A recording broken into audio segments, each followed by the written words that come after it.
Well, hello everyone. Welcome to the Human Performance Lab. So, we are just going to get right into this today. I want the 17th.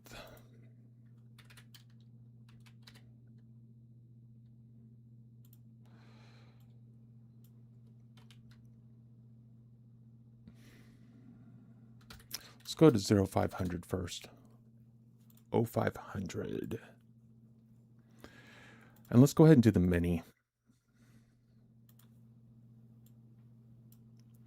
which means that I need to change all of my symbols.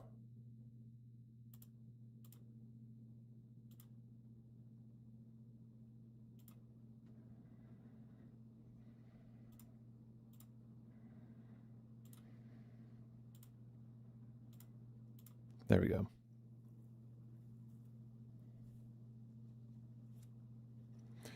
And let me change one more chart too.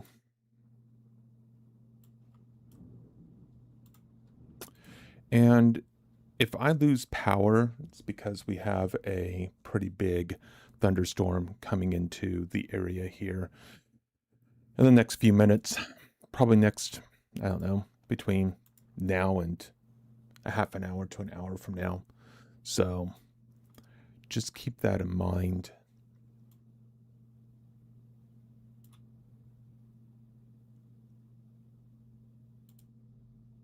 Okay, there we go.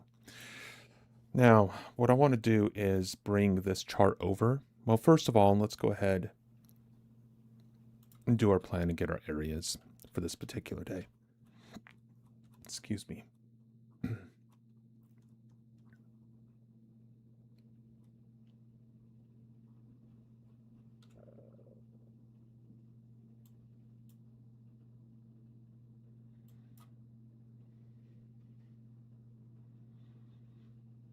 Hello, all men. Welcome. Hope you're having a good day. And so for this particular day, we are in, I don't like how this chart updates and the amount of time it takes for anything to happen. It's pretty slow in updating.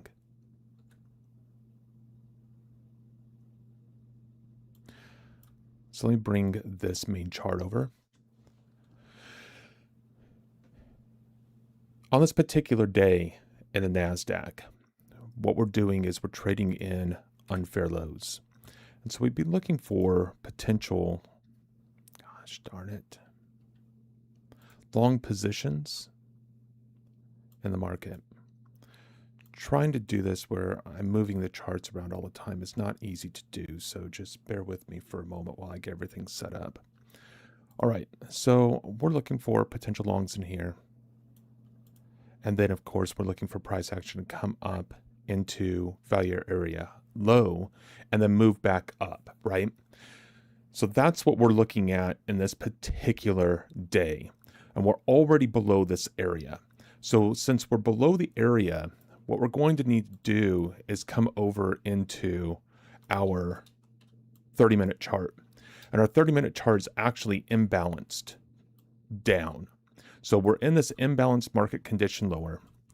Price action is actually below the range of our area of value. And so we're looking for a continuation play to the downside.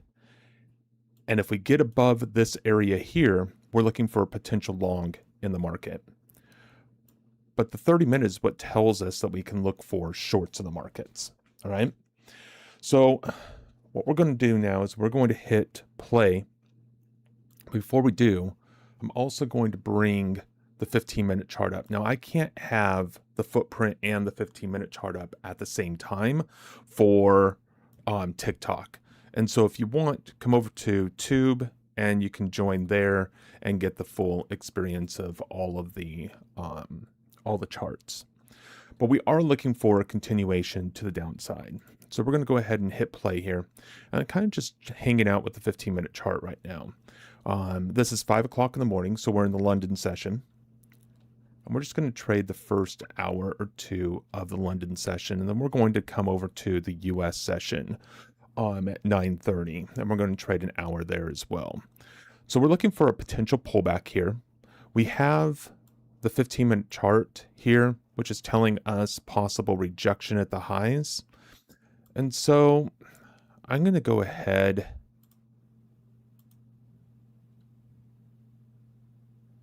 and look for a pullback into this area of high volume. This, Shane, this is deep charts. So I'm running deep charts. That's what this information is. It's telling us here. This is running off of NASDAQ, and I'm doing a replay of Friday, July 17th. So here's our little pullback coming into the market, right? Currently seeing some delta coming in on the green side. And I'm looking for price action to break below the open of this bar since we came into our area and we're holding. One of the things I like about deep charts is just the replay function. The replay function is really simple. I think replay is extremely important as a trader. You take any professional that's out there, and they any professional that's actually doing anything, they don't just show up at the game. They don't just show up when it's time to, close a deal or do a surgery. They show up and they practice. And then they show up when it's time to do whatever it is that they're going to do. So in this context, that's what we're doing here, is we're doing that practice. And so there's a potential short brewing into this area here. I'm going to go ahead, and a higher high is going to kind of get me out of this market right now. We're kind of moving higher. Got this low down here. This might continue up. I might have entered a little early, 48.25. I'm trying to decide if I want to trade the minis or the micros, and it's a pretty huge difference between the two. In the minis, on any form of evaluation, it's pretty hard to trade more than one contract. But it's much easier to trade more than one contract in the micros because you can manage your risk a lot better. And so I would much prefer to trade the minis, but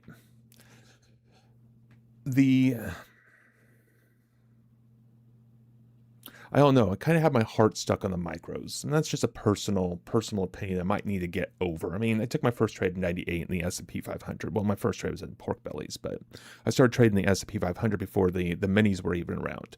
And before the minis were around, the micros weren't even a thing yet. So, bear with me a little bit in this context as I come back through and I start, working on the context of how I'm going to put all of this together. That's one of the reasons why I'm practicing so much too, because it's extremely important to practice, especially in the very beginning. Nanda, thank you so much for the follow. I truly appreciate you. If you have any questions, please let me know. The whole thing here is I started trading in 98. I retired in the end of 2019 due to a divorce. I tried to get back into trading a little bit in 2020, and I just wasn't there emotionally. And so I just got back into trading again in April of this year. You wanted to get into order flow? Absolutely, Shane. What interests you about order flow? What is it about order flow that you think is going to be able to help you with your trading? What is it that you're looking at getting out of order flow itself? And so in this context here, right, we've got the high volume down here at the low. We got the high volume down here at the lows as well, right? So then let's look at the highs. We got higher volume into here in this area. We have less volume into here. We break these highs here. We're probably going to move up into these areas, testing the higher volume above us.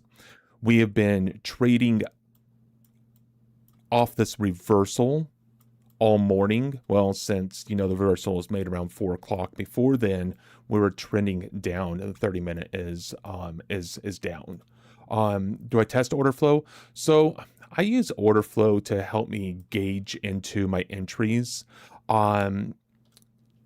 Yes, use absolutely, absolutely. So order flow helps me with the market context, okay? Price can only do so much. Think of price as like a path, okay? And you can go up a path and you can go down a path, all right?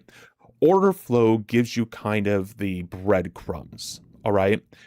You can see where the participants are flowing. Are they flowing up? Are they flowing down? That's where order flow is going to be able to help you. Okay.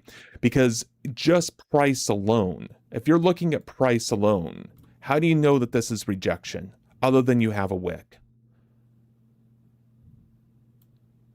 If you're using order flow, you can come up here and say, okay, when we came up here last time and tested this area in here, we had 34, 42, and 80 buyers stepping into the market. When we came up through this, with a vengeance on low volume. Okay, very, very low volume.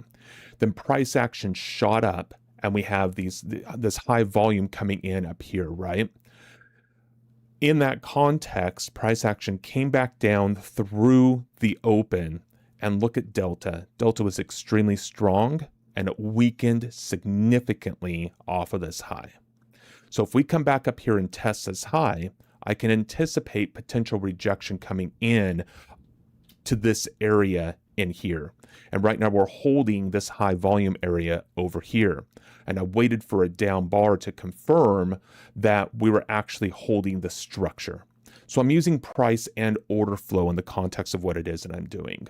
So I'm in a choice between getting a mentor who teaches order flow and one who teaches to trade FVG. Okay. First of all, the first thing I would actually ask you, HBG, is why do you need a mentor in the first place? That's not to challenge you. That's not to do anything else. I'm just trying to figure out where you're at. And the only way I can know where you're at is to ask questions. You've been trading for 3 weeks. Okay, beautiful. So you've been trading for 3 weeks and you want to seek out an individual and a mentor that seems to know their stuff. Makes perfect sense, right? I spent over $120,000 in trading mentors and trading psychology from 2008 to 2013, 2014. Okay. And I don't use that information. Okay. I don't know what the mentors are that you're looking at. I don't know what their track record is. I don't even know if they will provide track records. Most won't. Make sure you trust the individual when you go in there and work with them, mainly for the strategies. Yeah. I've been trading since 1991 and definitely need a mentor. I was taught and he was taught. 91. Oh, that's awesome. That's awesome.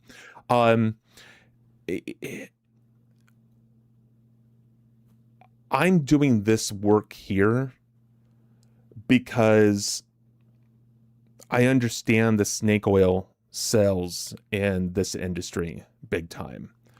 Started out in the pits, and when you're saying 91, DJ, that's the only place where you could have started was the pits, right? BMI data didn't really start coming out until around 97, 98 for retail data. And even then the subscription was, over $550 a month just for the CME data alone.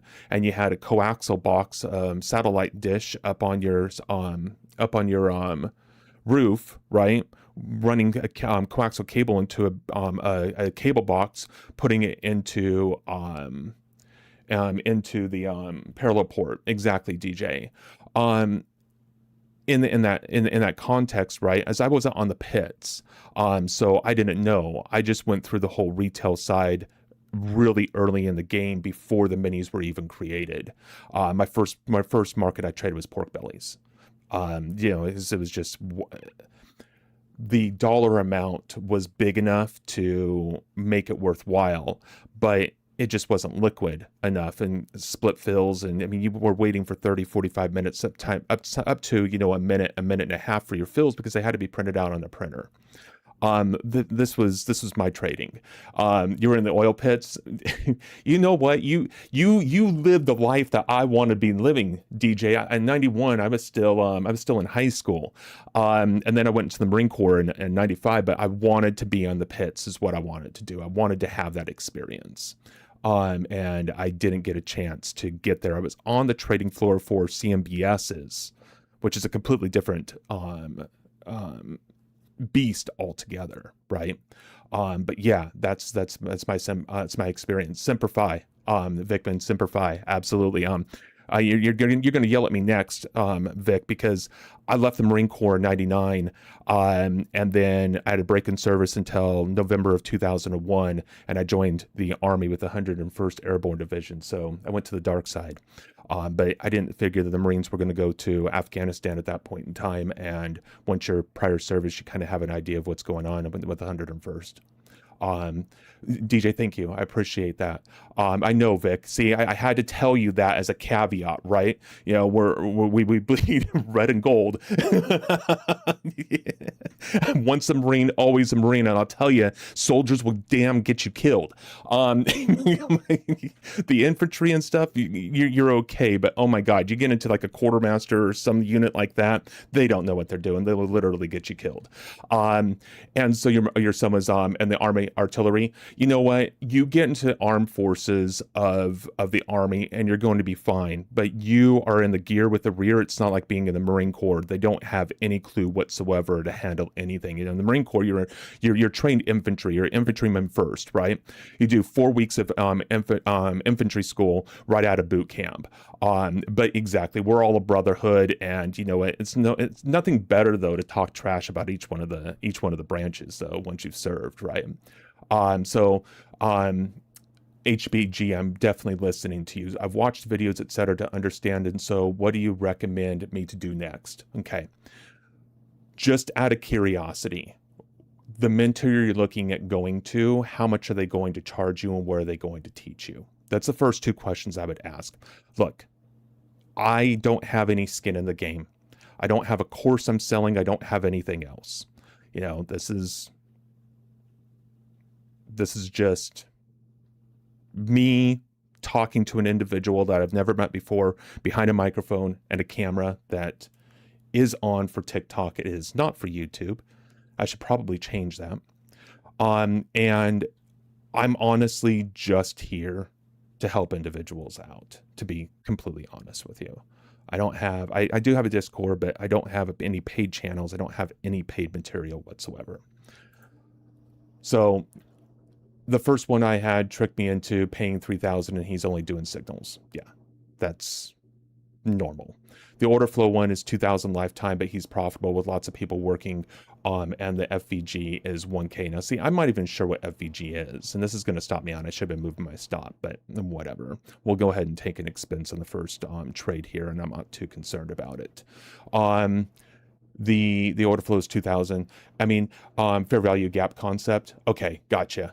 You know, I'm old school, guys. I'm all about volume profiling and order flow, because, and this is why. Okay, and this is why I do what I do in here. Okay, the first things first, you have to understand what a market is. Okay, you have to understand what a market is. A market is not price. Market is an auction.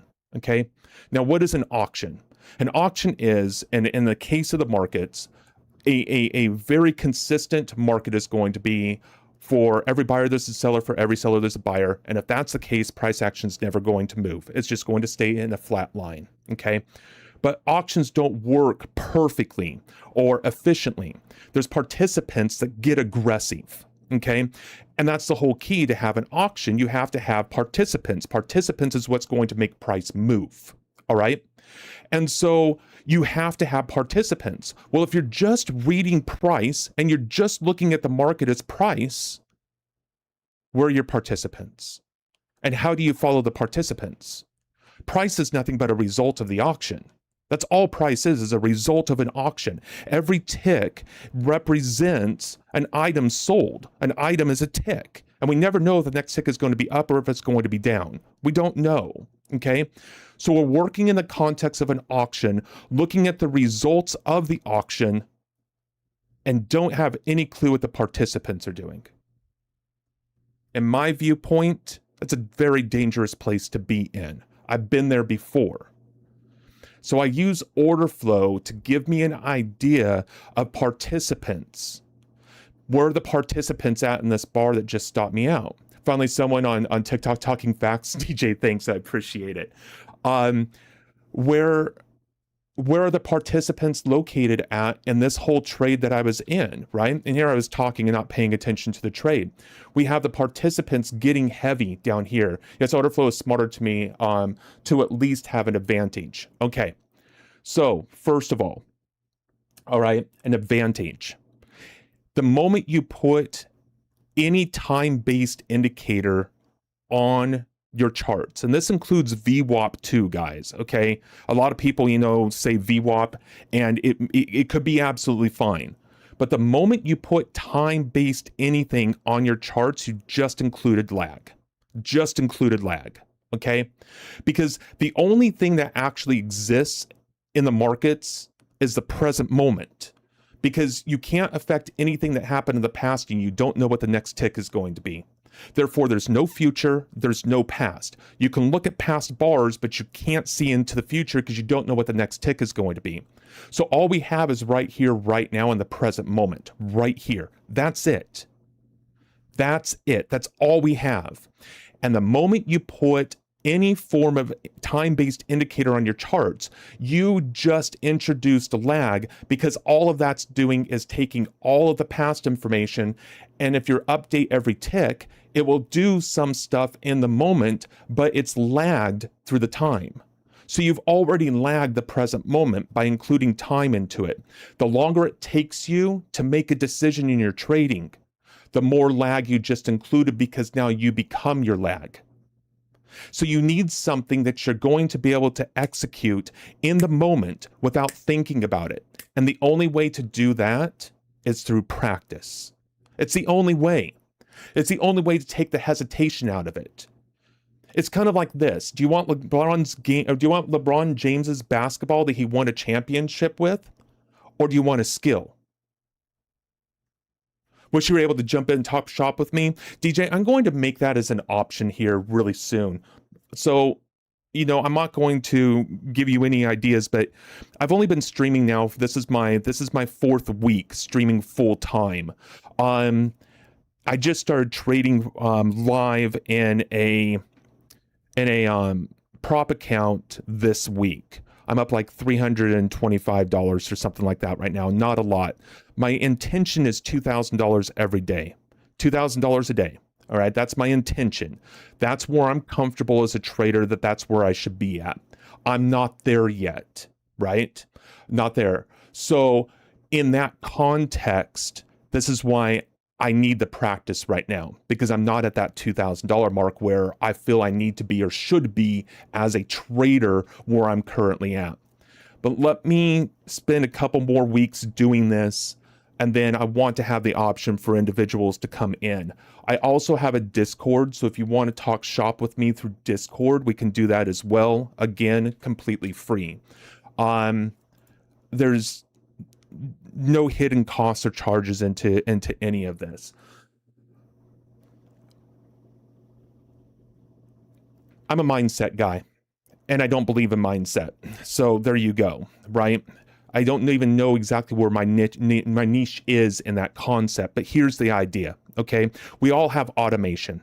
Think about automation as your subconscious mind. Call it whatever the heck you want to call it. It doesn't even matter, okay? We all have automation.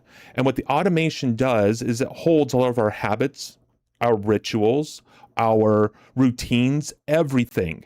And it produces and it manipulates the body to act, is what it does. Okay.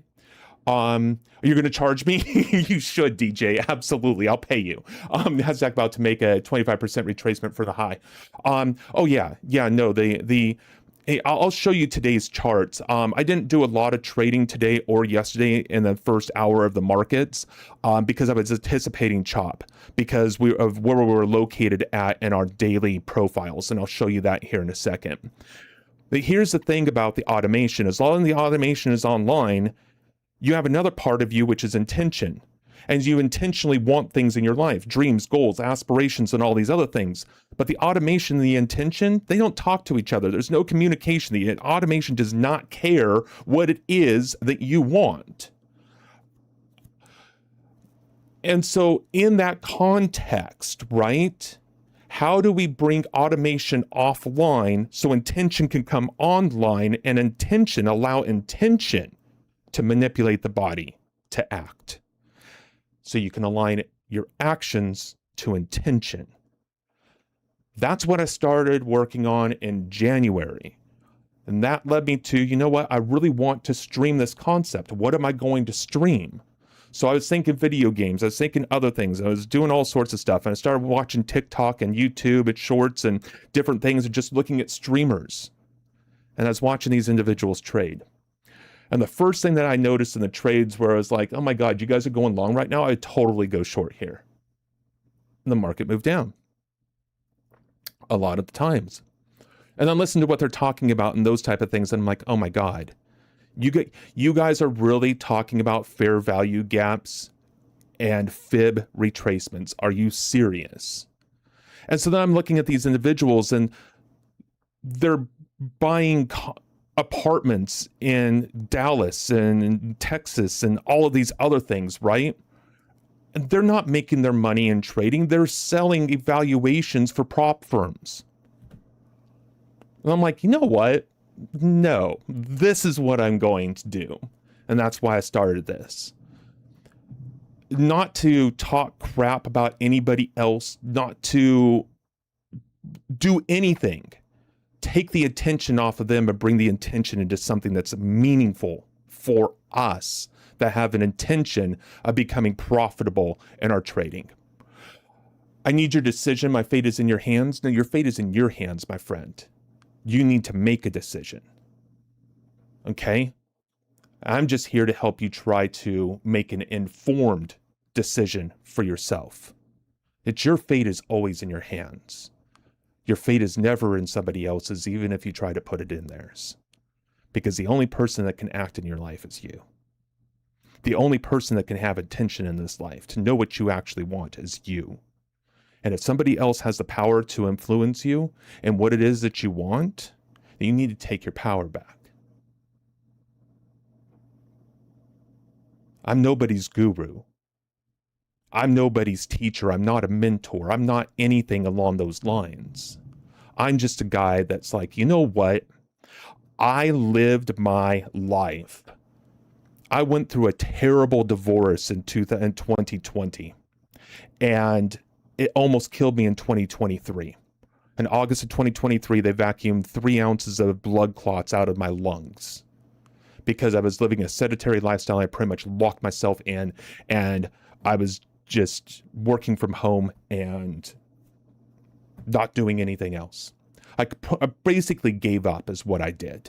I will be completely honest with that. I was in a very depressed state and I pretty much gave up. And in that situation, it's not like I had an aha near-death experience or something, saw the lights and, oh, right, God talking to me, angels all around, we're singing Kumbaya and having a couple shots. No, that didn't happen to me.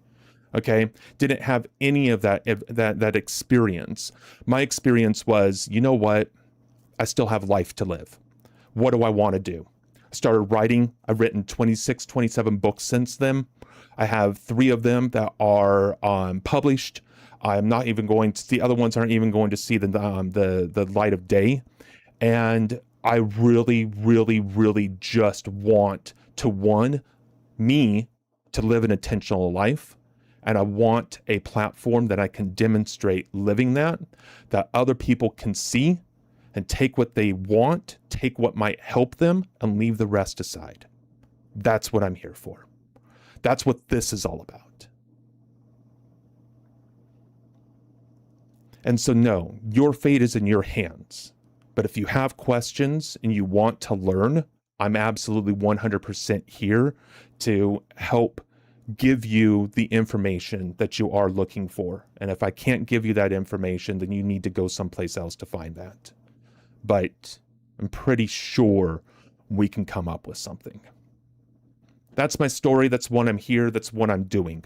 So, in that mind, okay, let's go ahead and look at, I'm going to pause this and I'm going to come back to this. We're going to remember the 840 negative, though. That's important.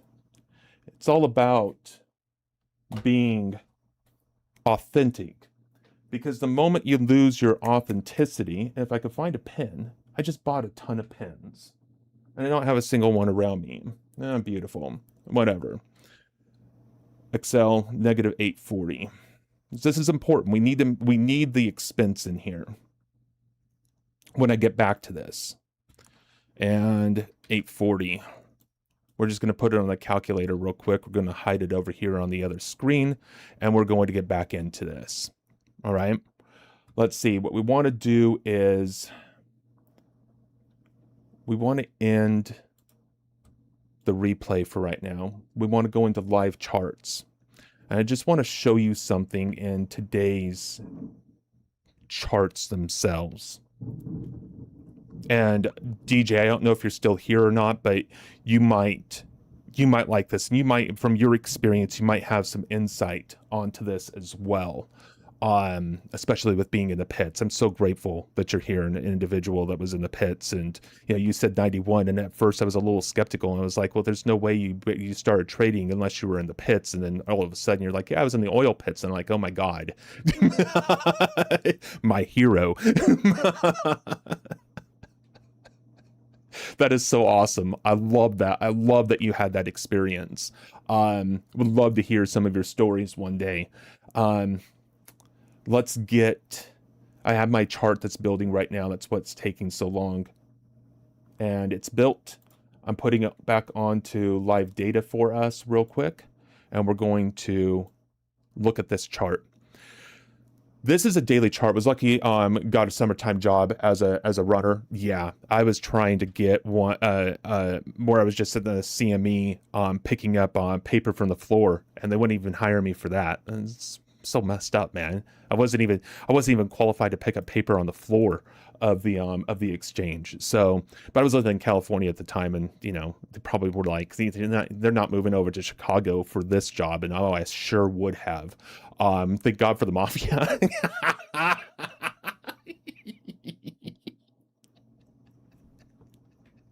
We need to talk. We definitely need to talk. I hope you join the Discord. That's awesome. This morning, when this market opened, so what is this chart? This is a daily chart of all sessions. Asia, London, US. They did own all the seats. Yeah. And yes. And yes. You weren't buying seats because the mafia owned them. Yeah, you got stories. I got to pick your brain. When we were trading down here this morning, we were still down here below value area high. And this area of volume here was actually distributing in this area, and we were trading below it. So I was anticipating price action to come back up again. But notice this, though. This is yesterday's, so this is a static. This is the dynamic. I always leave a static and dynamic up. And of course, we're in a trend. I leave the trend intact. So we can see the pullbacks. We can see where price action's accepting and rejecting. So when we do get a pullback into an area, we can kind of decide, this would be an area where I'd be expecting price to come back to, right? Always have areas. Why? Anticipation, not a bias, not a bias. Should I say that one more time? Not a bias. And this is why. Because a bias, I can come in here any single day, have a bias and say, you know what? I'm long. I'm going to be long today. And guess what the market can do? Come straight in and go down. And then what am I going to do? Because now I'm stuck down. No. What I do is I build a plan, and I include both sides to the market, and I include the areas where I'm willing to do business. And then that's when I start looking at order flow only. Because if you look at order flow outside of that, order flow is going to give you way too many areas that you could be entering the market. As soon as you say, I think, you already lost. Yeah, DJ, exactly. Absolutely. Repeat this mantra, guys. If you're really serious about trading, listen to this guy here. He's the real deal. I know that because of how he's talking. As soon as you say, I think, you already lost. As soon as you say, I think, you already lost. As soon as you say, I think, you already lost. Why? Because the market doesn't care what you think. The market's never going to care what you think. And in fact, and a lot of times it's going to test what you think, and you're going to fail the test because you're going to get shaken out of positions because you're thinking about being right. And you're judging yourself for being right or wrong. And what happens when you're right or wrong and you're judging yourself? You create a story. And what does the story do? The story keeps your automation on. So intention cannot manipulate the body to act according to the way you want to, because automation is there to only predict future behavior. So it's all about what you see in the charts. It's how you're observing the information coming to you is going to determine what your actions are. And if you're already set into an emotional stance of this is what's going to happen, I think this, it's going to go up. And the moment it turns around and starts doing something you didn't expect it to do, you're going to create a story. They're running stops. They're doing this. It's market manipulation. Those guys, them, they. And it's your automation that's keeping that story going, and it's your future behavior that it's predicting. And you want to know why you keep making the same mistakes in trading? Because trading is the one thing right here in front of you that is going to test every single hole to keep your predictive machine on. Because your predictive machine is designed to protect you from the stress. And the moment you feel like you're wrong, there's stress. And you've already turned the predictive machine on. That's why we struggle with trading. That's why trading is so difficult. And so we try to fix mindset. We try to get more motivated, more disciplined, more dedicated, right? We want to go ahead and turn around and change our habits. And we want to get rid of our limiting beliefs and make them good beliefs. And no. Because you cannot change the automation. You can't change it. Neuroscience is showing that. Focus and urgency marks the brain through neuroplasticity where the automation resides for change. Focus and urgency marks it for change. But then you've got to take the new action. That lays a new wire. And when the new wire is laid, guess what? Sleep reinforces it. And if you do that day in and day out, you start to produce a new wire that then goes into the neuroplasticity, but it doesn't change or replace the other wires in there. If it did, you would never hear about individuals with sobriety for 30 years going out and having a binger after practicing sobriety for 30 years.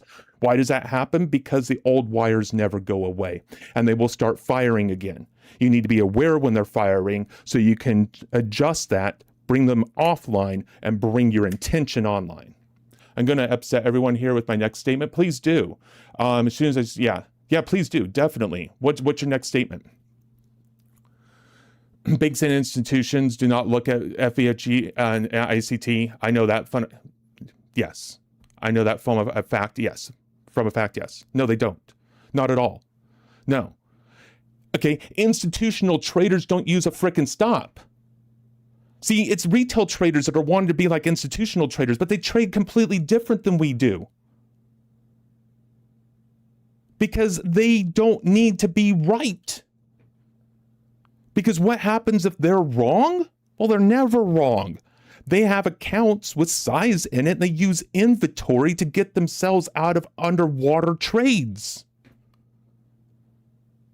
I can do that all day long in a cash account and can't do that in a frickin' prop account. Why? Because the prop accounts are designed to be against you. High water trailing stops. There you go. Casinos. Vegas wasn't built for you. It was built for Vegas to make money. The props are designed the same way. How do they make money? By the evaluations. You fail evaluation because of their rules. Guess what? You're paying for another evaluation. They have accounts the size of some nation's GDP. Exactly. Yes. I can show you guys right now exactly how they do it. I just need to get into a position, let it go against me. I don't care. $25,000, $30,000, $40,000, whatever.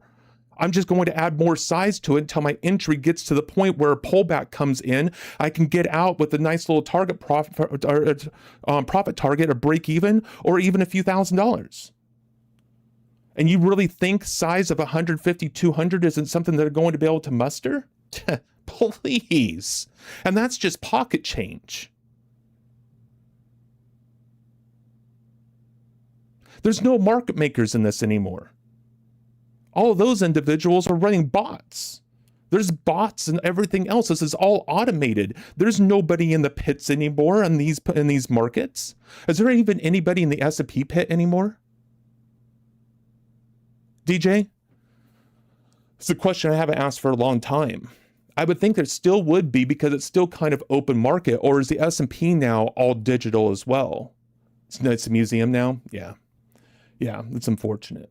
That's really unfortunate, because that was a free market. It's not a free market anymore, because who hires the individuals to turn around and provide market making liquidity in these markets?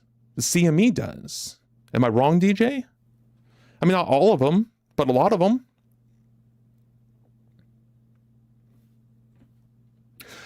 So let me get back to this chart here.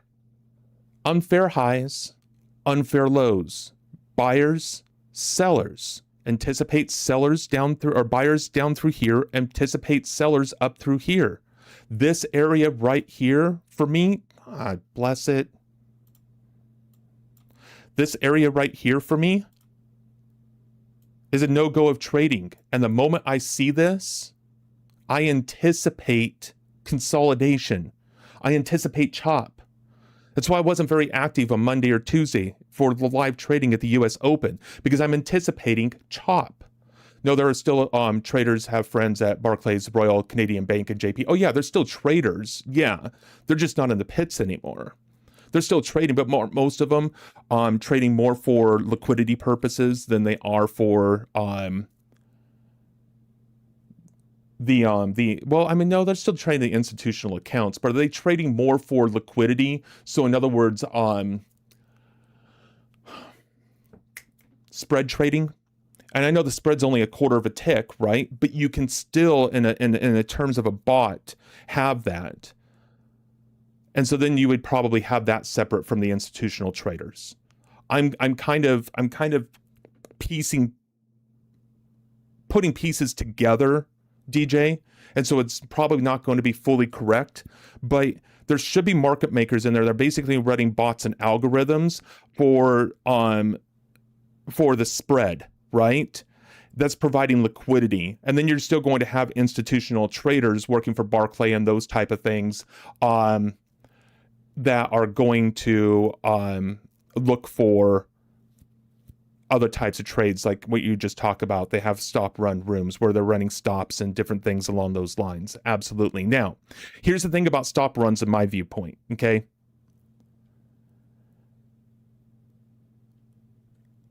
Is it happening? More than likely.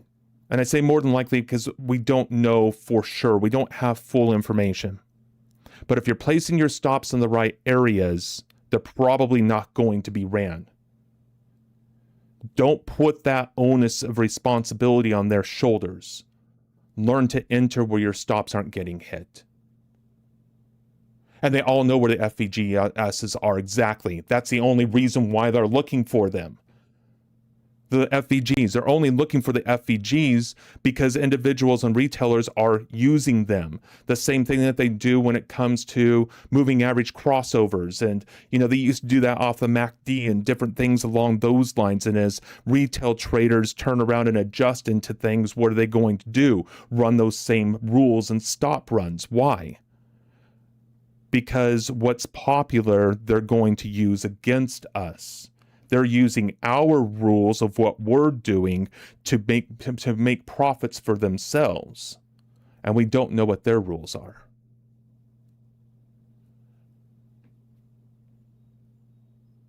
Hey, Med, how's it going? 8-hour Med, 8H Med. I just don't know how to say your name, so I'm just being careful. So, Med, how's it going? Thank you for being here. I appreciate you.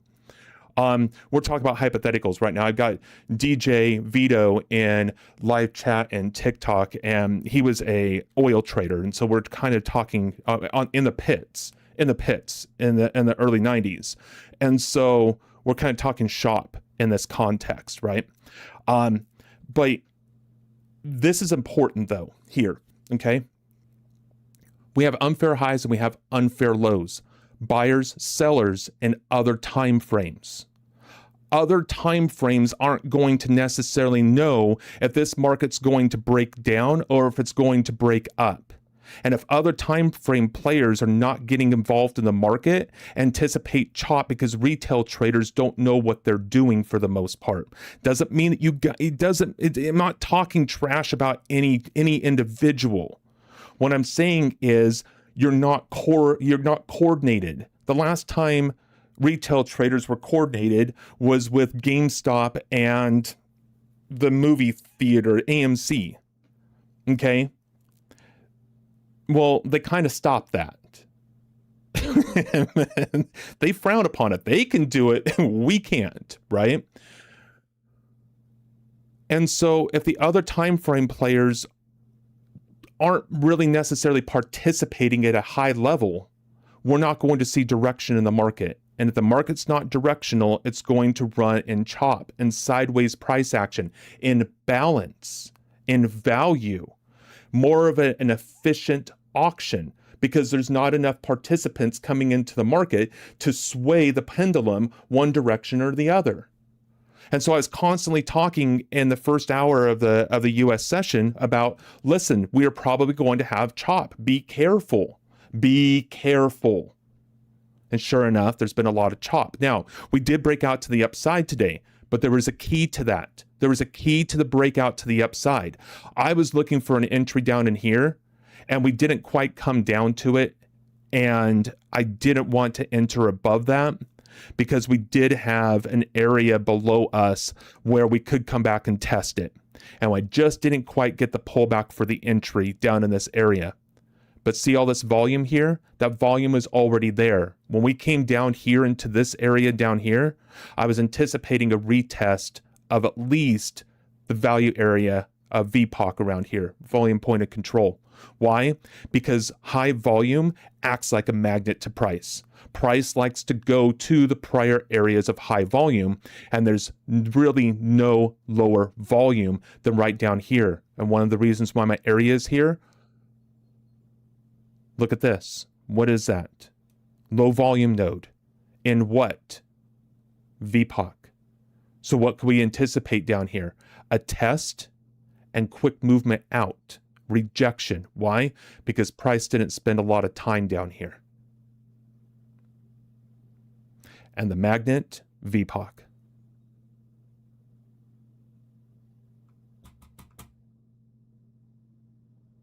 The signs are here, my friends. The signs are here if you know how to read it. If you want to learn how to read it, just come in here. I do this every day. Sometimes it's for 5-6 hours, depending on how many people I have in here and how many questions there are. This is what I do. And every time I explain it, and every question I get, and every time I have to explain it again in a little bit of a different way for somebody to be able to understand it, I just get better at it. That's my payment. You guys with your questions are making me better. And I can't ask you, I can't thank you enough for that. And so why am I going to charge you for the information when I'm already getting a benefit out of it? Let my own personal trading make my money, not the courses I sell to you guys. But let's get you guys information that's actually going to be helpful. DJ, what I just showed there, do you think that's helpful? Or do you think it's just blowing smoke?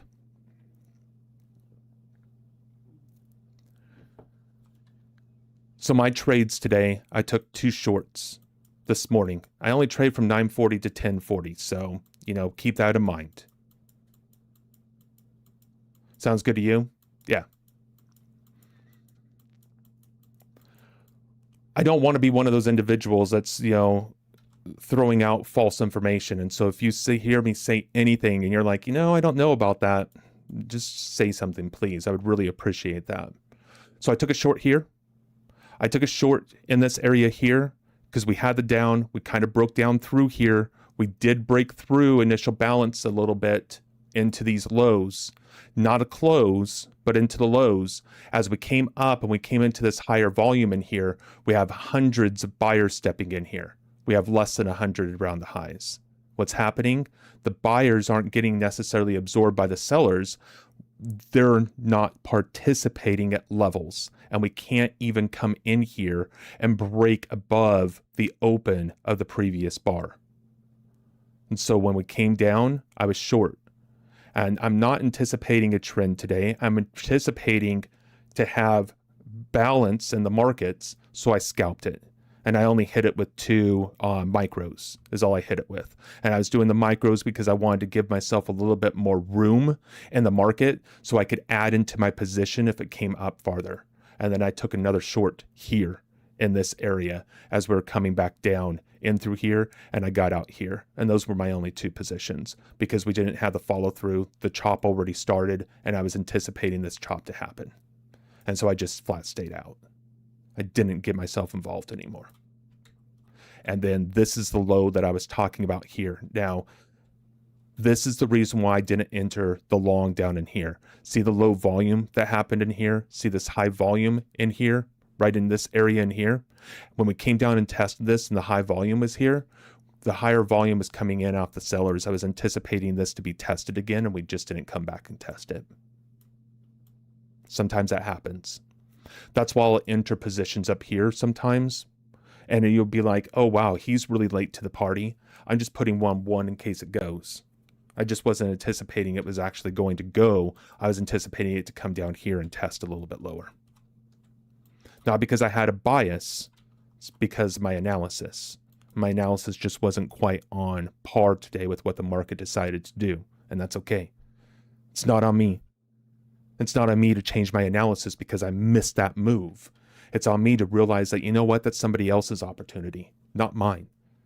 I don't change what I do based upon somebody else's opportunity. And if I'm not in the market and it moves, that's somebody else's opportunity. And if I wait for my opportunities and I wait for them and I'm patient and I don't try to trade others, my opportunities are going to be there. And I'm going to live long enough to see those opportunities because I'm not getting involved in other people's opportunities I have no business being in. What happened? It continued up. Tested VWAP. Came back up. Went through initial balance high. Came back down. Tested again. Rejected. Look at this high volume down here. Look at this high volume down here in these lows. Okay? And price action could only come down through here a few ticks. Wait a second. If this was sellers down here, you would have seen momentum run through here. Okay? And it didn't on this high volume. That, my friends, is rejection. And that's something you can't see.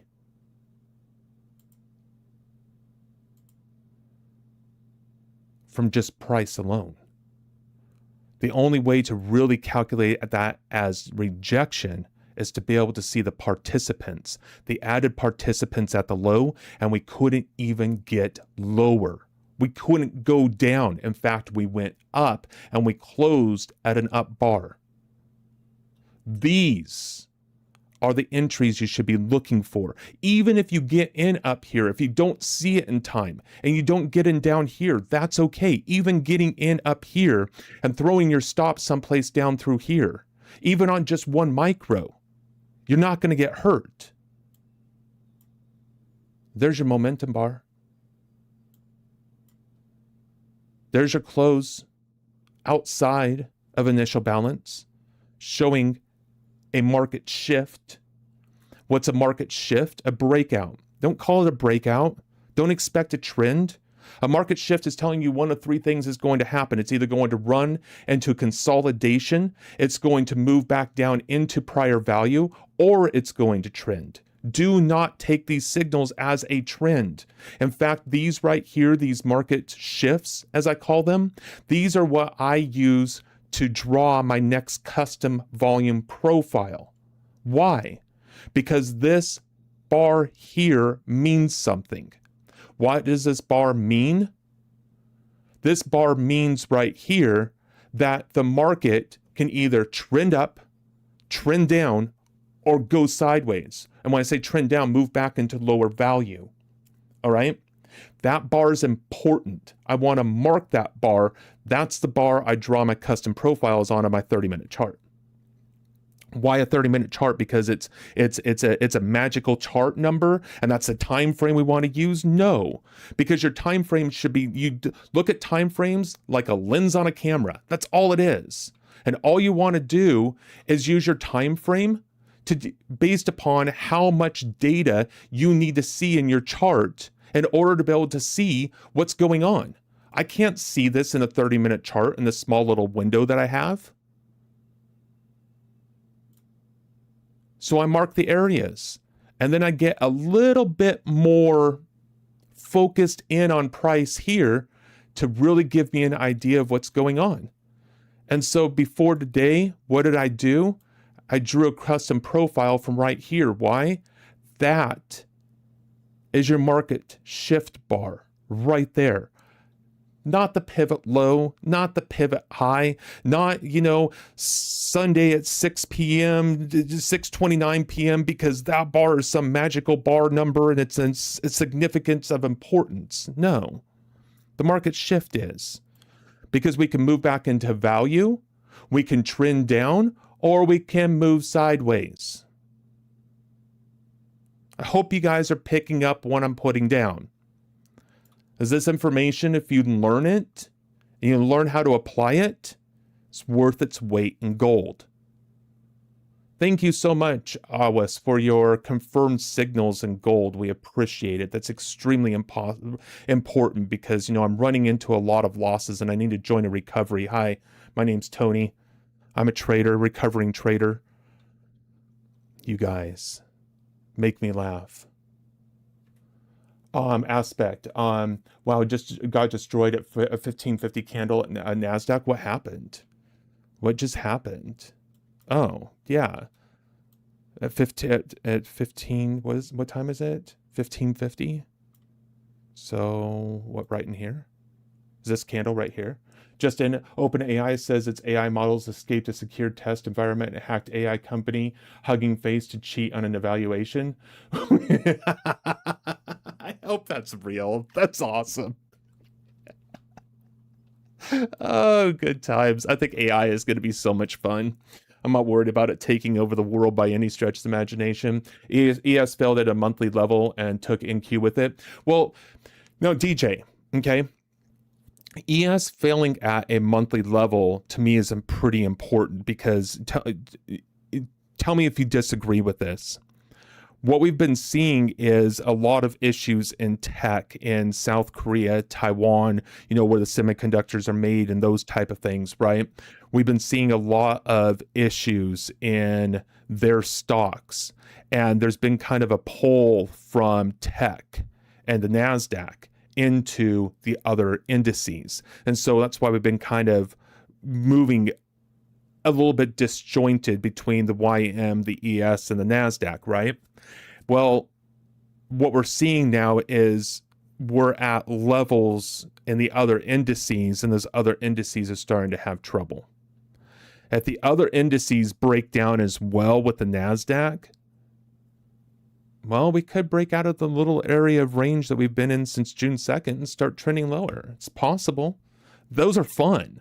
Don't look at a downtrend as something bad. Those are fun. Are you kidding me? I was in the flash crash in 2010, and I didn't know what I was doing yet. And so I was in a 2 lot in the ES, and I was trading 10, 15 lots at the time, but I was only in 2. And the market crashed down. And next thing you know, I was up like 50 points. And so I just got out. I think I made like $2,500 that day. When the market came down like 1,000 points, right? I'm up like a measly $2,500 because it freaked me out. And because it's volatility. What's the difference between volatility and momentum? Volatility happens so fast that you can't act. Momentum happens fast enough that action becomes fun. We want to be in during momentum. We want to stay out of the volatility because we can't act in time. June 2nd, we failed at a yearly level. Yeah, exactly. Well, yes, June 2nd is when the trend ended to the upside, DJ, and my viewpoint, and we've been rotational ever since then. You know, everybody's like, oh, we're in a down market. No, we're not in a down market, guys. We are literally in a area of balance. How do I know? Because of this chart here. My first day in this chart is June 2nd. June 2nd is my first day. I picked that day for a reason. And we've been trading in this area of balance ever since then. Ever since. We are in a balanced market condition. It was at a level that the big boys defended. Yeah, exactly. And the big boys have been defending this level a lot right in here. And you can tell, right? How do you know that they've been defending the area? Because it's low volume. Because when they come in with higher volume, but it doesn't spend time there. It doesn't spend any time there. So volume doesn't develop like this. So what happens when you're expecting price to comes into an area and it hasn't spent a lot of time there? You should be anticipating rejection and market reverting back to the mean reversion. And then what happens if we get through VPOC? We're probably going to come back down into value area low and retest the lows again. Where are we going to retest? To the areas of low volume. Why? Because that's where you get in because you anticipate rejection. And you just keep doing it over and over and over again. Balanced markets are so much fun to trade. And what happens when you're in value? Find areas, not necessarily low volume nodes, but find areas where you can move in direction. If you're coming off of value area low, anticipate going up to value area high. If you're around VPOC, expect some chop. And just trade directionally back into your higher area of value, and from higher area of value back down into lower area of value. And if you can figure that out, you have a really good shot of at least breaking even as a trader. DJ, you just followed me. Thank you. I appreciate it. Took you long enough. I'm kidding. I really do appreciate that. It means a lot to me because in my viewpoint, unless somebody's just there and they're making you laugh out of the idiot words that are dumb words that are coming out of the mouth. So there's a word there. I can't think of it right now. It's my jarhead stuff that's coming out, right? You might join one of those for entertainment, but the fact that you actually followed me, yeah, thank you. I appreciate it. It's going to cost US dollars $99 a month. Are you kidding me? That's so cheap. You should have said $999. Yeah. So that's the last couple of days, and it's been doing this exact same thing until we finally broke out. So what are we looking at now that we broke out? Well, we're here in this range of value. So we should be anticipating price action to come up back into VPOC, back into value area high. Okay, what we should be anticipating to have happen. When you look at this bar here, what this is telling us is now double distribution with volume actually coming through this area. So I'd anticipate to come down, test into this area in here, and see price action. We test in here. We might even test into this area right here. It's possible. We could test into this area, but I'm looking for the highs to be tested again to come up and test this area of volume. And if we start to run through here and we get above here, more than likely, we're going to come back up into VPOC. Okay. That's just how the markets work in terms of auction market theory. All right. Now, why do I call this a human performance lab? One, the human performance lab is our performance, right? But two, because this is where we come in and we test the theories. We come up with theories. We come up with things. Does this work? Does that work? Well, I don't know. Well, let's run experiments and test them. Well, for an experiment to have statistical relevance, you have to have a minimum of 30 trades. Let me say that again. For any form of methodology to have statistical relevance, you have to have a minimum of 30 trades. So just because you have 5 expense trades in a row, don't throw your system out. Wait until you have 30 trades, not days, trades. And the most important things to look at is not win percentage. It's not revenue. What is your profit factor? Profit factor is extremely important. And what is your expectancy? To get your expectancy, you need to know your win rate. But don't make that an ego stat. Got a great book for you, the Dow Theory, published in 1930. Nothing has changed. Yeah, I think I read that book right after I read Mind Over Markets. And Mind Over Markets was so technical, I didn't get anything out of it. And I started reading the Dow Theory, and I put that down, and I started reading Reminiscence of a Stockbroker. Jesse Livermore. I don't think I picked the Dow Theory back up again. But now that you mentioned it, DJ, I'm going to get that today. And I will start reading it. And I'll give you a book report in a week.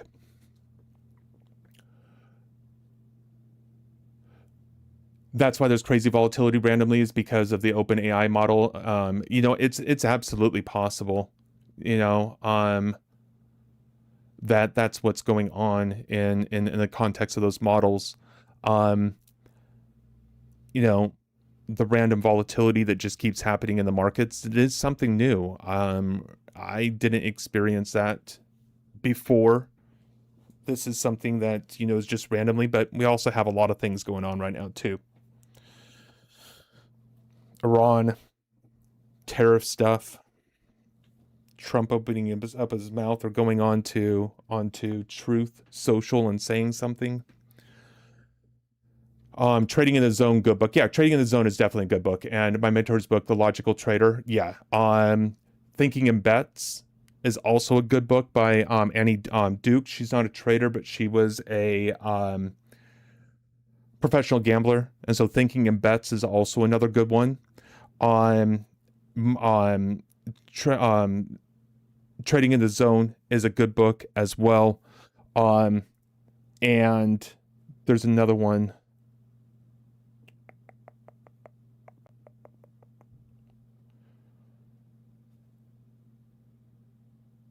There's another one, I can't think of it. But just for good information to have, The Art of War.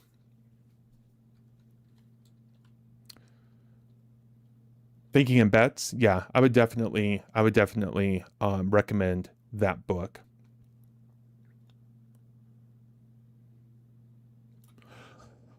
All right, let's get back into my little $840 expense, but I just wanted to show everybody this, right?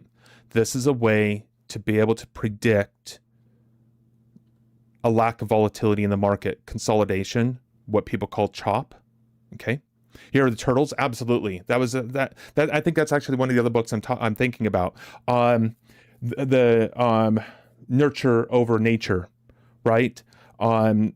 Can you train somebody to be a trader, or are you born a trader?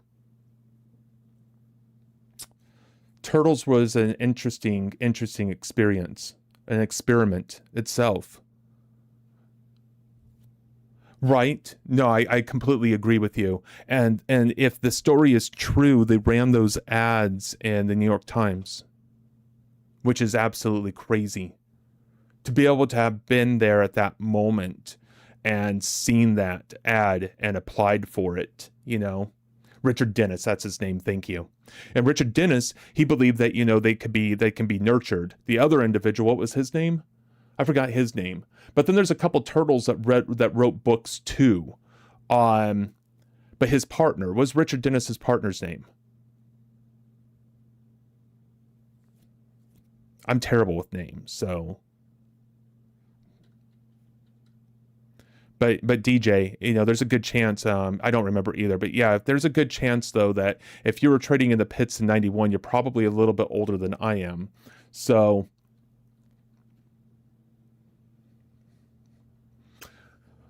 all right, replay. I need to focus. I need to work on something. And I said I was going to do this, and then I didn't. Almost 60, I just turned 50. Same. Gen X. and then the millennials and the Gen Zs can call us unks.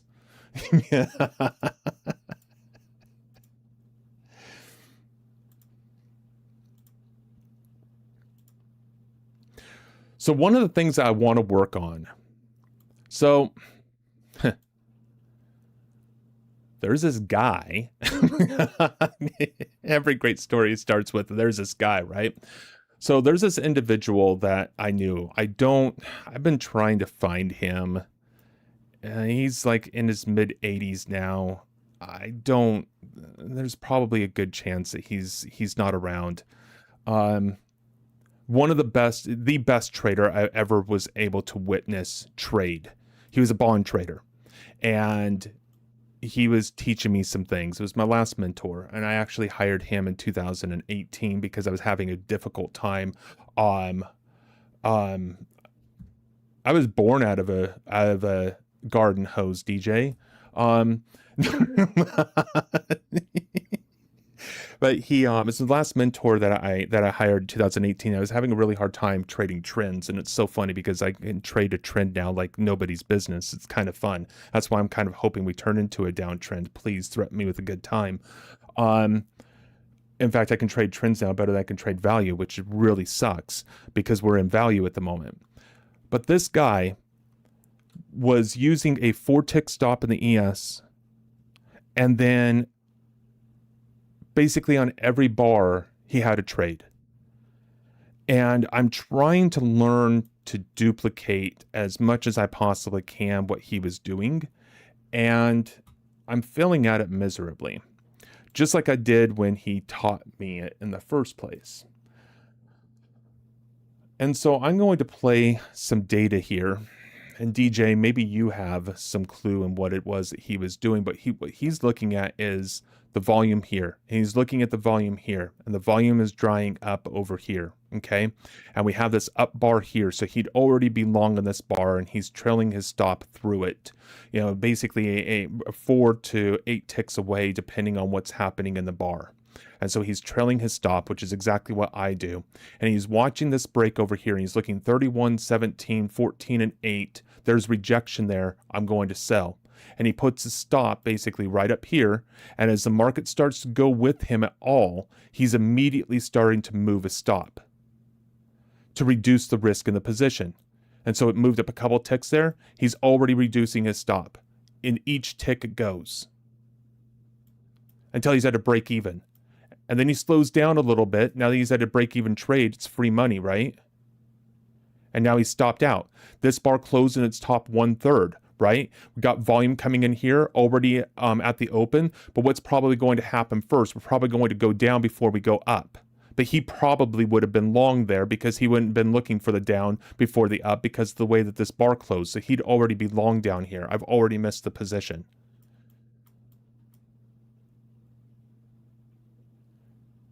This guy was absolutely phenomenal. Now you have the rejection here with the high volume, right? So he'd be waiting to see what happens into this area. He doesn't have delta on his charts or anything else. He's just looking at this area in here, and he's looking for another place to go long because of the way that this bar closed over here. And so now he's turning around. He's already been long. He'd been long right back in here. 74, 75. 48 is a key level to watch long or short. It will take NQ with it. 75.48 from where? What market? The ES?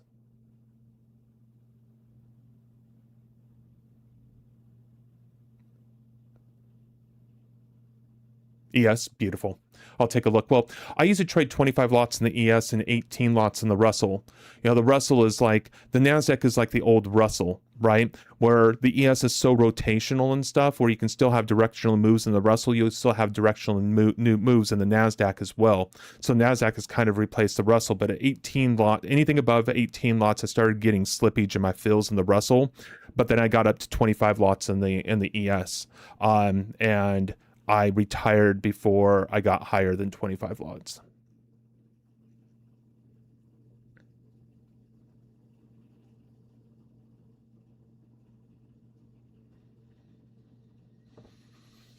So this bar here closed. Playboy, how's it going? It's good to see you. Thank you so much for being here and saying hi. I so appreciate you. I saw you come in, but I was in a conversation with somebody else and I didn't want to be rude, and so I was still rude by not saying hi, but thank you so much for saying hi. I appreciate you. And so here, he's looking long again, right? He's looking for the pullback. It holds the volume down in here, okay? It's already popped, so he's already moving his stop to a break even. Okay, it popped up a little bit more, so he's moving his stop again, popped up the high again. There you go, $30 so far.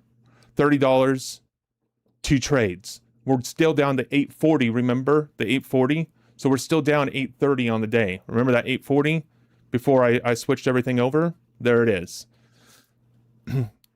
Told you, authenticity. Authenticity. The moment I lose my authenticity is the moment that there's no reason for you guys to even think about listening to a word that I have to say ever again. So I guard that. I guard that with my life. So see the higher volume in here at the highs, right? But look at the 22 and the 23, okay? And the 45. Look at the 32, the 32, and the 55, okay? Still in my long entry at 29,303 on NASDAQ. Nice. I love it. You're still in it. Where is the NASDAQ at right now? I'm doing a replay. And so then this guy is going to turn around and enter again at the open, right? So use a very tight stop, up a couple ticks, go ahead and move it right below the open, move it to a break even. Looking for some possible momentum to come into the market. Move it up one more. There we go. We can trail it back just a little bit now. I'm going to put it right below the high of this bar.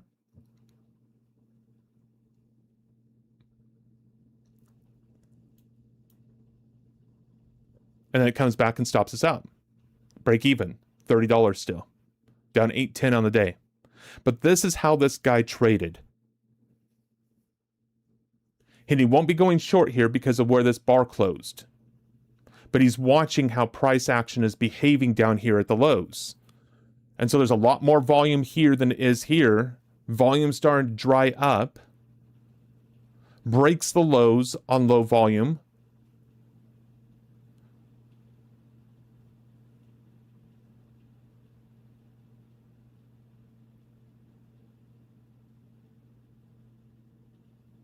I'm going to take this off here real quick because I'm only trading one lot, but I can see when this bar closes.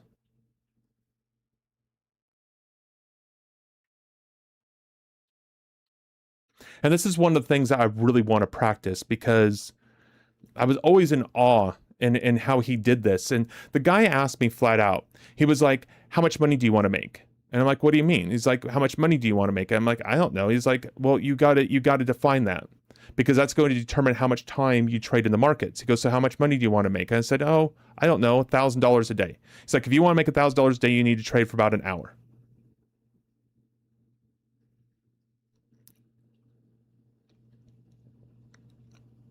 DJ, have you ever heard of Window Trader Blue?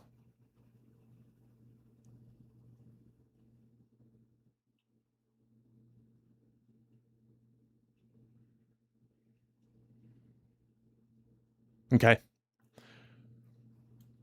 It was a guy that owns that platform.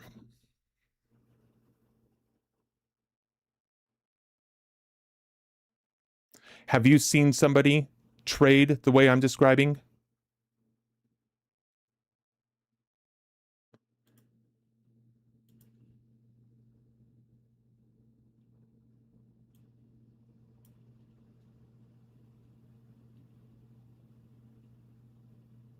And see, we're nickel diming, but we're up 85. But think of the risk. Think of how much we've risked in the market through the whole thing so far. Robert Dunn, he started. Yes, that's him. He was also a mentor to you, Robert Dunn? No way. Join my Discord, please. Please, I'll pay you.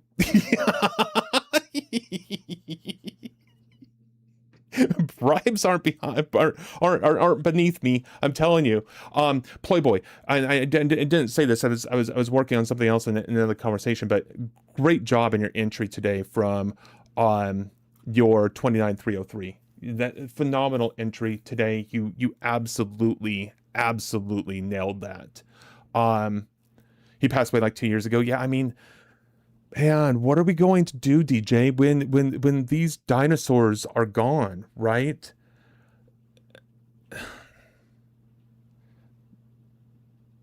Their knowledge is going to be lost forever. We don't have this anymore. We don't have the pits like we had before. You know, it's like a whole something that's been around since the 1800s is now gone. It's like, and I don't think people actually realize that. But I mean, it's literally, it's gone.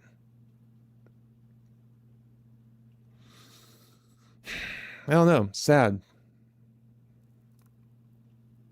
But anyways, life goes on, and we have to continue. Do you know what trader is judged on? No. What trader is judged on? I don't know, DJ. We become dinosaurs? Maddie! Yeah, well, you Danes are dinosaurs anyhow, aren't you guys? Like the descendants from the Vikings? I wanted to say that earlier, but I got off stream before I could. I've been holding that in. It can't tell you how hard that and difficult that was to hold that comment in. Not his wins, on how he loses. Oh, yes. Do you know what trader is judged on? Yes, it's how he loses. Exactly. Yes, 100%. 100%.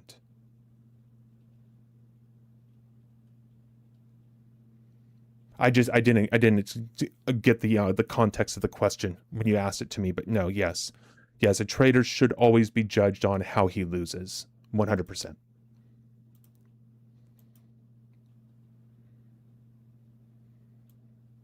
And see, this is already ticking up, right? We should be anticipating some momentum coming down. So I'm immediately going to start taking and bleeding out all of the risk on this trade. And this moment it goes down another tick, if it does, I'm at break even. I don't care. I'm not playing with this. So I'm stopped out. Now we're at 25. We were at 85 before. Now we're at 25. Okay. The reason why I did that is because we're breaking this low down here.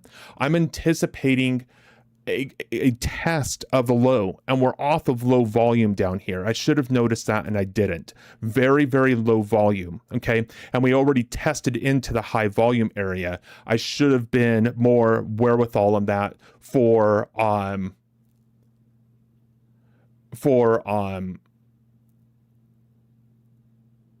the rejection down there. I should have noticed that sooner, but it wasn't going down. And it kept on testing to the upside. I wanted all the risk out of there I could possibly get. Now we have this bar closing up, right? So now it's time for us to go ahead and get into a long and look for that long to break. So what's happening? Now we're coming down. We're down 150. Okay. Now I've got to finesse this a little bit because I'm down $155. Okay. Want to see what happens in here? I'm going to go ahead and buy another one from that up, and I'm going to grab a profit target like this, and I'm going to throw my stop right down below it. And my stop didn't go through. Why didn't my stop go through? I should already be stopped out of the trade. Right in here. And the reason why I went into 2 there, and the only reason why I went into 2 was because of the move down. dollar cost averaging myself into the position a little bit, because I risking 155. Let me get into another one as price is coming down to drop my entry. And then I can turn around and scale out of the position. But I can't bring my stop in right now, and I don't know why it's deleting it. Maddie, be nice. He's going to say deep shits or something like that, is what he's going to say. So now we're going to throw that profit target back in here. We can go ahead and link them. I do not like the idea of risking $300 in the position. That whole position right there was a complete mess. But this is why we're doing this in the lab. This is why we're doing this in sim, because it's been since 2018 since I've even attempted to do this, and I wasn't very good at it before. So I'm just practicing. We might actually open gap down. DJ, I completely agree with you. I don't think market participants are happy with where the market is right now. I think long-term accounts are going to be seeing a hit here real soon, and I think the hit can be pretty gnarly. Well, this isn't working out very well. Dude, I deleted what I was about to write. Because you're a dinosaur. That's what dinosaurs do. They're big and they mess things up. So Maddie's been in here for a while now. He's one of the first individuals to join, has been talking to me. He's from Denmark, and hopefully I at least said your country properly, Maddie. We've been bantering with one another a bit, and he's one of those guys, a character. He's a full-time trader. This is all he does. He's 33 years old. He has like 3 houses. I don't know. I'm still trying to figure out if he's done this himself or he's like a Nepto baby or something. But he won't answer me in any of his questions, so I don't know. I can't give you guys an update on any of that stuff. But man, I'm not doing a very good job with all of this right now. And it irritates me because I really want to learn how to do this, and I'm failing miserably. I'm down 1535 now in the session. And this was a particular day where I was up 3,000 in my own trading, the way how I normally trade this. So yeah. What time is it right now? 5:38. I got plenty of time. I have plenty of time to recoup this.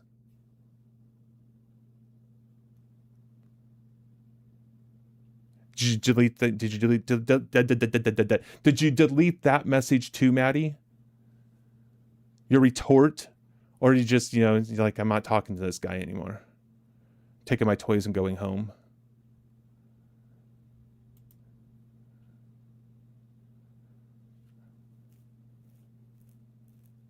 This is still part of what he would be looking at doing here, and I can't crack the code. I really can't. I don't see it. I just don't see it. So if we come back over to the 30-minute chart, we can say this. In the context of this particular day in the 30-minute chart, what happened? We came down around the 410, 420 time frame, and coming into the unfair lows down through here, right? There's your rejection. We should be anticipating price action come up back to VWAP and value area high. Now let me get back into my trading here. This is from Maddie. One small apartment and a tiny vacation house. Not as glamorous as it sounds. I posted my story in the Discord of my 6 years of trading. Well, let's see Maddie's story. I want to see that real quick. Where'd you put your story at?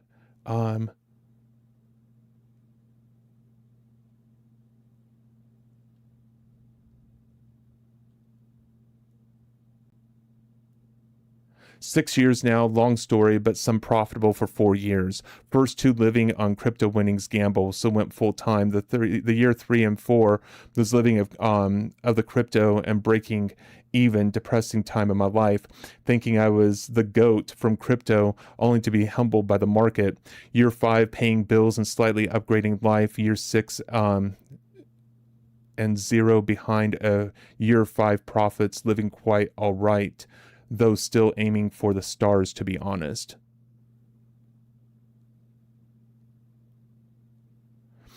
Now, guys, so Aspect was talking in here over in here as well, and what he's saying is just in OpenAI says its AI models escaped a secure test environment and hacked AI company Hugging Face to cheat on an evaluation.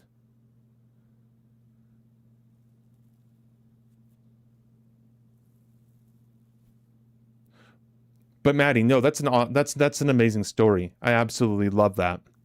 And so it could be Trump, absolutely, but it may not be. So now what we're doing here, right, is a high volume down here into the lows, okay? So we have the 7, 9, 7, it's about the same, right? But we just barely broke these lows in here.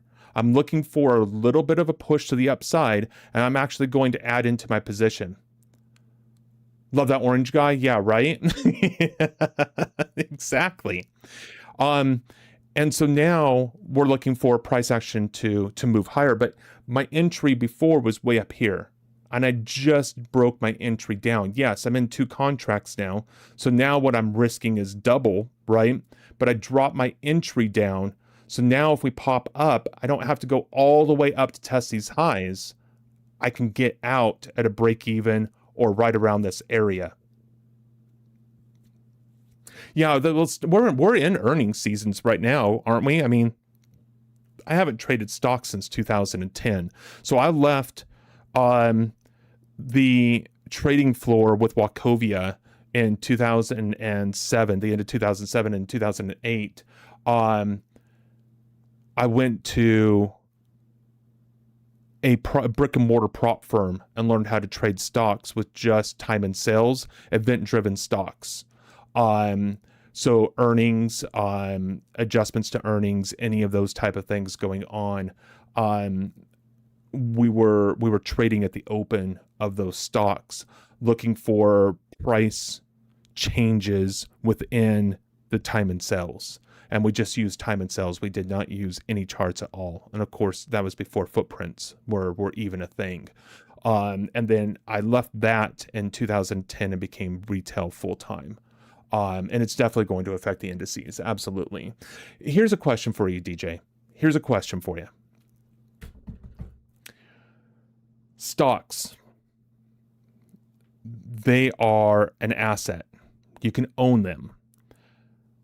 Options are a derivative off of a security, but we have options off of indices as well. First of all, how do you have options off of a derivative? That's my first question.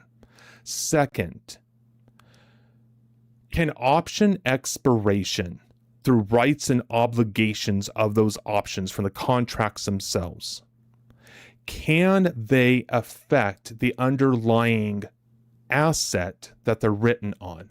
And if so, how? Oh yeah, no, I mean, DJ, no, I don't. Look, you're on the trading floor, okay? In just in oil, it doesn't matter what market. You are on the trading floor. That means you have direct institutional knowledge, okay?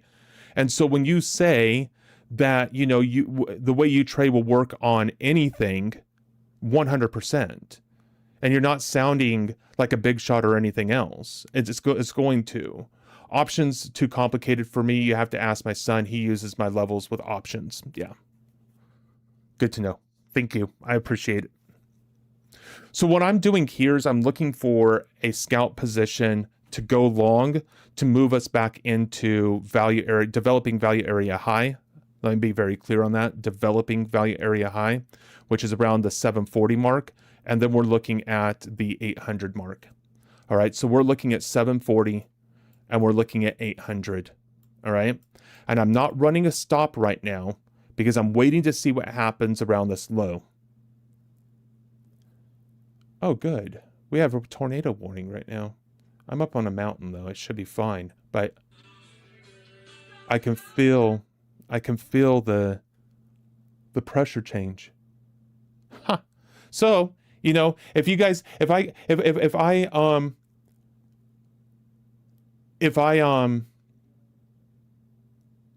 just disappear, right? You see things flying around and I disappear, you know what happened. We doomed, if I understand that correctly. I'm not gonna lie, Maddie, I don't think so. I really don't think so. I don't think that AI is really that detrimental to us, to be honest. I don't think it's going to be. Um, I I don't know. Maybe I just have rosy red glasses on. But when you look at AI and you look at everything else that's going on in the context of the world, and I don't know, I really don't think it's going to take over and do really anything crazy. And if it escaped a thing and went on to do an evaluation or whatever, it's it's just doing what it's programmed to do. And I don't, if AI ever becomes sentient and its own being through consciousness, which is its own theoretical question, if that's even possible, we have no idea how it's going to behave, and we can't judge it to think like a human because it's going to think completely differently then, because it's not going to be thinking based upon its programming. My take on AI is that it's programmed by humans or looks at the past years, so nothing will change. Thank you, DJ. Thank you, thank you, thank you. And if it does become sentient and it is able to think on its own and past its own programming, and I'm going to get defensive on this. I don't like the fact that we came up here and we tested these highs and immediately came down and ran through the close of this bar. I just don't like that. But notice Delta. We're still upticking on Delta, even when we were in a down bar. So if Delta raises here, we could see some market orders come in and push price action back up to its highs. Prop is doomed if it can be finessed. It won't take over trading because you need losers in order to win. So we need bad traders, and AI probably won't be the bad ones.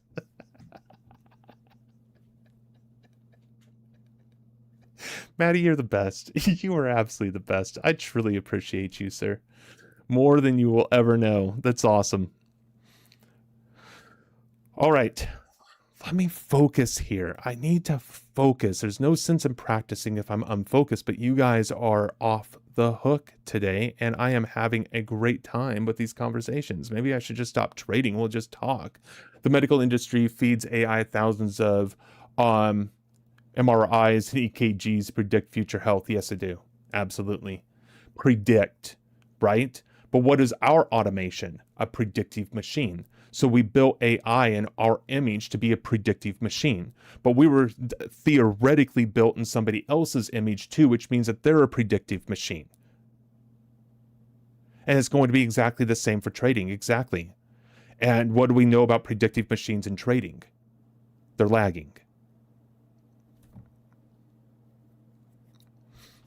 Oh, you know what I don't have up right now? Dang it. I was supposed to be doing this too. See, too many things. You guys got me all kinds of messed up now. Goodness gracious. Not your guys' fault by any stretch of imagination. I just, have talked trash. I can't take personal responsibility. Who controls the real AI? That's the question. That's the question. Who controls the real AI? Who controls what the president says? Well, the orange guy, who knows? He doesn't exactly follow the rules. But the rest of them? Banks and institutions? You think banks and institutions control the real AI?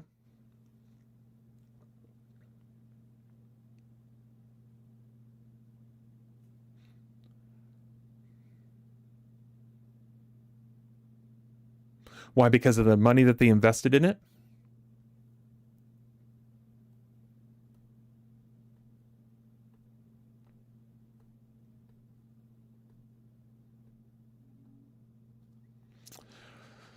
Makes sense. Makes sense. And of course, whoever invests has say and what's going on. I didn't think about it in those terms, but yeah, I can see it, DJ. Absolutely. DJ Vito. Man, if that's not a mafia name, I don't know what is. You from Chicago? New York? But if AI gonna be sentient, does that mean we all gonna have girlfriends now? What a life to look forward to.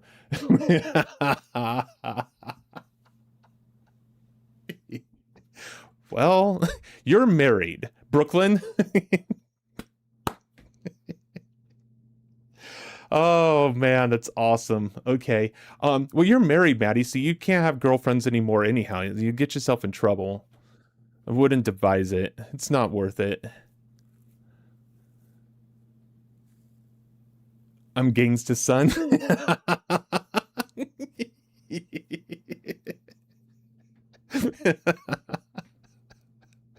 Oh my God, you guys are awesome. You guys are awesome. You guys got me all messed up today. I appreciate it though. God, this is fun.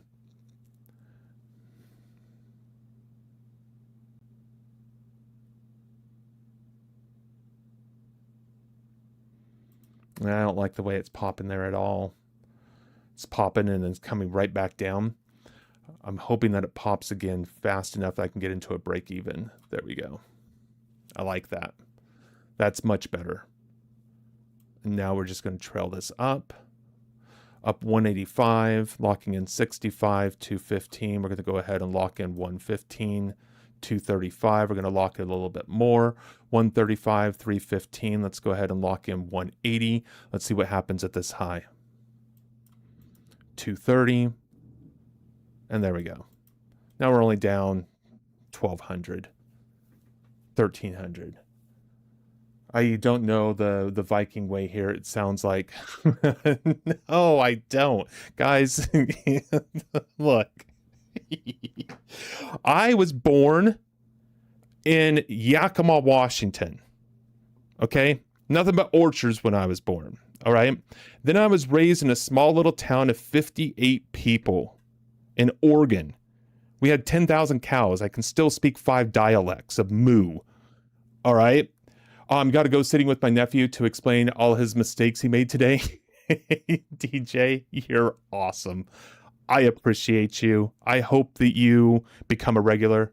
Thank you so much. Truly appreciate you. I'm on every day around the same time. So would love to rap with you some more. Truly appreciate you. Thank you so much. Oh, that was awesome. He's a former oil trader from the pits back in 91, he was saying.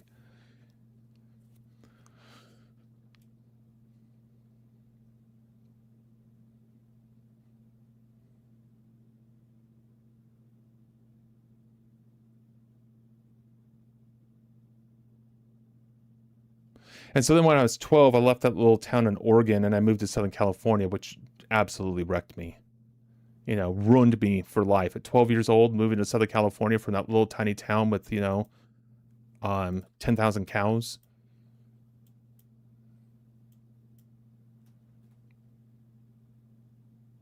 Just taking little scalps here and there is all I'm doing at the moment. I'm just fighting back to get back to break even again.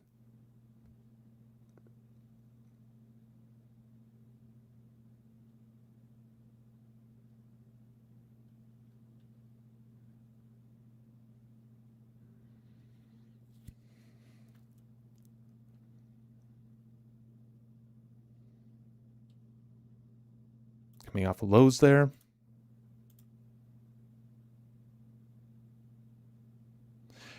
I really wanted to help. I mean, what was his name?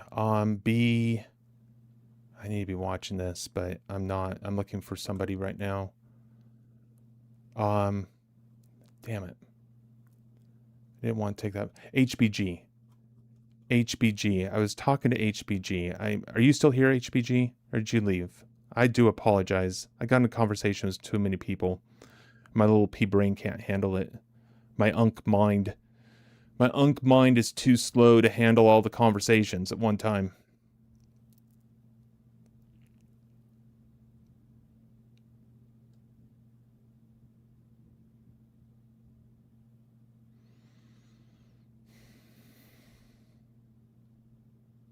Really want to short this. Really want to short this.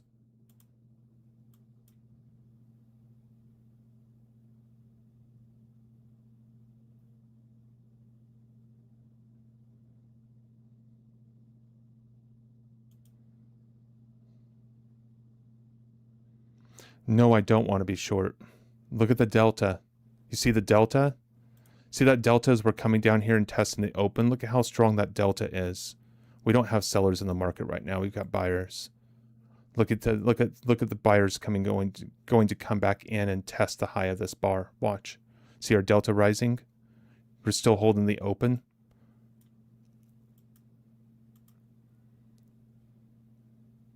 I might have to get back into this. 37 seconds for the bar to close. What happens if we test this low again?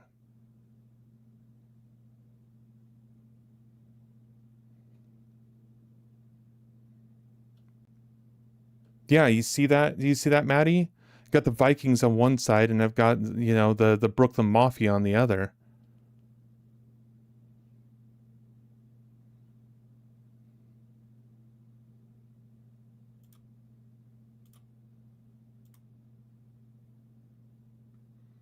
See if we can break the high. See if we can get some momentum to come into the market. Nope, not yet. Okay. Stop me out and come back down to this area.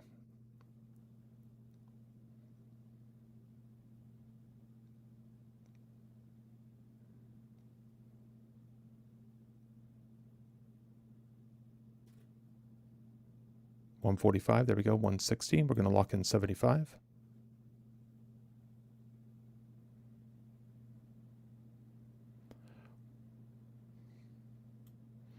Then go ahead and lock in $90.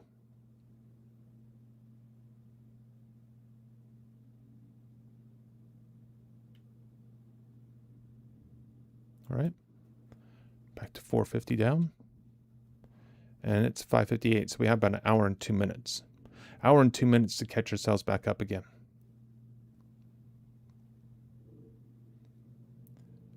Green delta again.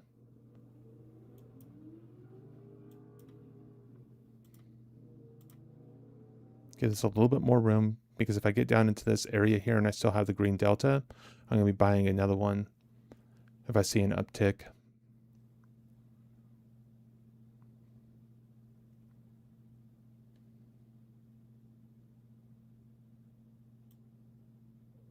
$65, going to lock in a break even.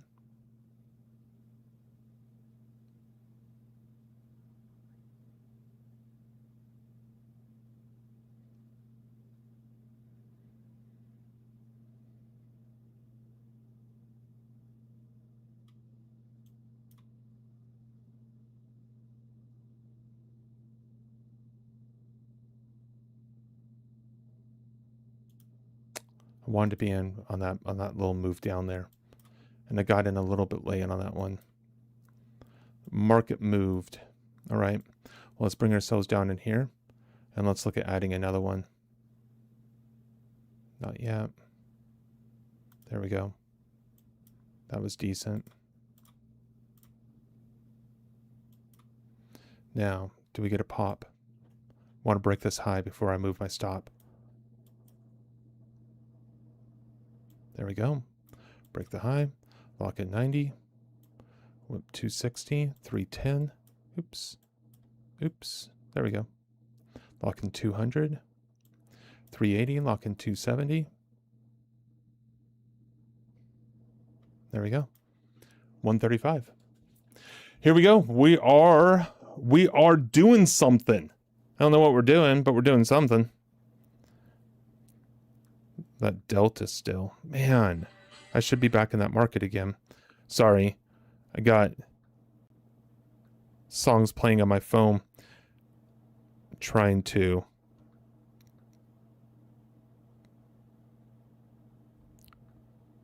check on my wife. All right. And then the momentum. I knew when I looked at that delta when it was back here at the open again, I knew I wanted to buy that. I knew I did, and I didn't. And I looked at my phone instead, and then there it is. Good times. That's all right. That is quite all right. So what we're going to do now is I'm going to go ahead and short this because of these highs right here.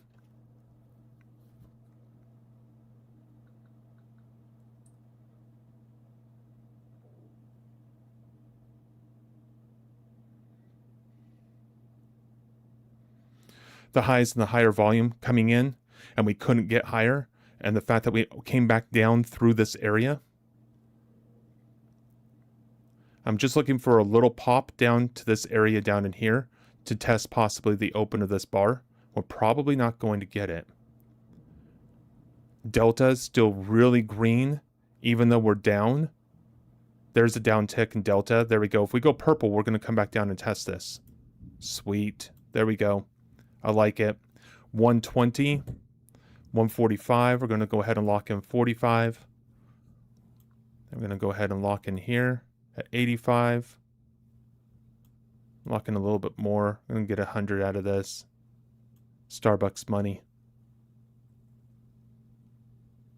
Let's go ahead and lock in 135, 140. Perfect. We're back to break even on the day. Yes. Okay. Now. Stop the scalping for a little bit. That was able to get us back up to where we wanted to be. And now what do we have here? We're almost at VPOC. Okay. So now what I want to do is I want to switch over and start watching the 15-minute chart. And where would I be looking for a test down here for a possible entry? Well,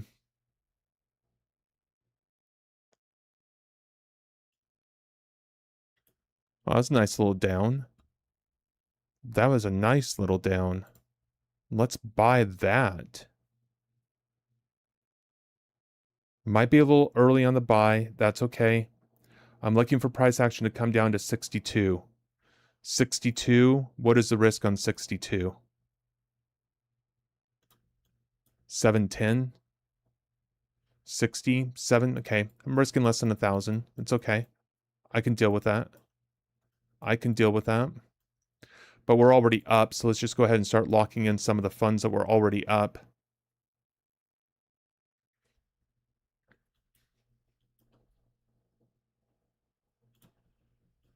And let's see if we can get down to 62. I was really hoping Delta was not going to turn green there.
Damn it. Test back down there again. Just test back down there again. Don't want it, do you? Just don't want to. And it's going to pop again.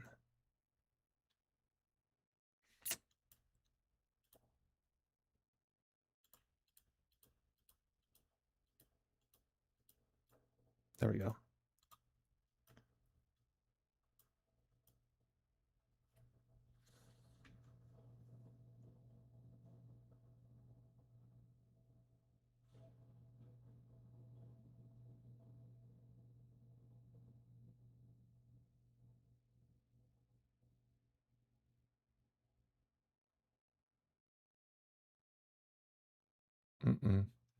No, the Delta is not my friend right now. It's going to pop and test these highs.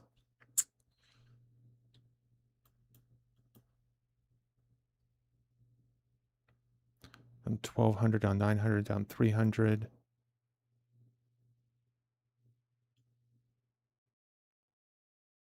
Delta's already popping back up again. There we go. Beautiful. Okay, out of that trade. All right, now I need to be looking for a long position. Delta possibly coming up here. What are we looking at? Yes, yes, yes. Definitely a long position.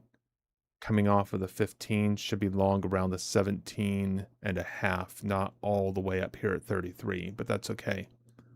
That's okay.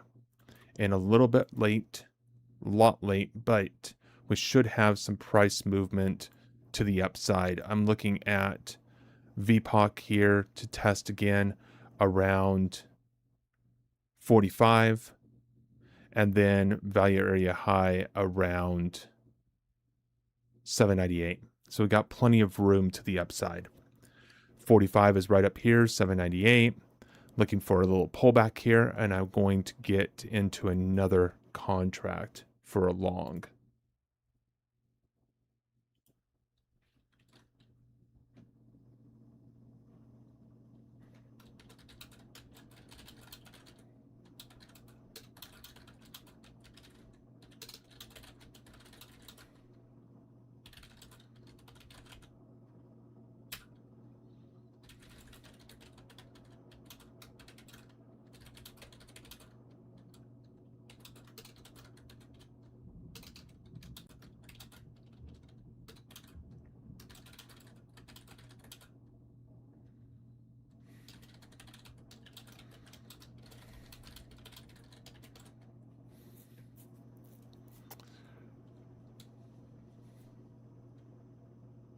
Now let's see here.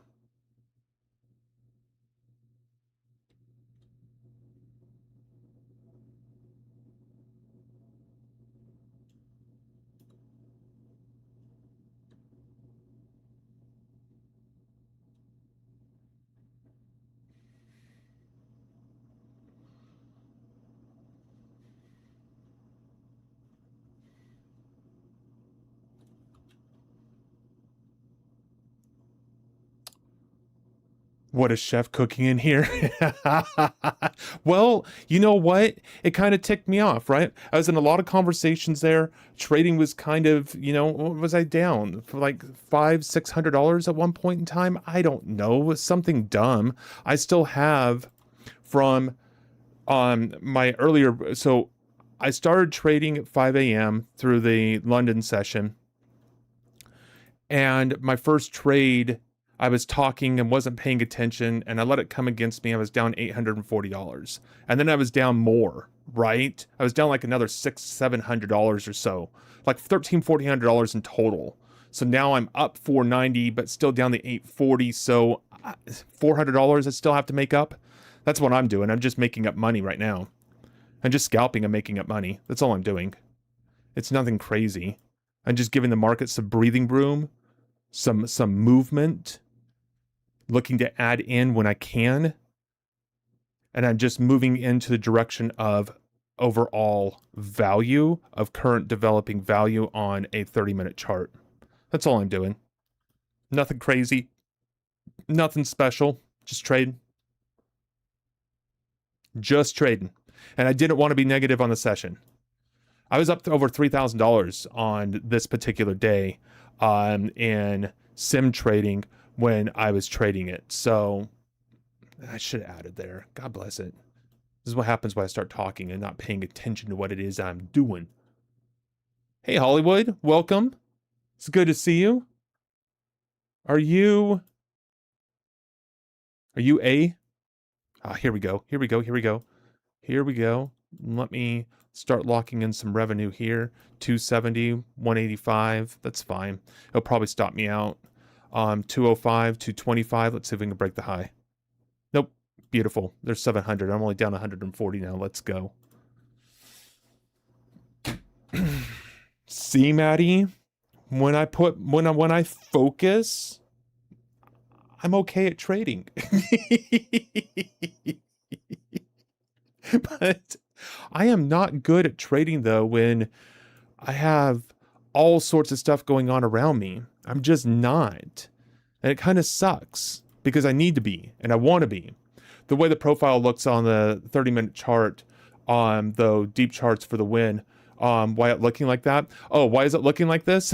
You making fun of my deep charts again? It's not nice. It's looking like that because it's developing value. We haven't even moved up into value area high yet. Value area high is right up here. And so it's all kinds of, we were in a trend, right? We broke through the trend right here on this bar is when we broke, and created the market shift for, prior value being all the way back here, right? And so this is just a new developing area that I have put a custom profile on based upon the bar that closed below that prior value. And so it's trying to make up for its lack of data.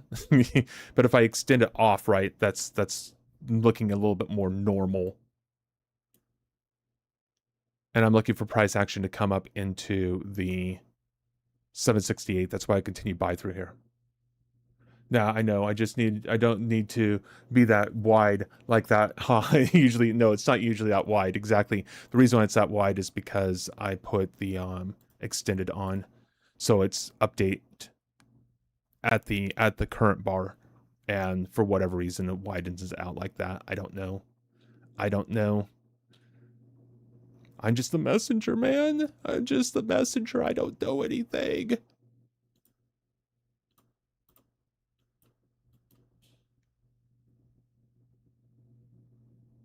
I'm looking to see if price can get over the close of the current bar. There we go. And I'm going to drop that stop right below the open of the current bar. And I said the open of the close of the previous bar is what I meant, not the close of the current bar. And now I'm looking for this high to possibly break.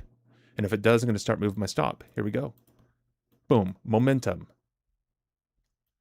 I love it when momentum comes in and I'm already in a position, especially when it's in a direction. There we go.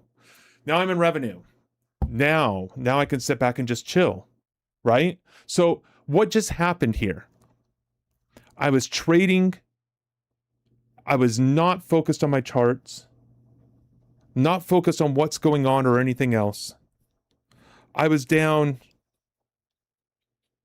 well over $1,300 on the session. And I just focused, and now I'm up 1125 minus the 840 that I was also down when I went back to live charts. So we were down 840. So now I'm up 200 and some change. That's how you get yourself out of a hole. Just focus. Focus. Know what you're looking for in the context of pullbacks. You know, not with indicators or anything else, just the pullbacks. What's happening at the lows of the bars. You know, giving the market room when you need to.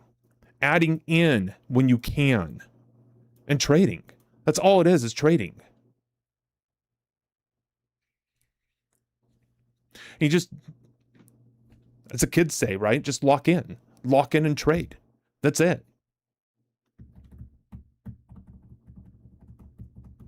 Got out of this position a little early. That would have been nice to hit. That'd been another $1,000. If I remember right, I actually hit this one. I think I hit it on like 4 contracts. That's why I was up like $3,600 when I was trading it live.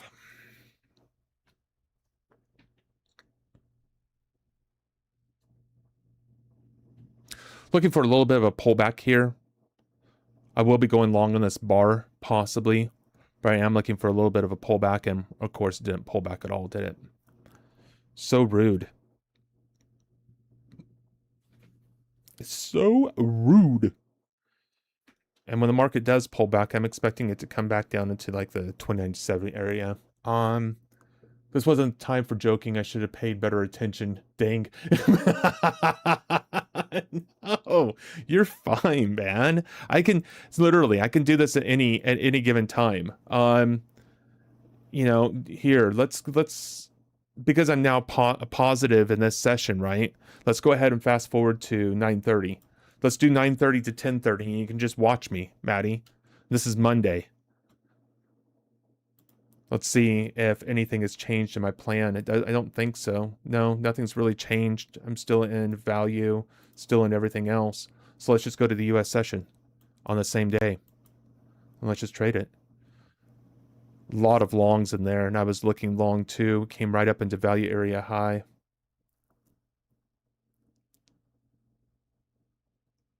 Let's trade.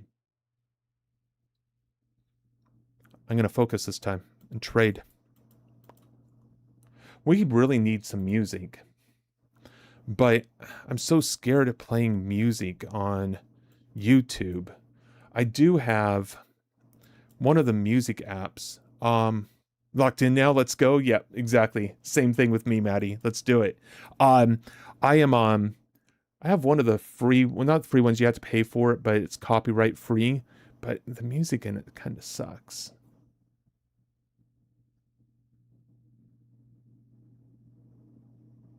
Okay, there's 930 right there. So now we're at the open.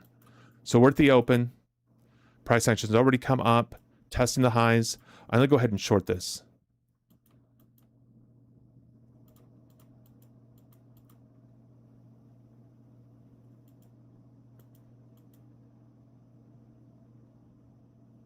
Buyers are in control. And short this again. Buyers are in control right down in here, so I'm going to put a tight stop. Let's go ahead and short it right up here. Ah, damn it. Got in too late. Let me watch this. Let me watch this. I'm going to add another one right here. 726. I don't want to take more than $1,000 loss on here. 9. 650. There's 1,000. That's 1350. Let me trail this down a little bit. I'm going to take a pretty big hit here. What I'm up, I'm going to be down again, which is fine. But I am going to take another shot to the downside here. And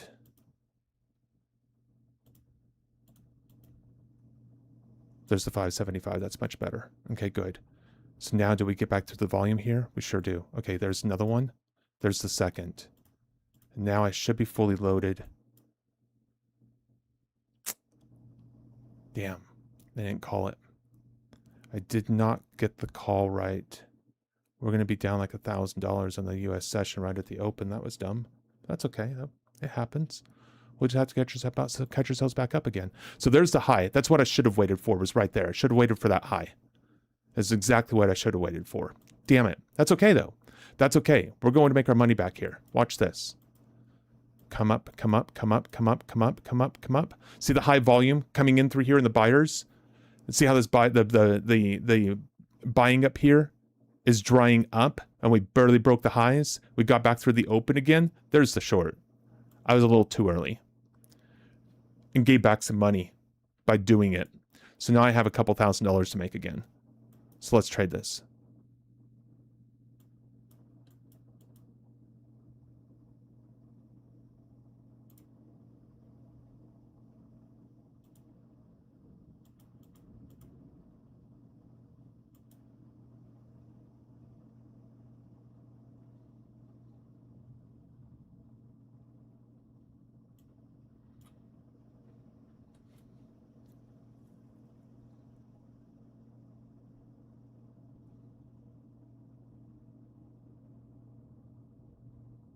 Okay, we're good. We just went through there. So the buyer stepped in and we immediately came back down through the sellers right through there. Beautiful. Okay, good. So we're up 290.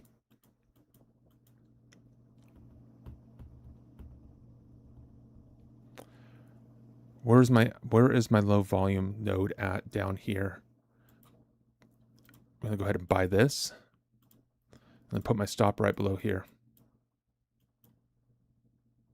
Okay. Higher volume in here.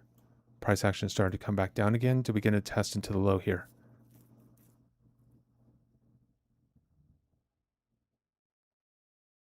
Right there. Got in too late though. Okay. Can we come down and test the low? Beautiful. Get me out with the break even. Break the lows. Cool. Cool, cool, cool. High volume. It's fine. Whatever. Keep going. Keep going. We're down here at the lows. Boom. I want to be long there. And give me a fairly decent stop down here, about 750. We're down 205 right now. That's fine. We're at the lows of value on the 30-minute chart. And I'm looking for these lows around 544 to hold. There's a 545 right there. So here's the 540. These are the lows right in here. So I'm going to go ahead and buy another one. We're in 2. I'm going to go ahead and grab a stop here. I'm going to trail this. It's okay. Come on back down. Thank you. Beautiful. Got 2 again. This time I have a little bit of a better entry.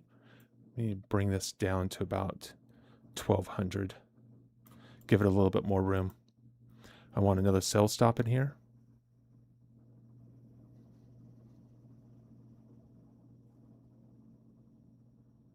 Trading off 30-minute profile right now. Looking for a continuation to the upside.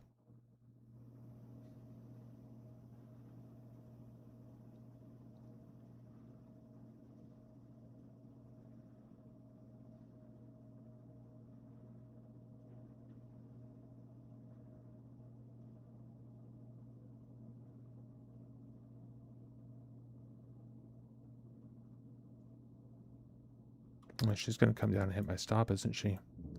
Damn. Damn, damn, damn. She broke the low there of the 30-minute. Okay.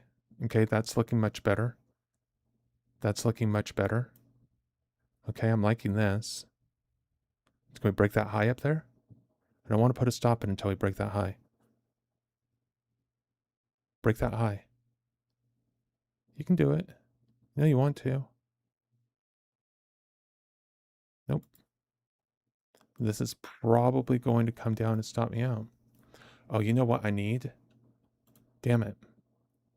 Damn it. That will be helpful. My stop was hit again. This is going to be helpful. Bingo. There it is. That's exactly what I need. Okay. Now let's trade. I'm down 1330 again. Good. All right.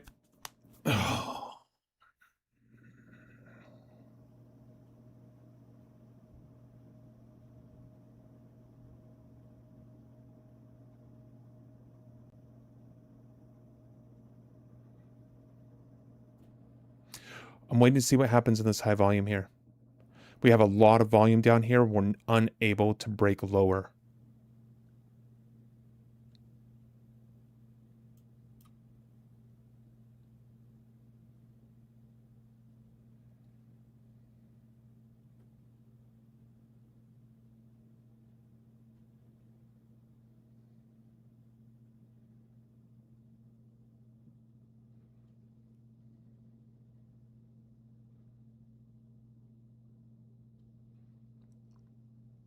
Can we get above that area? Not yet. Okay. And that's fine. We have nothing but closed down bars. Beautiful. Let's wait for the rejection to come into the market. Nice down on the 15-minute as well. See, we're still down here. Anticipate price action to break lower. I was late on the entry.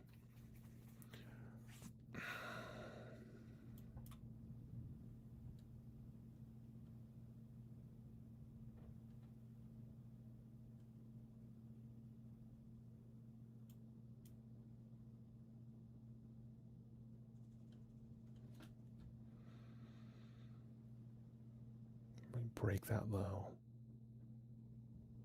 I wanted to be in here at the around the open of this bar, and I just got in too late. Just moved too fast is all that happened.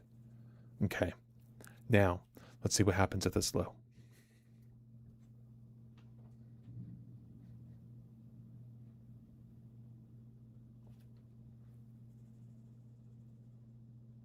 See, Maddie, I'm not happy unless I'm down.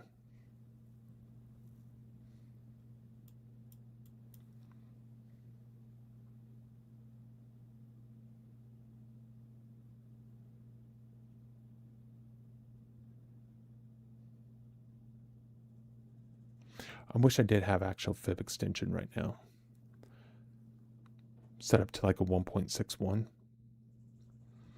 What I'm looking for is a fib extension down here, right? Looking for a 1.2, 1.61 touch of an extension through this down move right here. Give me an idea of where I'd be looking at for possible rejection. I just don't have it set up.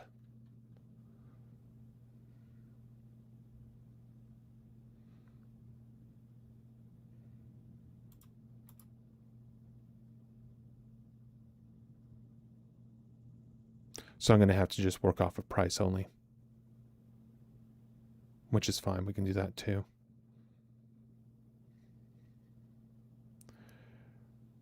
Price projection, maybe it's that. Nope, it's not going to be price projection. I don't know what it's going to be in this platform. I don't know what they would call it. All right, so barely broke the low, an up bar. Take that into life, mate. Happy unless I'm down. What a lie, mate. True philosophy, that. Yeah. I guess what it means is I don't really lock in until I'm down, and then it's like, okay, now we've got to do this right this time, and then I'm fine. It's like I have to do something stupid that I have to make up for in order for something to turn out right. That's what I mean. But guess what we have down here? Guess what we have down here, Maddie? What do we have? What do we have?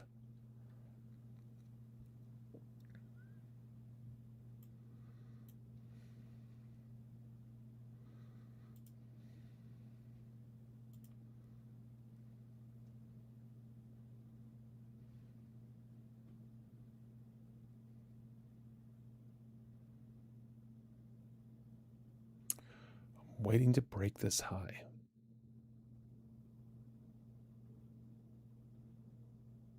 Go ahead.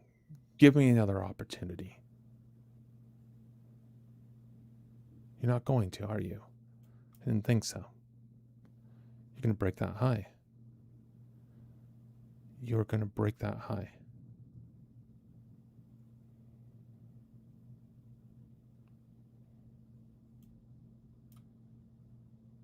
Come on down. Come on down. You can do it. It's okay. There you go. Thank you. Now, we need to break that high. Down delta, it's going to break this low, isn't it? It's going to break the low. And then what do we do here? I might really be underwater on this one. This might be one of those days where you just blow up a combine just for or an evaluation just for the sheer sake of blowing up an evaluation. It is possible. But I don't think so, though. I don't think that's going to happen. Where are we down? 26? 30, 37? Let's look. Let's see if I blow it up. 36, 37, 38, 34, 39, 40, 40, 46. Yep, that just blew up an evaluation. This is why you don't trade at the open. This is why you don't trade at the open.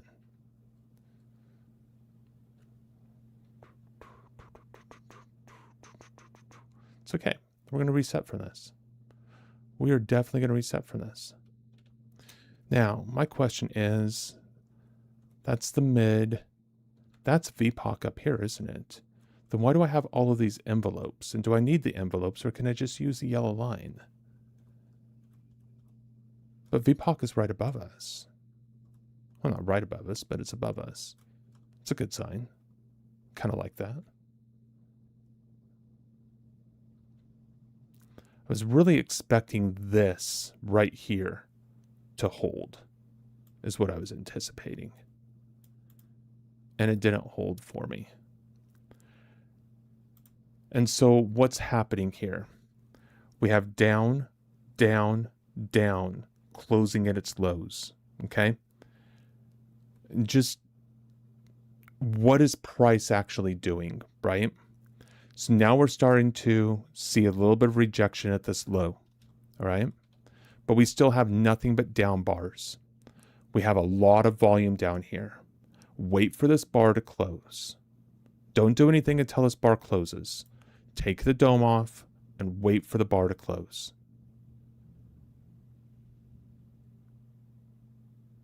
Because the close of this bar is extremely important. Where does it close at?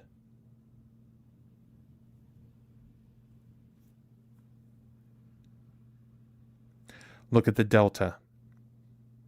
Delta has come way up. Now we're coming back down again, right? There's the up. There was the up. Price action's having a hard time coming down here.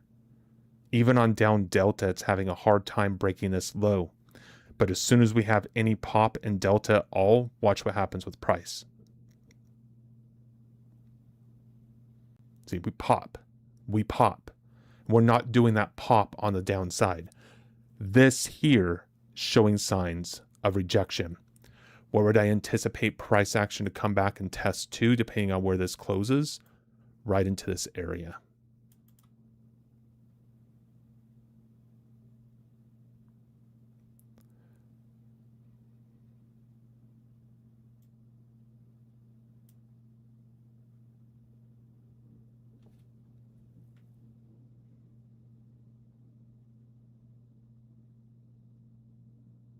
There's the close. No pullback yet. Hey, Fine's with us. How's it going? Welcome, welcome, welcome. Doing a little test, and this playing, trying to trade the open. It didn't work out well for me.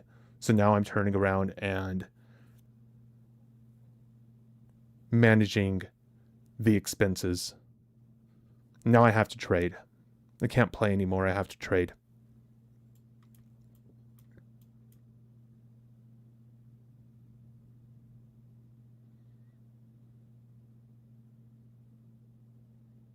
Higher volume coming into the high, anticipate pullback into this area. Buyers is strong. We're going to hold the open. Delta is going to be a nice indication for us there. Looking for a pullback to come back into this area. There's the pullback. Let's go ahead and get into another one. A little bit of a deeper pullback. Came back through again. Look at Delta. Delta never turned negative there. We didn't come in and test the low. I'm going to go ahead and get out with one right before these highs. Daily LVN coming up. I'm actually went back through the profile on my daily. Let's see what happens here on the context of this daily. Let's see where we're at. We're in here. Where's our profile at? Oh, we're way down here. Yeah, I mean, we gapped down. We gapped way down. All right, that's okay. The first target's going to be here. The next target's going to be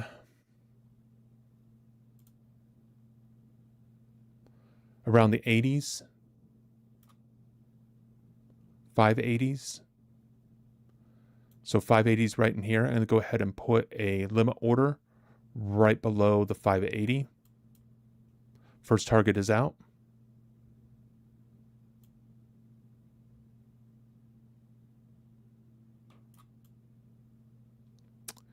And then I want to be out with another one right below the mid-range, because in the mid-range we can find price action, hold resistance in that area, possibly move around in chop. So I actually want to be out with two more in this area, just so we can completely limit the risk in the position overall. These two hit, that will leave us with two on. And we can manage that position as it's coming back down in here and pulling back if we get a pullback from the mid-range.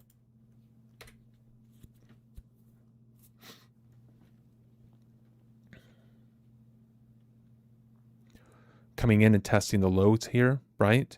Look at the delta. Delta just now turned purple. We just have now the down delta, and it's coming back above the open again. It's a reason to get back into a long again. And we're going to get out with another one right here. So let me get my dome up, and let me go ahead and pop in one sell right there.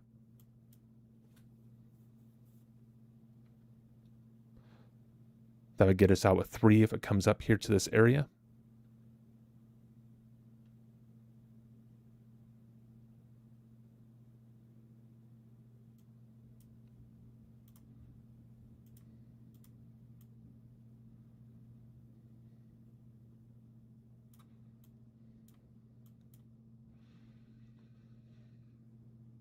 There's the auction coming in here. Come down and test into this area. I'm going to go ahead and give myself, let's say we're down 477 right now. I'm going to go ahead and give myself about a $1,500 risk at the moment. Just kind of see what's going to happen here. Give it a little bit of room. We have the auction coming in here, buyers and sellers coming in around the same price. Looking at that as holding as an area of support right now. Delta's having a difficult time coming back down again. As soon as we turn green, what happens? We break the highs. Anticipating this to break the highs now. And this is going to completely limit our risk and exposure in the market if we come up here and test into the mid-range. There's 1 and there's 2. And now we can turn around and move our stop in here and lock in an additional $675, not have any risk on the position at all.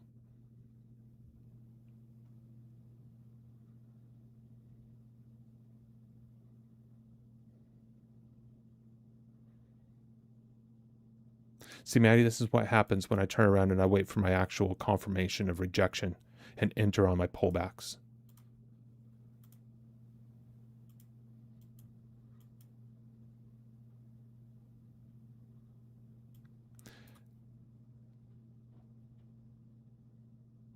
So we already hit the 560 area for value area low. So I'm going to go ahead and target the 750. So I'm going to drop this one, and I'm going to put a limit order in around the 750 area. And so we're going to have one right about here. And then I'm going to be targeting value area high at 828.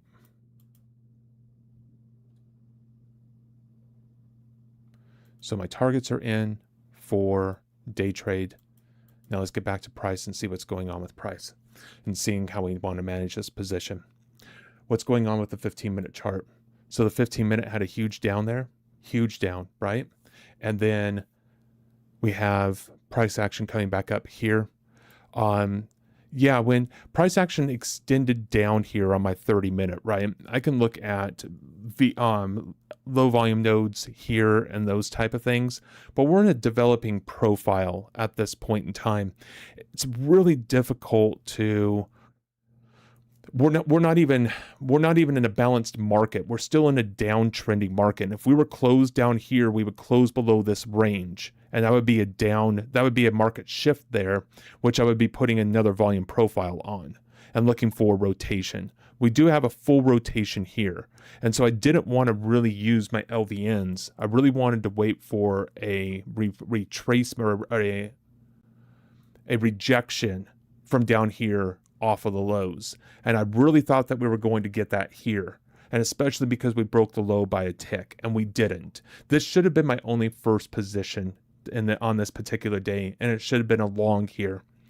But if anything, in any of the other positions, there's really no other positions. In my trading plan, I shouldn't be entering positions until 9:45 anyhow. And so this is that first bar that I could really even be taking positions as it is. This is the reversal right here. And now price action is trading off of that reversal nicely.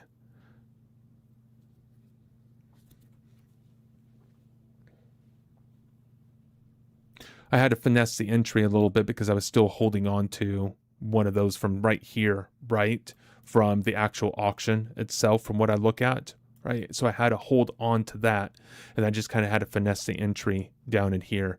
That would have blown up an evaluation. So an evaluation would have blown up the way that I traded this particular day. in this replay, but I shouldn't have been trying to take the positions in here anyhow. It's me doing something stupid before I actually start paying attention to what the hell I'm doing.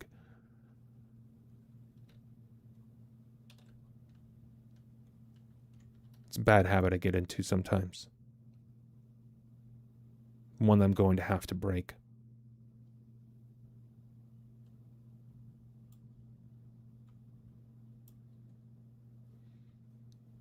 Finally broke it. Now retest it and buy it. Beautiful. Yes. Yeah, no, exactly. And this position right here, right? There's every reason to be looking at this for a particular long in here, especially with the pullback. So what happened? Price action came in, right? Created a lower low, but it's really one of our first up bars, and we closed in the top 1/3. Oh, come on. Of the market. What's up? I'm just gonna go work out with Cooper. Yeah, absolutely. I don't know if Maddie's coming, but it might happen. I don't know. I might need to go get her. So. Okay, sounds good. Well, have fun. Enjoy your workout. Sorry for interrupting. Oh, you didn't interrupt anything. You're good. And so this is the first time we actually had a bar close in the top 1/3 of the range, right? And then I depicted where I was anticipating a pullback to happen. And when that pullback happened, that's when I started adding into the position, right? And so when you start adding into the position, it comes down a little bit more. It holds the other area of high volume right beneath us, comes back into that high volume above us again, where we were looking at. Go ahead and add another one.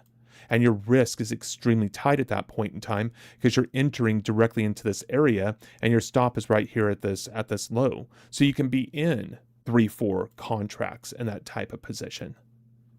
And now what we're looking for is a pullback to this market. I need to see a lower low. Why do I need to see a lower low in this market right now? I'm not moving my stop until I see a lower low. Why? Because we're currently in the moment in an uptrend in the NASDAQ in the short term, not in any other time frame, in the short term. Why do I put my targets where I did? Because we're in rotation right now. I'm targeting VPOC. I'm targeting value area high. This is how you take a scalp position or an entry to a scalp position and turn it into a day trade. Okay. Then I took the first couple of trades off, one right here off this high, one, I guess two off of this area here. Why? Because we could see possible rejection, and we did. We rejected into here. But what did I do? I added back into the position again off of this pullback here because we're holding structure, and now we're trending. So in a trend, you make higher highs and higher lows. What do I need to see right now? I need to see a lower low, so I have a higher low. Once I have that higher low, if we break the high previous to that lower low, then I can turn around and move my stop below that low. And now I have an index place to be able to trail my stop based off of price action, still holding on to the day trade, anticipating a trend continuation move as we move higher. I should have a target here in initial balance. Why? Because technically we're trading in balance. Okay. We came off of initial balance low and we immediately made a V formation back up into IVB high, okay? And rotational market, we should come back down into IVB low, all right? But we've got all of our areas of value above us, which are above initial balance above us. So if anything, I'm anticipating a test of initial balance, then break back down again to the midline, and that's going to create the higher low. If we come back up and break initial balance, my stop can now be moved wherever that low is. Yeah, exactly. Finally broke it. Now retest it and buy it. Yeah, exactly. 100%. 100%. And by doing that down here at this area, your risk is very tight. And when your risk is tight, guess what you're able to do? So 40 points down to, so it's basically a 40-point stop, right? So if 10 points is $200, so about $800 stop, okay? Whatever your max risk is. If it's 1,600, you should be in with 2. If it's 3,200, you can be in with 3, right? And that's what you should be doing in this area as price action is coming through. And really, a 400 stop is pretty high.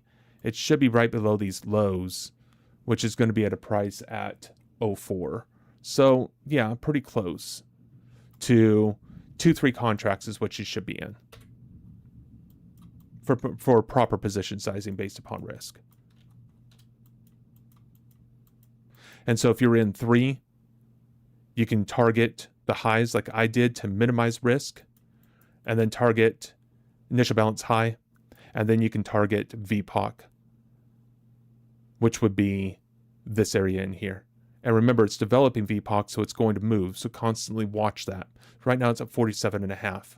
So I'm going to go ahead and move this down to 44.5. That way, if it becomes rotational in that area. And we haven't even made any form of lower low yet. And we're immediately trading right through initial balance. There is no pullback. There is no anything else. We haven't made a lower low. We haven't done anything else. So in terms of this position and how this position is working, we should be holding on to this position, anticipating trend continuation and price action to come back into higher areas of value, which VPOC is the next one, which is now at 750. With developing VPOC being at 750, 44.5, I can move it if I want to, but there's really no reason to. Value area high is still up here at 820, and I'm currently looking at 825. So let's go ahead and move that down to like 816.5, which is fine. And that is how you turn a day trade into, or a scalping methodology into a day trade. And we have one left. There's no sense in being up 5,000 on a contract and only locking in a couple hundred. So go ahead and just move your stop wherever you want to, wherever you're comfortable. You can even move it below here if you really want to be aggressive. I'm going to give this a little room. We haven't made a lower low yet, so I'm going to give us a little bit of room. Up 5,400, 8,000, 8,800 on the day after my expenses, after blowing up an evaluation, right? Put that all into context. But where did my blow up of my evaluation come from? From being stupid trading in the open. Because of what I just came off of in the London session. And I'm like, man, in the London session, look at me. I did really well. I was like dialed in. Okay, beautiful. Let's go ahead and do that in the US session. I'm just going to go ahead and trade the open. This is what happens when you get overconfident. Now, VPOC there, knowing how price action can react around VPOC, I'm going to go ahead and move my stop. Lock in an additional 3,700. $11,000, $12,000 on the day, not a bad day. That's it. Now we wait. Price action is either going to stop me out or it's going to go up and hit my target at 6,900. Let's see what happens. Boom. Done for the day. That's it. 15,000.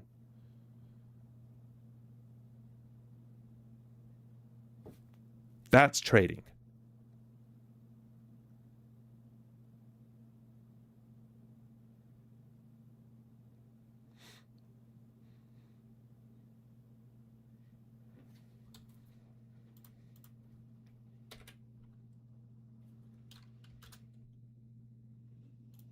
I want to do the same thing again for Monday. I don't want to have that taste in my mouth of trading at the open there. That was dumb. Dumb. I did the dumb. Maddie, I did the dumb.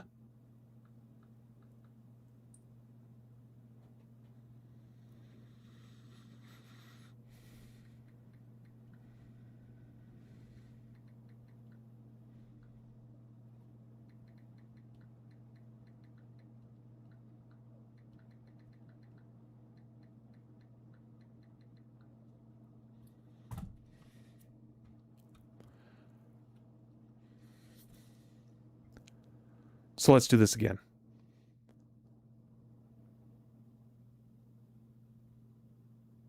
Different day.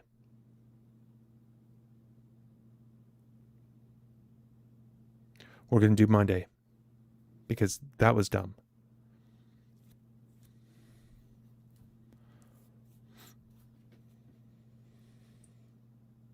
And this time I'm going to try this properly.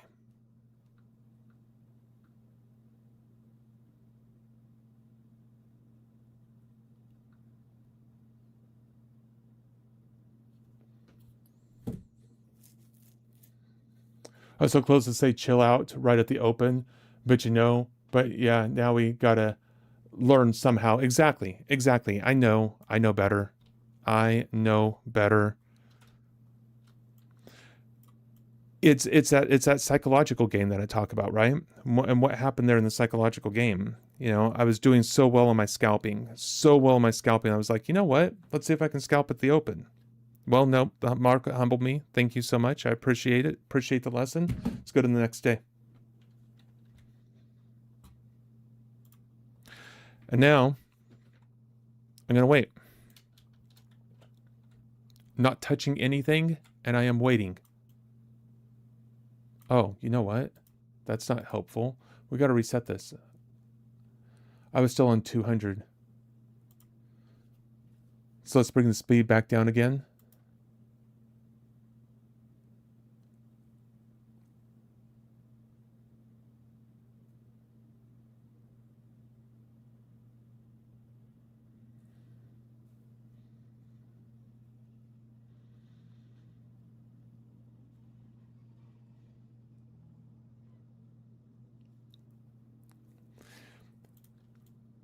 I have a bad habit of letting the short-term success go to my head and thinking that I am better than I am. And every time I get that notion, I get humbled.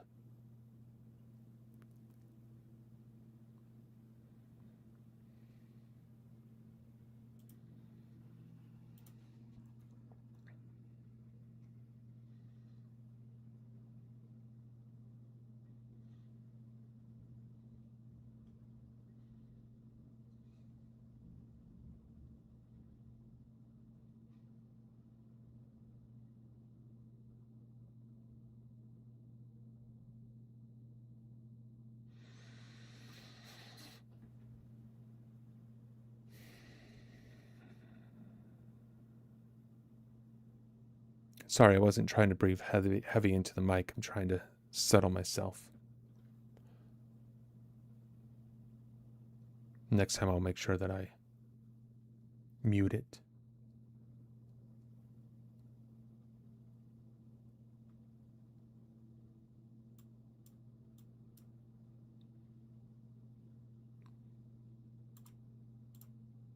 There we go. Now we're on the single. Okay, here we go. We're trading above value area high right now on the daily perspective. So you probably can't see it, but I'm going to show you real quick. So in daily perspective, right, we're here on this particular day, and we're trading above value area high at the moment of the daily perspective. Okay. We tested the low on Friday down through here, and we have the high volume below us down here. I'm anticipating price action to come down. I really want to short this right now.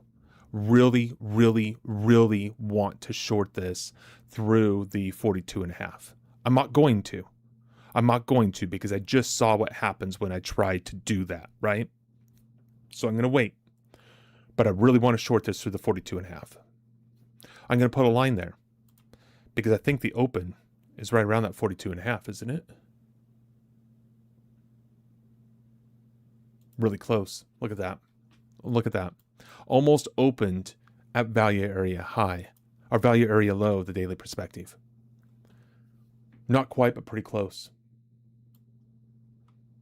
Continuation to the upside would be expecting here, but look at the rejection from up here.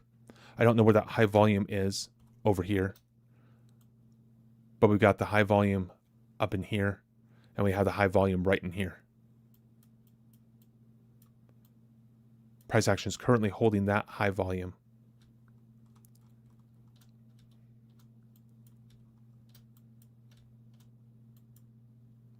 And do we get through the 42.5? I'm not going to enter. Hey, Tom, how's it going? Do I trade gold too? I do not. I don't trade gold. I have never taken a trade in the metals. I've been trading since '98, and I've never taken a trade in the metals. I primarily trade the indices. The ES and the Russell used to be my primary markets. I used to trade 25 lots in the ES and 18 in the Russell. I just got back into trading again. I started streaming. This is my 4th week of actual streaming.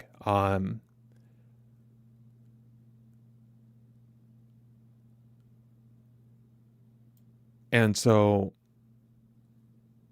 I'm just trading the indices right now. I can take a look at gold for you if you would like me to. When I get done with this particular day here, I'll probably be done in the next half hour or so of doing this. So if you want to stick around, Tom, I could definitely take a look at gold for you. Once you understand auction market theory, you can apply it to any market. It doesn't matter what the market is. So we can definitely do that if you'd like to stick around. This is the U.S. session right now of the NASDAQ on Monday. When I was doing this on Monday live, I was telling everybody to be very careful because we should be anticipating tighter range consolidation.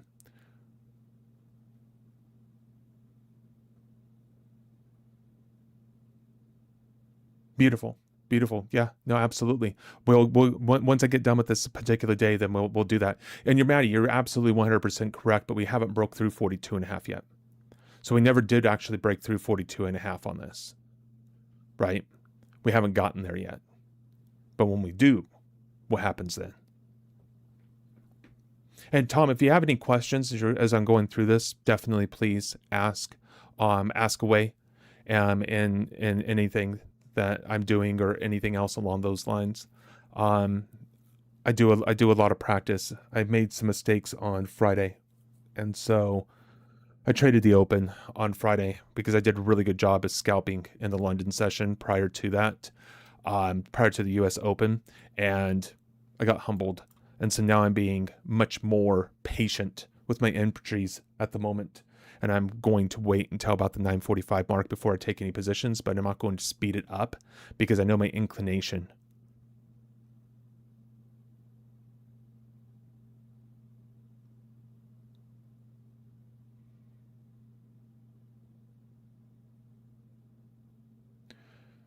Now that area, Maddie, is 29,040, not 42, but 40. So we're right down here in this area. And then by the time that you take a short down here in this area with IB right down here, I don't know. I don't think that's something that I would really be looking at.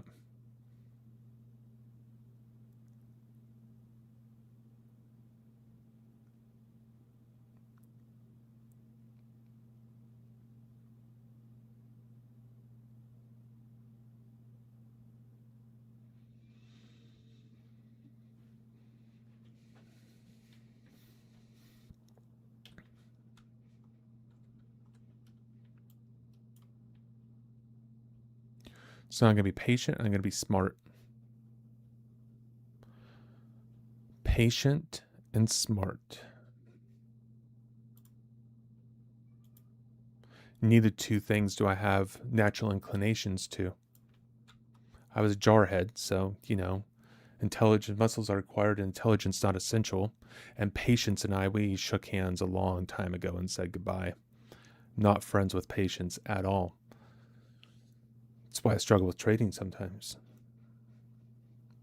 But even in the moments that I struggle with trading, it's fine. I bounce back really quickly and I recover from my issues. Looking for this high to break. This high volume up here, anticipating this high to break. So how can you trade when the U.S. market is closed? I'm doing a replay. This is Monday, the 20th, July 20th at 9:36 a.m. And so this is a replay of that date. So Maddie, here's your auction, right? Anticipating this to hold as possible resistance.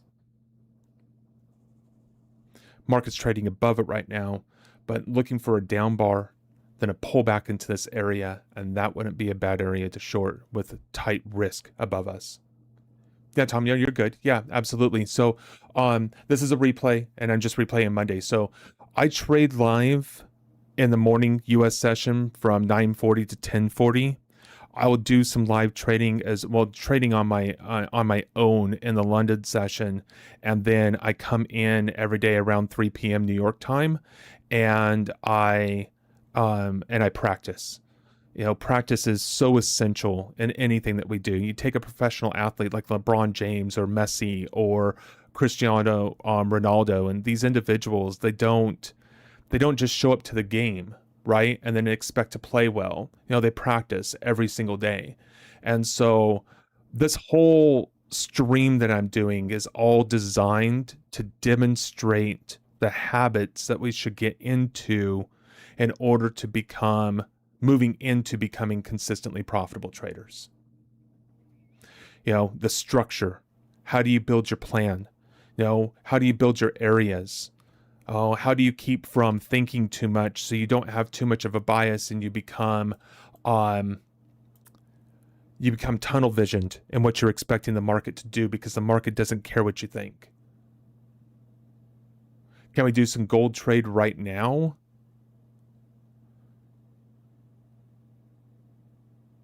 When the market is open? When does the gold market open? What time does the gold market open?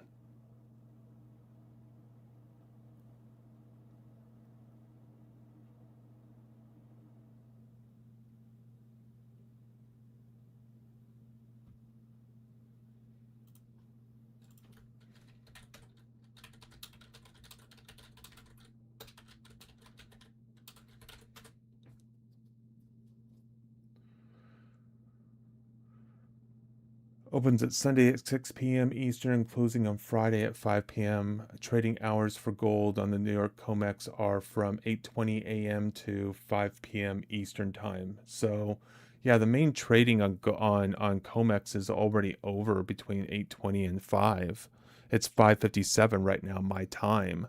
You might get some overnight activity, but I mean, if the market opens at 3 at 3 p.m. Or I'm sorry, at 6 p.m. Is gold liquid enough to trade at 6 p.m.?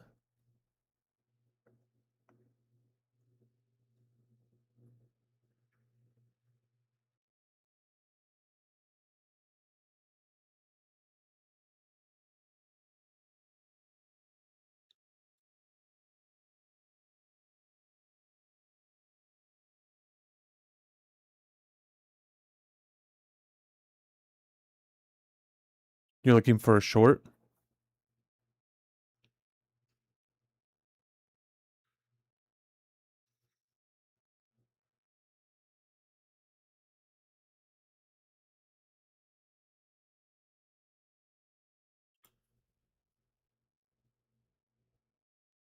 Apparently I am too.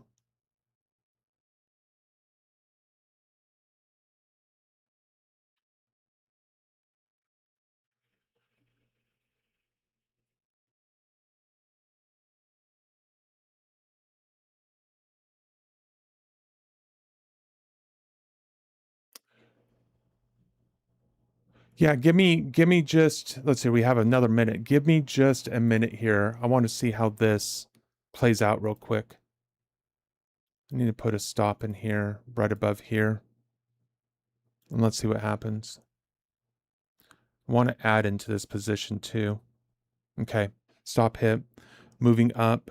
This was not the rejection that I was looking for. We're also above value area low on the, yeah, okay, never mind. Damn it.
All right, you still here, Tom?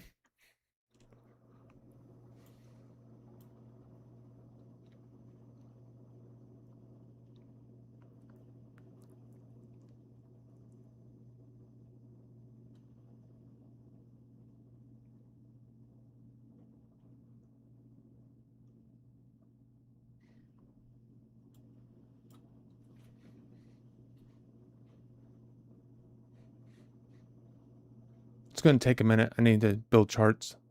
I don't have any data for this market.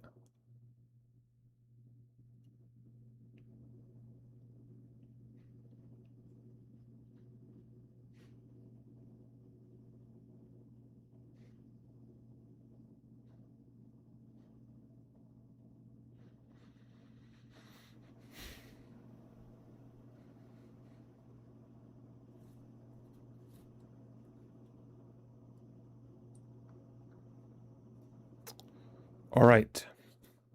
Gold.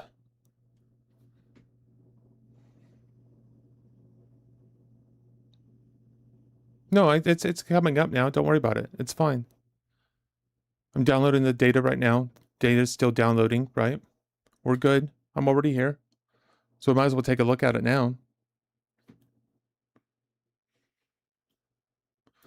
We can start here. Let's see, where are we at in this market? Let's go back a little bit further.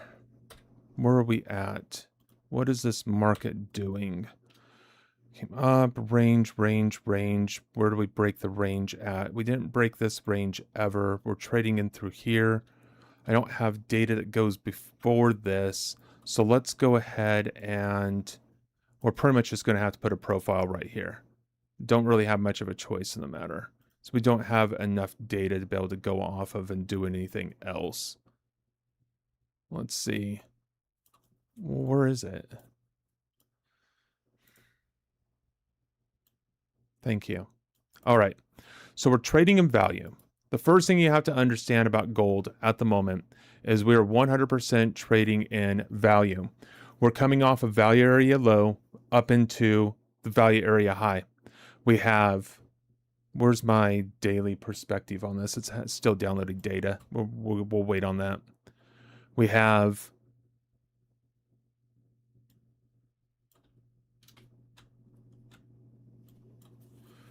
price traction trading in a short setup. I'm not seeing it. I just don't see a short setup right now at all. Not even a little bit. Price actions trading in value. We're coming off of value area low. We're moving right directly into VPOC at the moment. Okay. What is going to happen in VPOC? We're going to rotate around this area a little bit. All right. But what should we be anticipating to have happen? Price action to come back up here into value area high around 42.23. That's what we should be anticipating in the context of this market. So what are we looking at here in the shorter term? Well, in the shorter term, we've got low volume nodes. Where is it? There it is. Low volume nodes in here.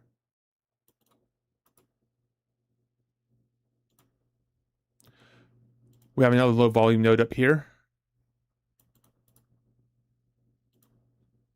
We have another one up here. Shorts. These are great areas for shorts. Longs.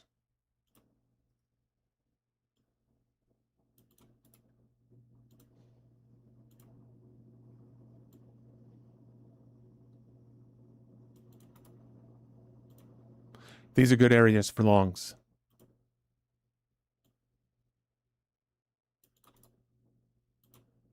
In here, scalps to the long side. Trading where it's at right now until it comes up to value area high. When it comes up here into this area, you can look for possible rejection. Look for possible rejection, continuation play back down to the other side of value. But trying to go short right now, nah, this is a fool's game at the moment. Trying to shorten here, you're guessing. 100% guessing. Why? You're in rotation.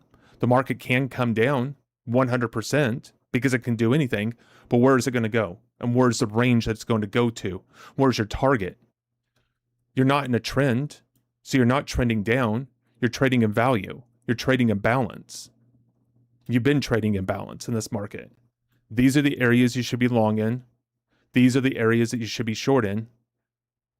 And try not to trade around this area between this line here and this line as much as possible. You should already be long, managing positions on the long side. And if you're not, then scalp. But scalp to the long side, anticipating value area high up here at 41.14 to be hit. That's how you trade rotational markets. Trying to trade this short right now? You can, 100%. You can do whatever you want to.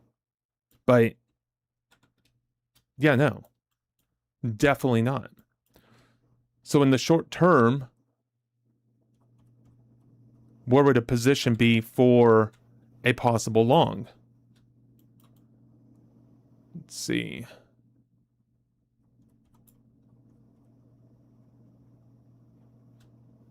Huh.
Uptrend, down, down.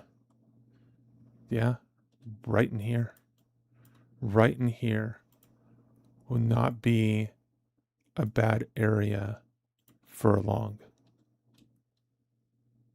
So let's see what happens. Now remember, I don't trade gold, right? I don't trade gold. But looking at this market, we're absolutely 100% rotational. Tell me where I can learn order book, like a book or material would do for me. For like, you talk about order flow?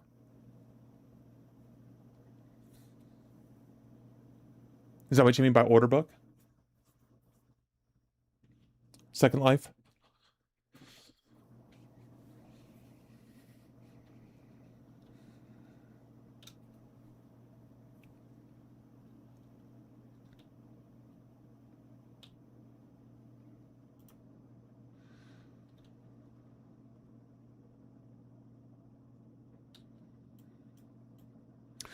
So there's really not a book out there for order flow, not one that you're going to be able to actually learn anything off of. Order flow is not something you're really going to be able to read about and understand. It's something you have to watch. It's something you have to practice. It's something you have to see. And it takes some time to develop. That's why a lot of people don't go into order flow and don't use order flow in their trading, is because of that. It takes time. Okay. It takes time to learn. It takes time to develop into, to get an understanding, to be able to understand what you're looking at. Order flow is also not the holy grail that individuals might think that it might be. Okay. The first thing you have to understand about trading is you're not trading price, you're trading a market, and a market is an auction. Okay. That's the first thing you have to understand. An auction, if it's trading absolutely efficient, for every buyer there's going to be a seller, for every seller there's a buyer, and it's just going to trade in a flat line. It's never going to move. What happens is when participants get aggressive in one direction or the other, those participants make price action move in one direction or the other. Order flow gives you the ability to analyze and see where those participants are. Heavy participants in here.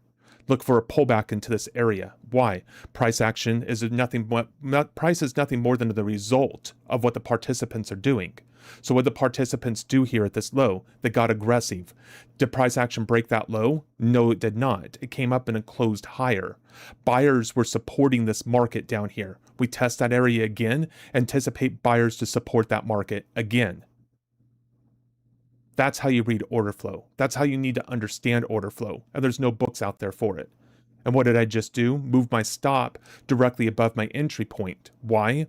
Because we're currently trading off of this area up here. We have rejection above us. We have this area of support in here. I'm scalping this position if I'm doing anything else because we're currently trading in value. This market has been in value forever. Okay? Look at this. It's been trading in value. Here's your unfair lows. Here's your unfair highs. Okay? Price action comes up in the unfair highs, rejects and comes back down. Where does it eventually go to? VPOC. Where are we at right now? We're above VPOC. We're above VPOC. Volume point of control. That's where the most volume is traded in this range, is here at this price. Okay? Price action's holding that as support.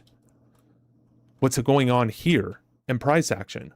Price action is making higher highs and higher lows. You're in an uptrend in this market right now. Okay? Calling a short here, you're guessing. 100% guessing that the market's going to go down and you're in an uptrend. Where are we expecting price to go? Value area high. Why? Because when price action is trading in rotation, where does it usually go to? Value area low to value area high.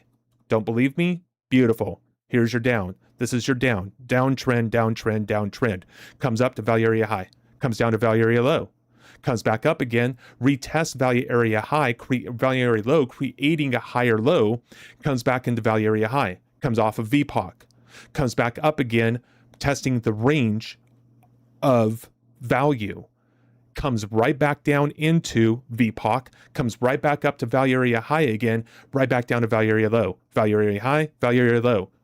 Above VPOC, comes down to test VPOC. Where should you be expecting price action to go? Right up here, value area high. You're welcome. Absolutely, Tom. Anytime. This is auction market theory. This is what it means to trade auction market theory. You're not just trading blindly. You're not just trading price. You're trading volume. You're trading around an area right now where most of the volume has been traded. Why don't we trade around value in auction market theory? Why do we like to trade in unfair highs and lows? Because in value, should expect rotation. And what do we see? Rotation, rotation. What do we see? Rotation, rotation. A little bit of rotation in here, but not near as much as you have over here. Not near as much as you have in this area. A little bit of rotation up here, but you just made highs. So looking for a long setup? You know what, Tom? This is what you should do, okay? Build a plan and execute your plan. That's what you should do. That's what's going to give you the confidence to trade. You come in here on TikTok and you start asking individuals what they should do. One, you're asking an individual that's already told you, I don't trade gold. It's not a market that I trade. We've already talked about that. You're asking an individual that has no idea how to trade the market that you're trading. That's not a good, viable trading methodology. Not by any stretch of the imagination.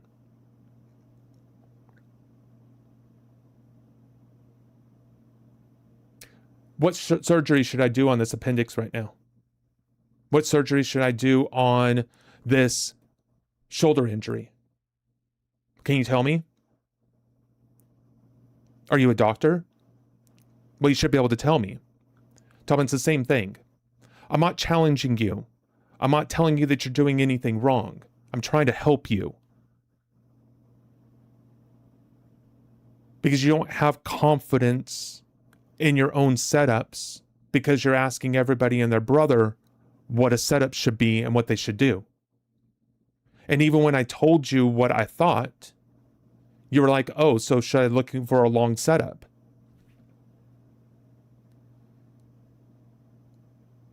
I was practicing.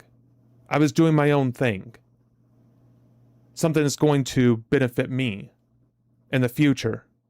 And I took the time to bring these charts up, absolutely interrupting what it was that I was doing in my own practice, to give you a reading of tea leaves of what auction market theory is telling you about your market. You wanted to go short. How would have that worked out for you if you would have gone short down here? What would you be doing in the market right now if you were short? If you would have gone long in the area that I pinpointed down here, what would you be doing?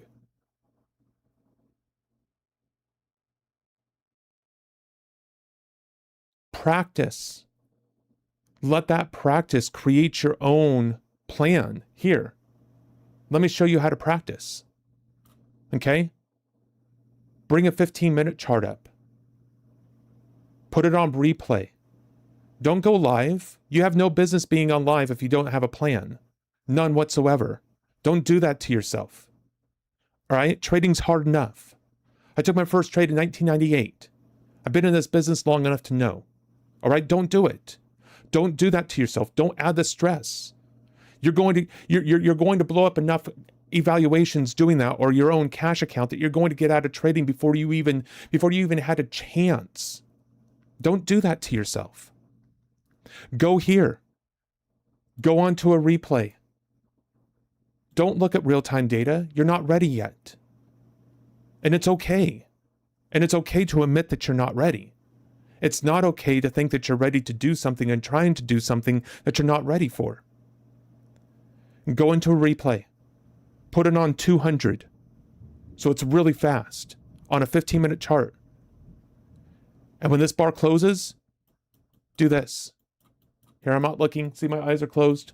Beautiful. Next bar, down. Next bar, I already know, up. Next bar, up. Next bar, don't know. Next bar, up. Came up a little bit from the open, broke the high, and came down. Next bar, down. Next bar, down. Next bar, down. Next bar, down. Came down, right? Look at the rejection in here. Look at your delta. Next bar, up. Next bar, down. Next bar, up. Next bar, up. Next bar, up. Next bar, up. Next bar, down. And do that. This is a 24-hour market. Do that for a full 24 hours and practice that. When you can do that 80 to 90% accuracy, now you have the ability and the right to move to real-time data. Until then, stay off your real-time data. Stop guessing. Do the work.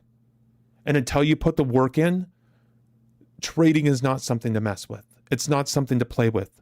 It's not something to come on TikTok and ask individuals, what is your opinion? What do you think I should do? What setup should I do? What should I do in this market? Don't do it to yourself.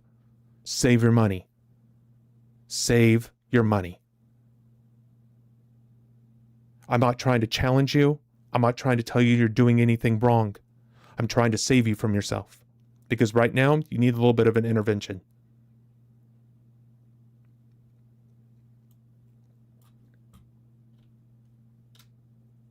There was your long.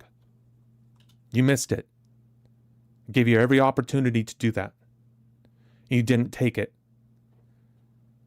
And then you're like, oh, well, should I be looking for a long setup? Not now.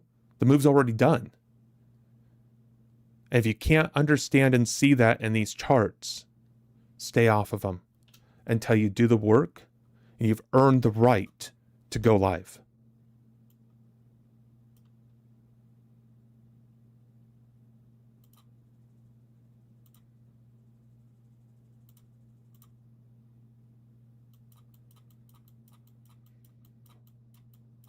And my eyes closed again. Next bar down. Next bar up. Damn it.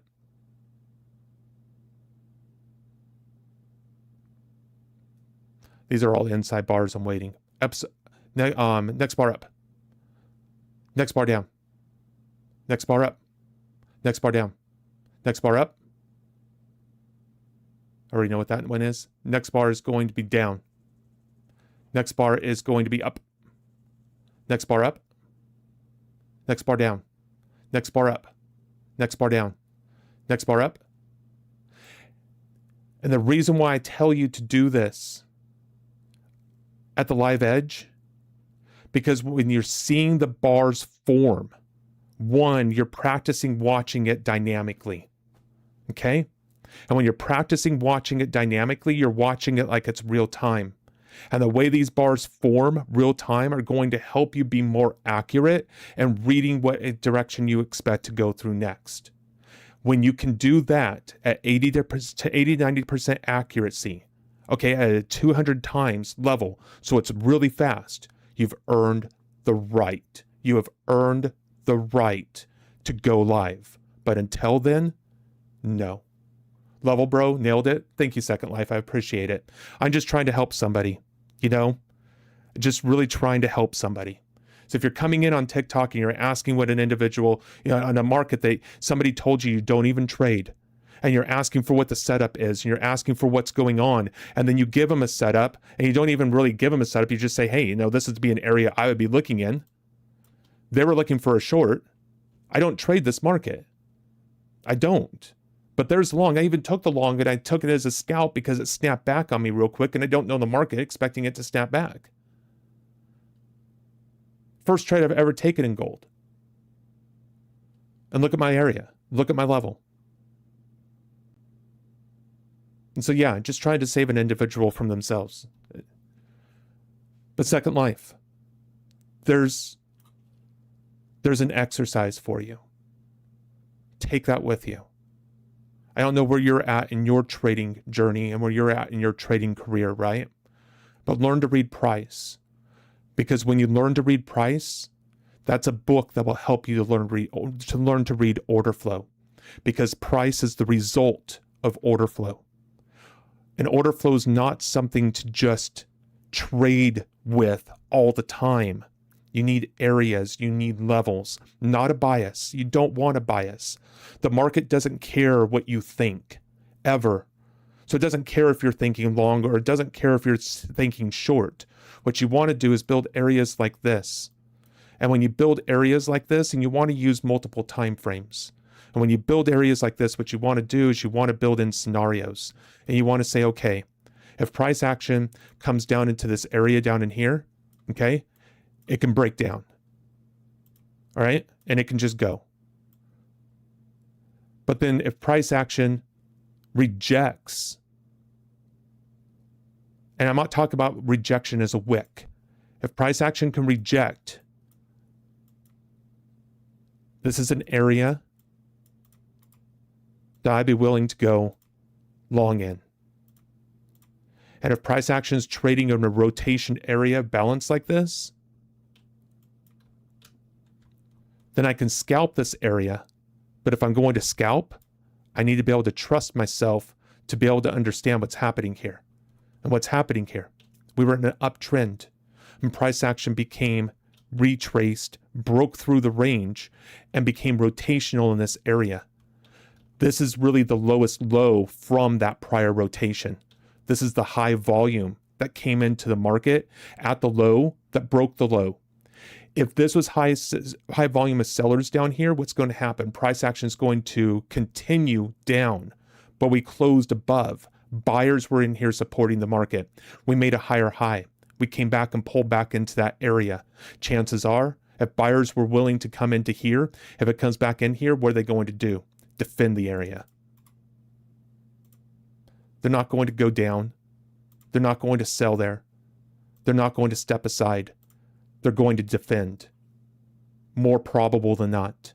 Higher probability of defense than anything else. Price action came up, broke the highs, retraced, defended, buyers. And look at Delta. When this bar turned around and came down here, look at Delta. We closed up on strong market orders to the downside. Buyers are absorbing sellers. What do? Add into your position. When it comes back down here, add into your position. When it comes in and tests this high volume, add into your position. And where's your stop? Right down here. Very, very, very tight stop. Because you were patient and you waited to trade directionally in the context of your longer term chart. Because if you're coming off of value area low, you're already holding VPOC and you traveled and traded right through VPOC after a one test. Guess what? Buyers are defending this market. And what are buyers going to do? They're going to defend this area as well. Why this area? That's your pullback area. That's your consolidation area. Price action broke above it. That's your breakout. The breakouts aren't trends. Anticipate sideways price action. Anticipate it could come back down into lower areas of value. But what is it probably going to do? Consolidate and come back and test these highs. So if you're in multiple contracts in gold right now, where are your highs at over here? You need to index your highs. You need to know where those are. Your highest point is 0.88. Okay? So where would I expect price to go to? 0.88. And where has price gone to so far? 65. Put limit order at 87. From an entry down here around the 81s, 82s. I don't know what that is in tick portions of gold. I honestly don't have any idea. But take one there at that level. If you're in multiple contracts, you want to make sure you target 41.13 because that's where it's probably going to end up going. Questions, comments, concerns?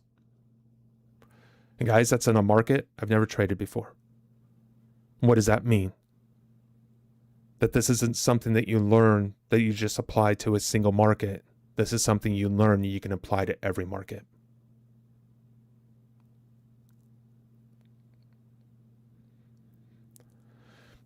And if you want to take a scalp trade, turn it into a day trade, there's your target. If you want to take it into a position trade, there's your target. 42.23. That would be a swing trade. And right now your market is rotational. You shouldn't be holding anything else right now in any longer position than that. Why? Because you're rotational. You're not in a trend. Don't hold above that 42.23. Why? Because you can find unfair highs up there and you can rotate right back into lower areas of value. Get out of the position, go short in anticipation of price action returning back to value because you're not in a trend. Position trade in a trend, not in value.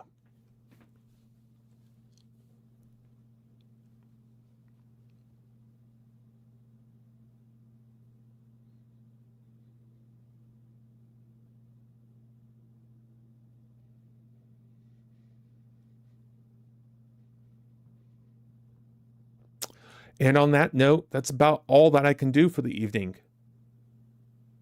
I'll wait for a couple minutes and see if there's any questions.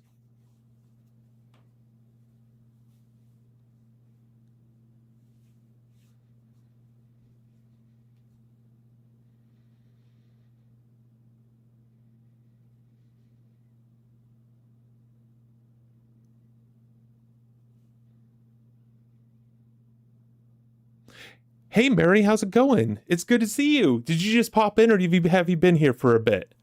How's the baby? How's life? The kids, Scott, the hubby, everybody. How's everybody doing? How's your dad doing? It's going. Just got on. She's perfect. Gotcha. I just had to set somebody straight a little bit. So I didn't know if you were here for that or not. Let's see. She's perfect. Aw, I love that. Yay. What did you guys, what did they name her? And there's your 488. It's almost like I know what's going on.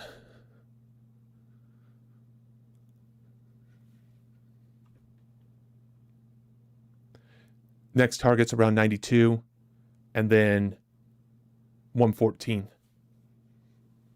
Everyone doing okay. Dad's gonna have surgery soon on his foot. Oh man, I need to call him. I'm gonna call him tomorrow. When's his surgery?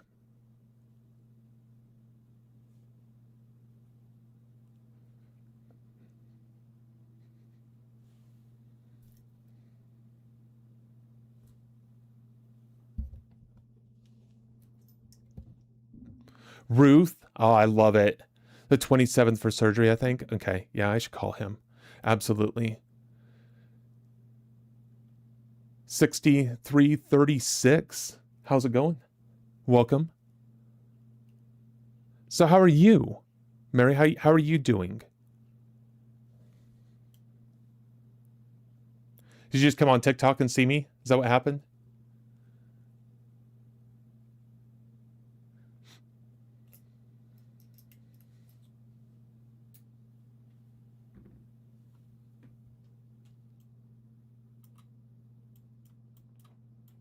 And anybody coming in and watching, oh, where's that coming from? That's coming from a longer term chart. Hold on a second. Let me get rid of that so it's easier to see. I had somebody come in and ask me what I thought about gold, and this area right in here, that was my area for looking for a long. Battling an atheist today. How'd that go for you?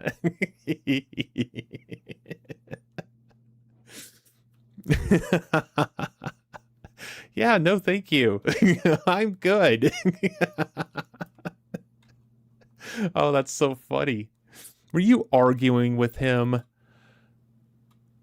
So this is where I was looking at for potential long setup right off the open for the gold, testing back into the high volume.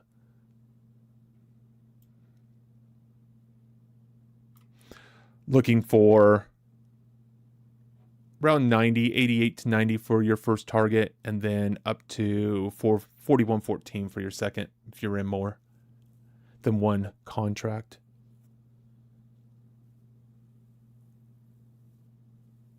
What was going on with the Bible guy? The poor guy, honestly, too smart for his own good. Well, yeah, I mean that's kind of the problem, right? I mean, even the Bible talks about the analytical people, right? And how it's not a gift to be analytical. Well, that's part of my problem. I'm just too darn analytical for my own good. Why do you think I'm here with all of this data and stuff on here? Wait till you see my normal chart. Here, check this out. You're gonna like this.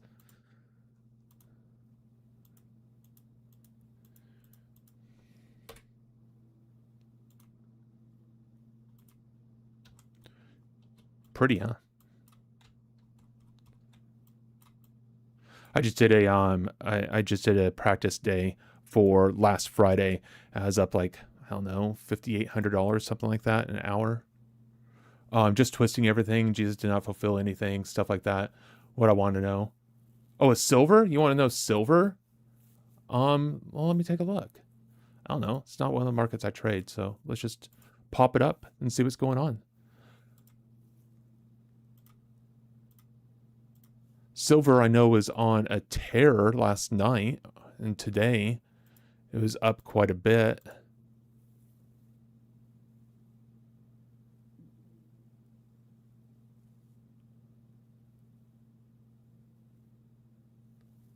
Let's take a look at silver. It'll take a second for me to get my charts up because I don't have data in there, so it's got to pull the data first. So it'll be a couple minutes. Once the circles go away, the lines will start building. This line right here will take the longest, so we might as well just go ahead and pop this over here for you. That way you know when it's ready. Silver, I haven't even looked at the silver market. I have no idea. Be fun. But I didn't know anything about gold either, and I just pinpointed an entry in gold and it went up. I don't know. A lot? Enough? I don't know if a lot's the right word, but definitely $200-300 from entry, at least, and still going.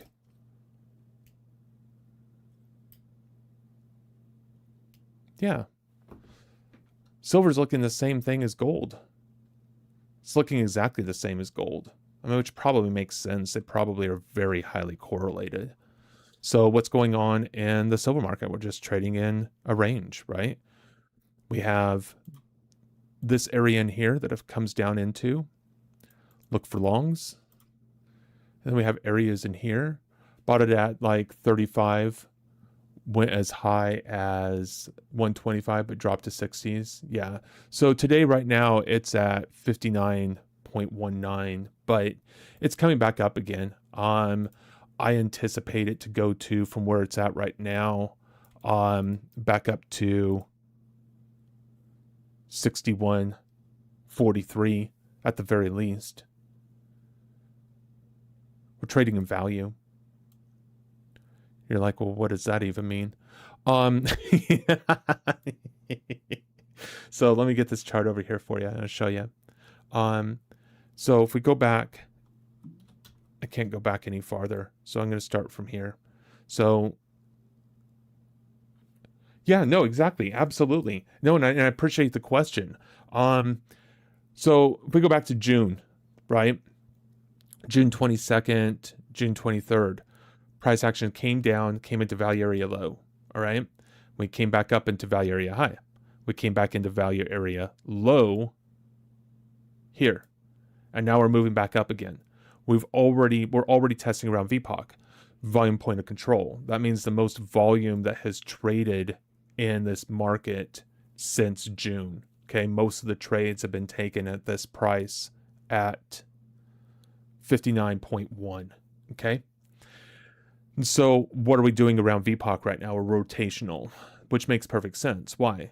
Because that's where most of the trades are taking place, is in that area. And so the market's at kind of an equilibrium there. It likes price there. See how it settles here? See how it settles here around it as well, until it decides to get aggressive in one direction or the other. But what makes it get aggressive? Participants. And so we're waiting for participants to break out of this range, for participants to come in to break us out of this range. But I would be anticipating it to go up to the upside. Why? Because we're coming out of value area low, probably up to value area high, because we're not in a trending market condition. We're just trading in value. And we're going to continue trading in this range until it breaks out. I read yesterday that gold would reach 6K by 2027, you think? Is this why so many banks are buying? You know, no. I mean, banks don't, when it comes to gold and those type of things, banks don't, they don't speculate in it in that context of where they expect price to be. But what are the markets doing right now? Do you know? Markets overall, in terms of the indices, like the S&P 500, Dow, those type of things. I mean, do you know what those markets are doing at the moment? Do you have any idea?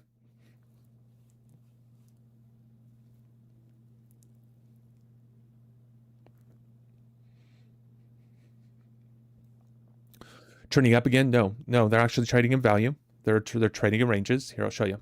They're trading in a range, and we just extended the range to the downside in the NASDAQ on Sunday, and we're coming off an important monthly level off of the ES right now as well. What's happening is there's a lot of overseas issues when it comes to tech right now. Semiconductors and those type of things, a lot of those stocks are dropping at the moment. So individuals are leaving the NASDAQ, which is tech heavy, and they're going into other indices. Okay. Well, what happened today was the ES was kind of in trouble today. And the YM was kind of following it. So we've been transferring money from the NASDAQ into the other indices, but now the other indices are having issues. And with the NASDAQ actually breaking the low of this range here on Friday, and this range has been developed since June 2nd, okay? We have funds coming from the NASDAQ into the other indices. We've got funds coming from the other indices into gold. Why? It's a fear factor. What do you do if the markets start going down? You move into other assets. You move into cash. You move into gold. People aren't moving into cash right now because they don't trust the United States of America at the moment. So they're not going to move into cash. They're going to move into gold. So what you're seeing is a transference of wealth, okay, from the indices to gold. What is that going to cause gold to do? Go up. All right. Do I think it's going to go up to 6,000? I have no idea. I think that's a pretty high jump from where it's at right now. It's got to go up to 2,000 points in order to be able to do that. Do I foresee the markets moving into a downturn to force that hand to transfer that much wealth? I don't know. Not yet. I don't see it happening yet. But I see in the next few days, next few weeks that that development could possibly happen, but not yet. We're still rotational. We came off the lows of this market down here. We created this extension down here on Friday, and we're already trading back up into value again. And so I'm anticipating price action to come back up here and test again to the 30,000 range in the NASDAQ. And of course, the ES and the YM will be following that. If that continues, what you're seeing is the transference of gold isn't going to continue. Why are the banks going into gold? Because people are worried about the dollar right now. People are worried about the dollar right now because of the stuff that's happening in Iran. They're worried about the dollar right now because of things that are happening in trade when it comes to Spain, Canada, and some other countries.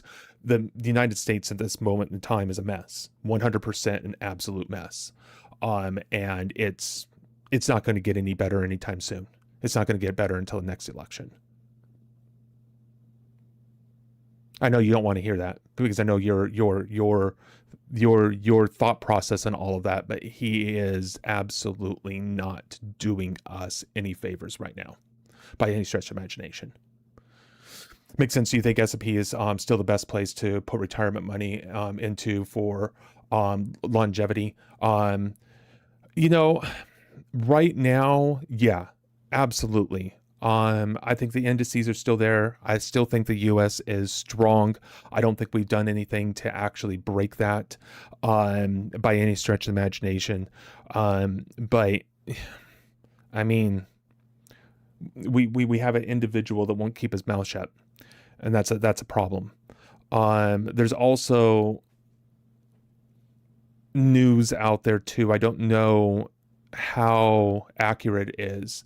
But AI possibly broke out of a secure area and went into another area and has been investing, which doesn't make a lot of sense because the area where they're suggesting that the investment took place would be in sim and not live. And so we have been experiencing some really weird bars recently in the markets, just randomly. 1020, 350 today.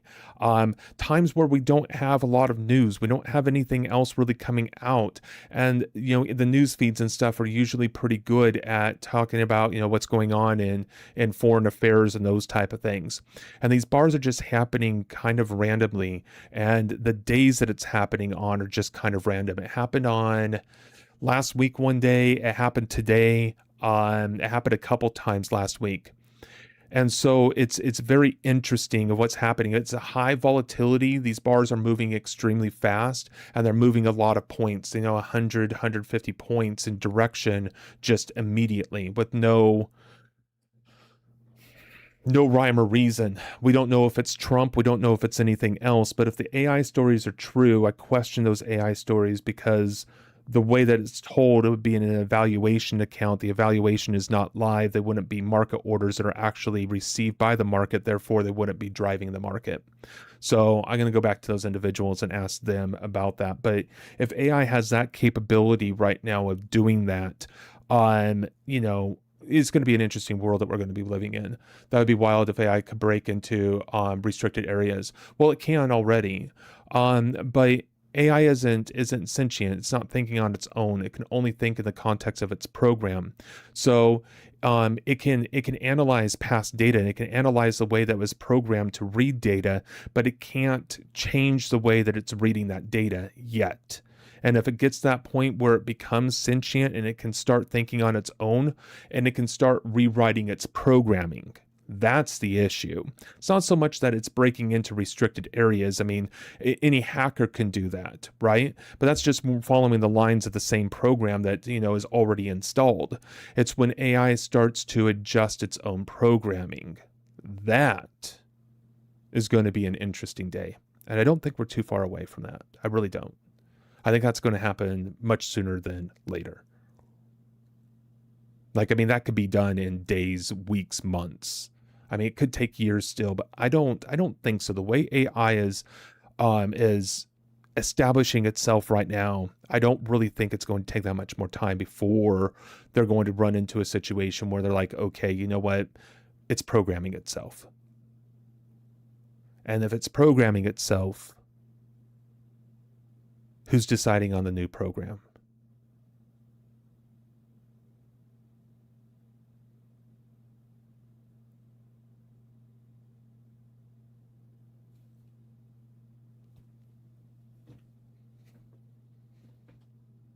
And that's an interesting question.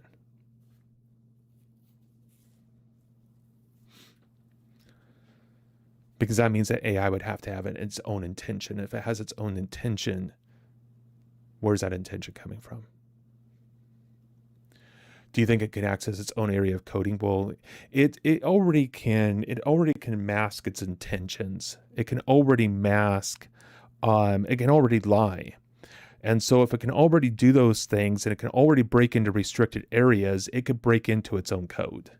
Yeah, 100%. And if it can break into its own code and it knows how to code, it can rewrite its own coding. And it could already be doing that, and we're just not aware. It's interesting times we live in. I mean, absolutely interesting times we live in. This is so fun. I don't think it's scary by any stretch of the imagination. It's so funny, right? You look at 2012, you look at 2000, you think of humanity and all these different things that they go through and stuff. And, you think about, the stuff going on in the Middle East and the thought process through when it comes to Jerusalem and the Temple Mount and just everything along those lines, right? As human beings, we create stories that are always worse than what reality actually turns out to be. And that's just something we have to keep in mind. Our own stories are our own worst nightmares, not reality. Reality very, very, very rarely shows up in that form of negativity that we create within ourselves. So just keep that in mind.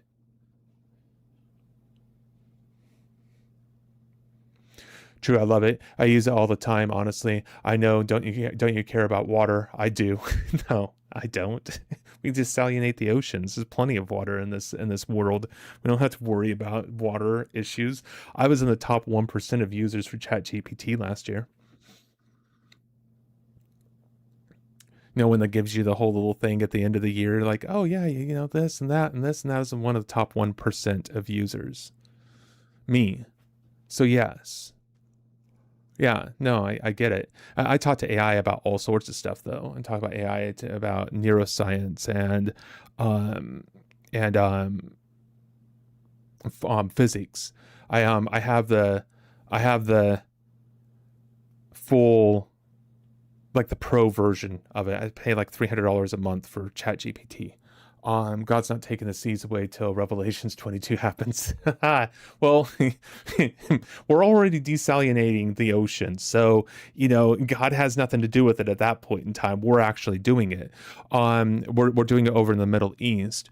But you have any idea how much water is actually in the oceans? I mean, you could desalinate and provide drinking water for individuals for the next 1,000 years and never actually really change the dichotomies of the ocean too much.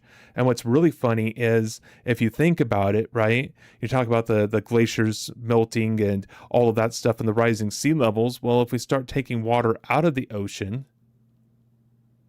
exactly, it's unmeasurable. If we start taking water out of the ocean though, how does that affect the rising waters? And if we desalinate the areas where it's getting too cold from the glaciers and messing up the currents, well, then that should warm up those waters again, and we don't have that problem.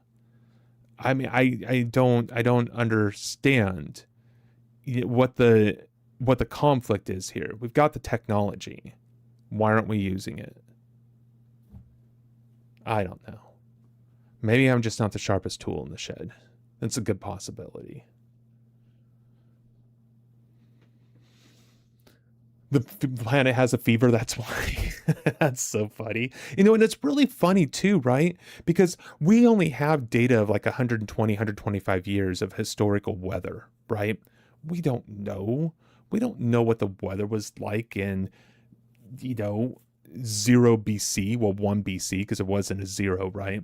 So 1 BC or negative or 1 AD, and it's like BCE now and ADE or whatever letters are there. I don't even know anymore. They change it so many times that I don't even really care.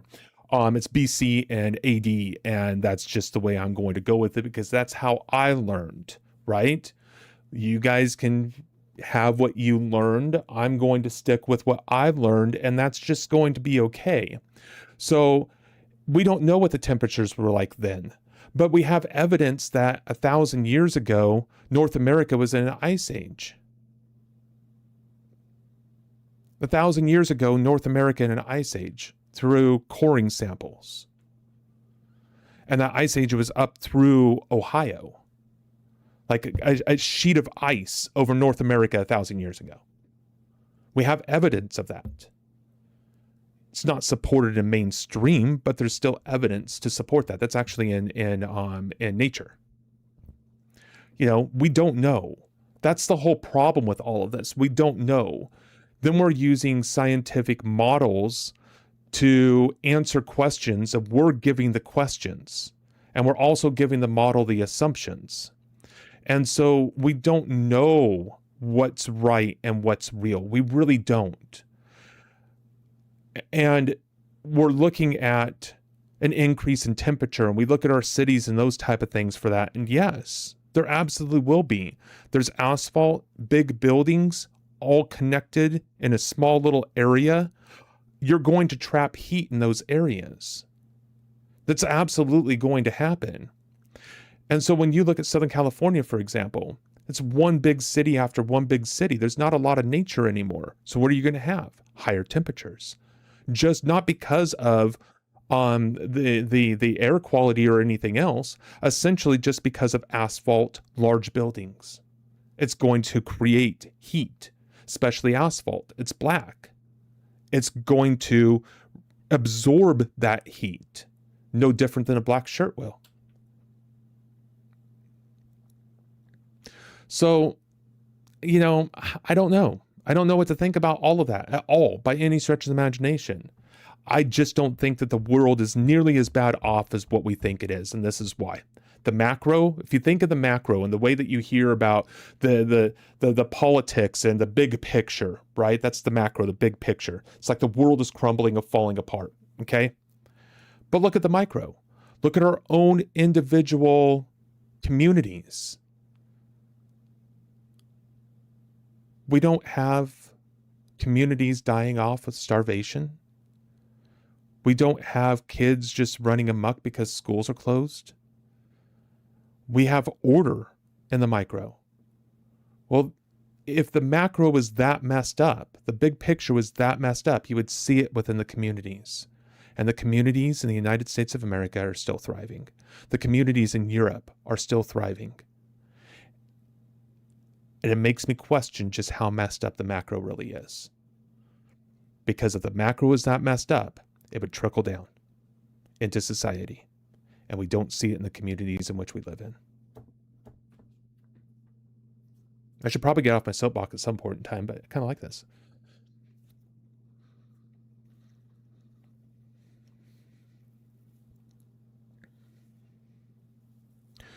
And then some individuals are worried about the second coming of Christ and stuff because of what's happening in the world, right? Well, God did once say that it's going to come like a thief in the night. And if everybody's expecting it, well, guess what?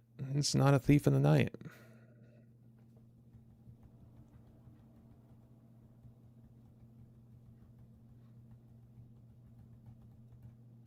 I'm a little smug right now. I'm sorry.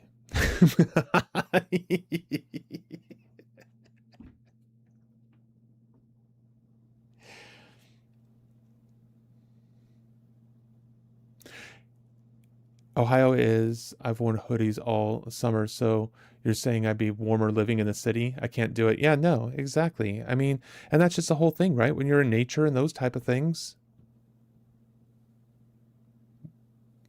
You're in a hoodie this summer. Where's the heat? Where's the heat? Yet individuals in New York, LA, and the larger cities, they're complaining about the heat. What do you have in your area? You've got pastures, you've got land, you've got all sorts of stuff, right? And it's not cows. And that nature naturally cools the air. Gone today, that's for sure. And so, yeah, no, I don't really think that the planet really has a fever. I think that we are, in a lot of ways, blowing things out of context, that we can't know the information because we don't have any documentation of it and we're just guessing. And I think that's a real problem in our science community these days, because news sells negativity, and if you don't get into the news, your research isn't going to be known, and so you have to get into the news, and the news is only going to pick up on the negativity. And so I think it's very much orchestrated in that manner. And so the worst case scenarios go out, and the best case scenarios are erased.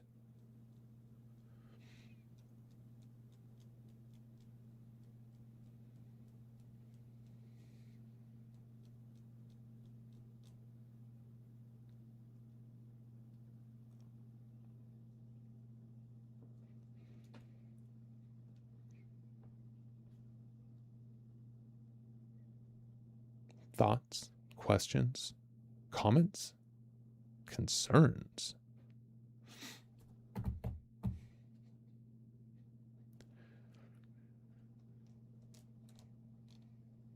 My little community's growing here, which is always nice. I'm liking that. Got a growing Discord community, growing in subscribers and viewers, people asking questions. Yeah, no, it's going really good. This is my fourth week of streaming now. I was going to stream video games, and then I started getting onto TikTok and YouTube and looking at what streamers are doing. And I found traders, and I started watching their charts, and I'm like, you guys don't know what you're doing. You guys are trying to teach this stuff.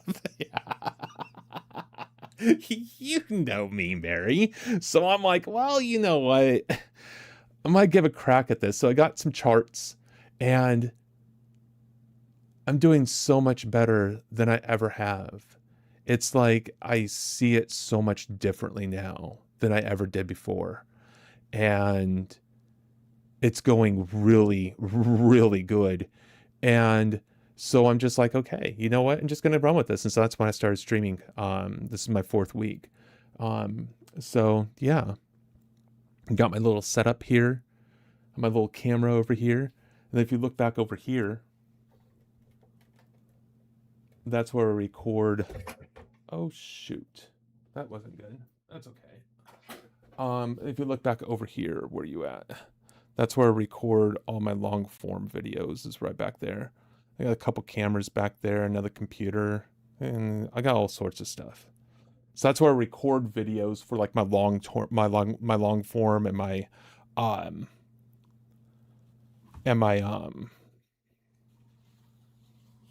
shorts and stuff. And then I do everything else for streaming over here on this side. I had to break it up.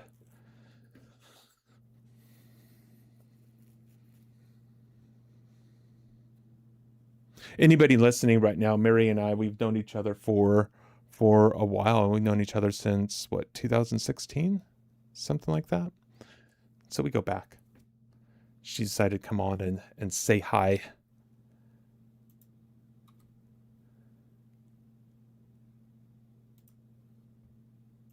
She knew me before my divorce, but didn't, she wasn't around anybody when I moved to West Virginia. That was part of the whole thing, that I just got away from absolutely everybody, which is also the thing that almost killed me too. So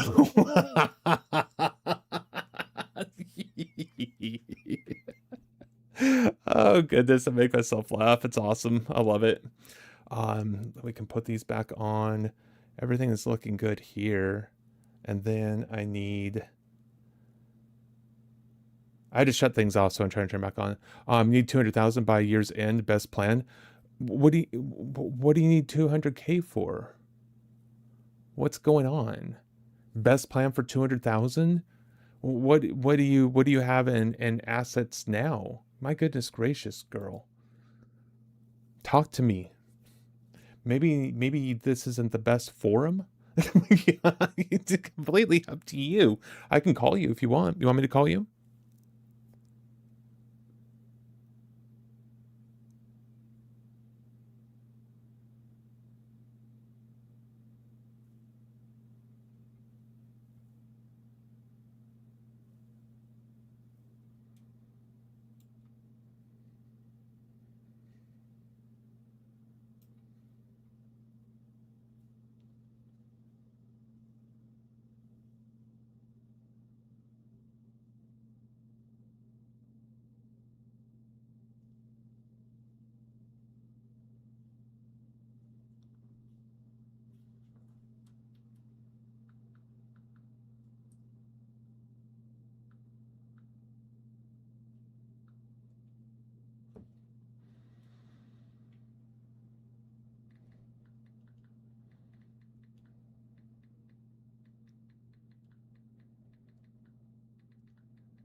Just sounds like it sounds like you need to turn that into gold though.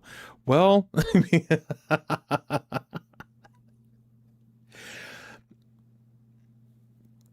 hmm.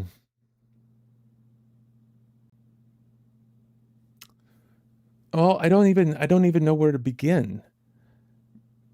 I don't even know where to begin with that. That's like one of those loaded questions. It's like, okay, well, you need more information before you can even think about anything else with that.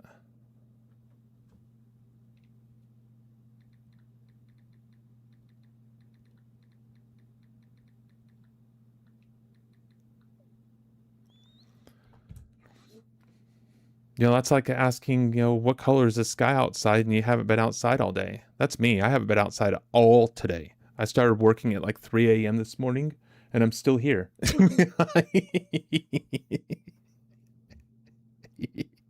I am so terrible.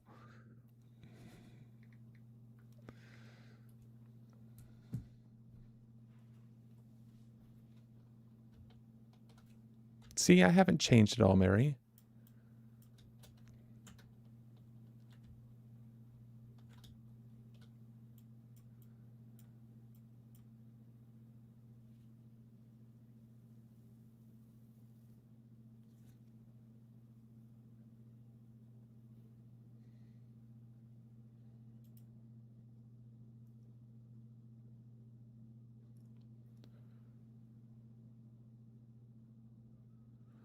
Oh, yeah, no, kidney stones, those are no fun. Absolutely not. No, thank you. No, no, no. Were they able to are you passing them or were they able to get something done with them? Oh, I'm sorry. I am sorry you're going through that. Oh, yeah, no. Oh my God. Ah, no, thank you. Did you pass out? I know some people with the pain with that, they just literally pass out. Oh, I am so sorry you had to deal with that. Yeah, see, it's life. I'm glad I'm not a man, and I'm glad I'm not a woman. No, thank you. Absolutely not. Oh man, I have a hard enough time understanding myself as a man. I couldn't even imagine the trials and tribulations I would have trying to understand myself as a female. Oh my God. No, thank you. Nope. I used to tell Kate all the time that used to tell her thank you all the time for taking one for the team. I was like, I'll come back as the woman next time. Thank you for taking one for the team this time. I appreciate it. Oh, good times. I tried telling that to Erica once a while ago, and she just like looked at me with like a blank stare, like, what are you talking about?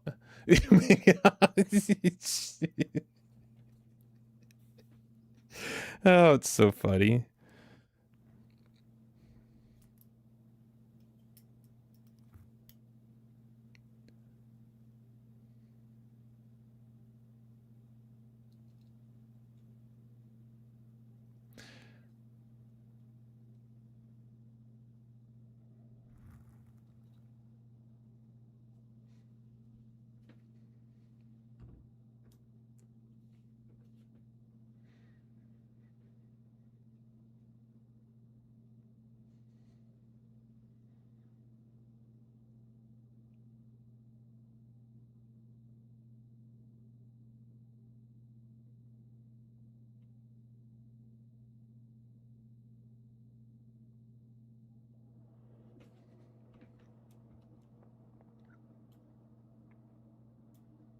I don't even know what markets I'm on here now. I'm all kinds of messed up.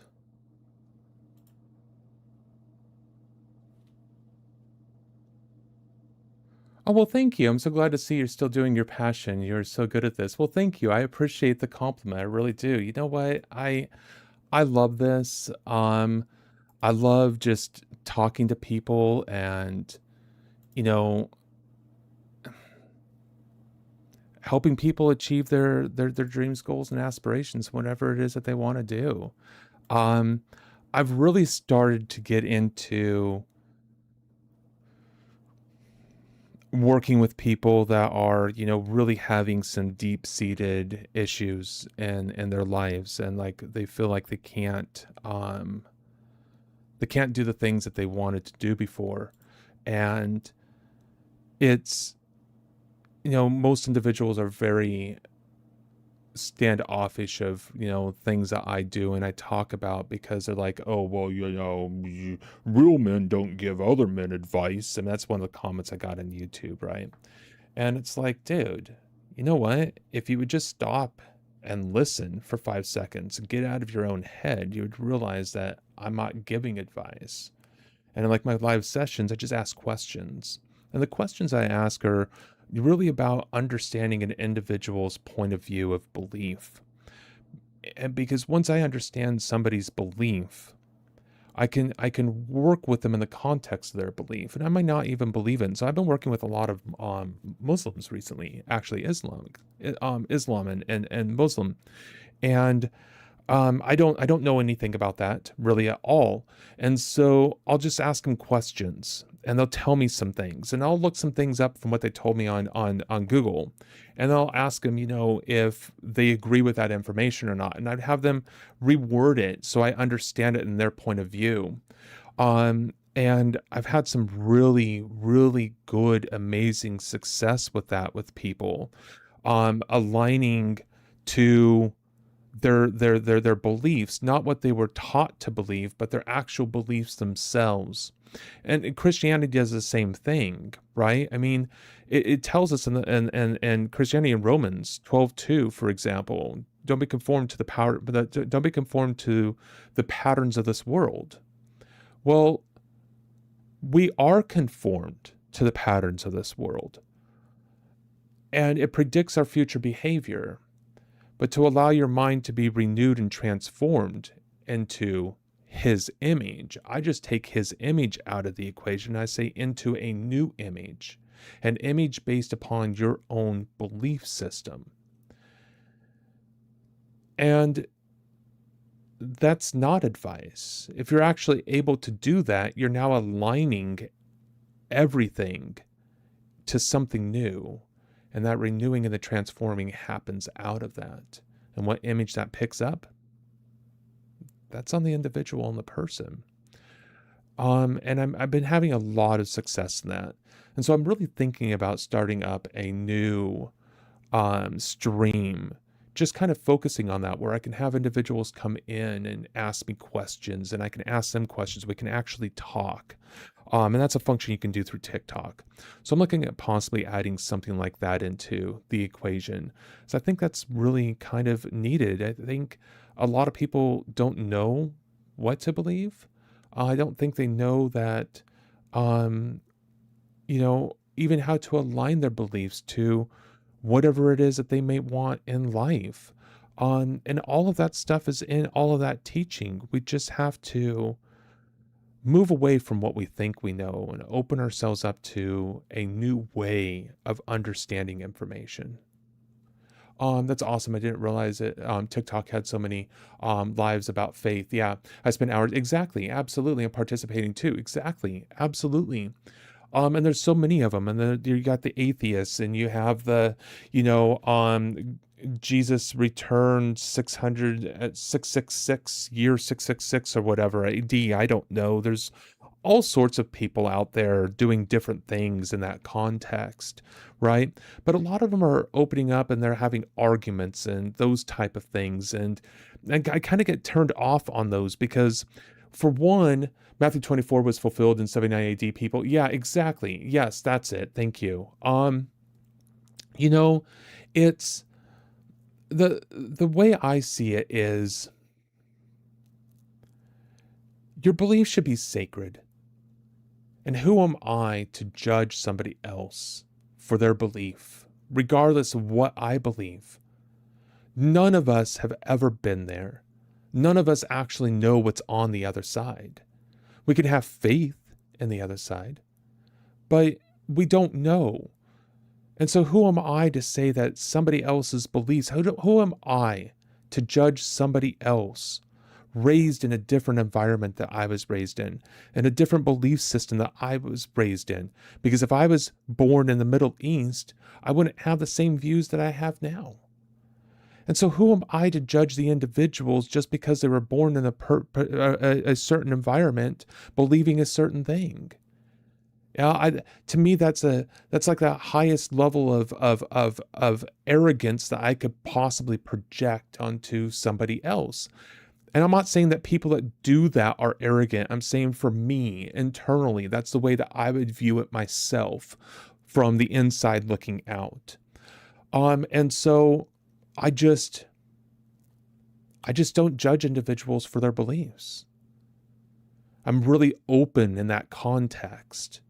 And that's the type of conversation I want to have with people, is have that openness, the lack of judgment. I agree. The big question yesterday was, why is there no account of women in heaven biblically? Is there no account of women in heaven? Is that true? I don't think so. I don't think that's true. Is that true?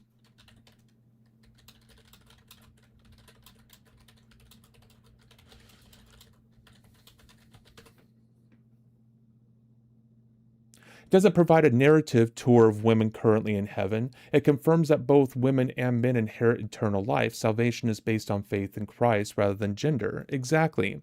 So the information is there, but why isn't the account there? The account's not there because men controlled the world then. You gotta remember, it was really the Jews. Christianity wasn't even really around yet. It's the Jews that were there, the Hebrew, right? And they were very much, men are out there in the world doing the thing, taking care of things, right? Women are in the house, okay? Yes, to have babies and do those type of things too, but to also keep the man grounded in their faith, to be able to put dividers up so the man doesn't stray as well. Like the men were named and such. Yeah, the arguments that ended up having was just nonsense. Right, exactly. And that's what most of them are. They just turn into nonsense. Why? Because when people are judged, or they're judging somebody else, all they're trying to do is just prove themselves right. And they don't use correct information to do that. They're going to use whatever it takes. And then until it's like, oh, well, just shut up. Right? Because at that point in time, you don't know what else to say, but you're going to reject the information from the other person. I'd love for you to start doing ask me questions styled lives. I love that. Well, like one of my questions is, right? Here's one of my questions. Okay. That I like to ask, that I really don't, I have no idea. I don't have an answer for. Okay. Imagine for a moment that right now, all of your senses shut off. Your sense of smell, sense of taste, sight, hearing, touch is all gone.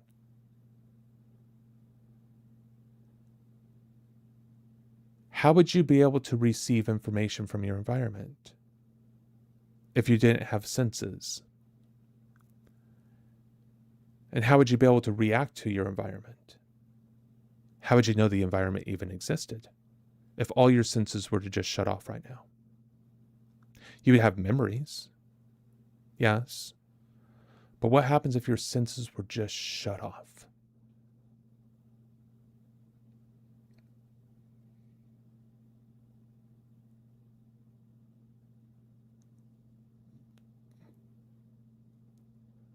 What form would the universe, what form would reality take without senses?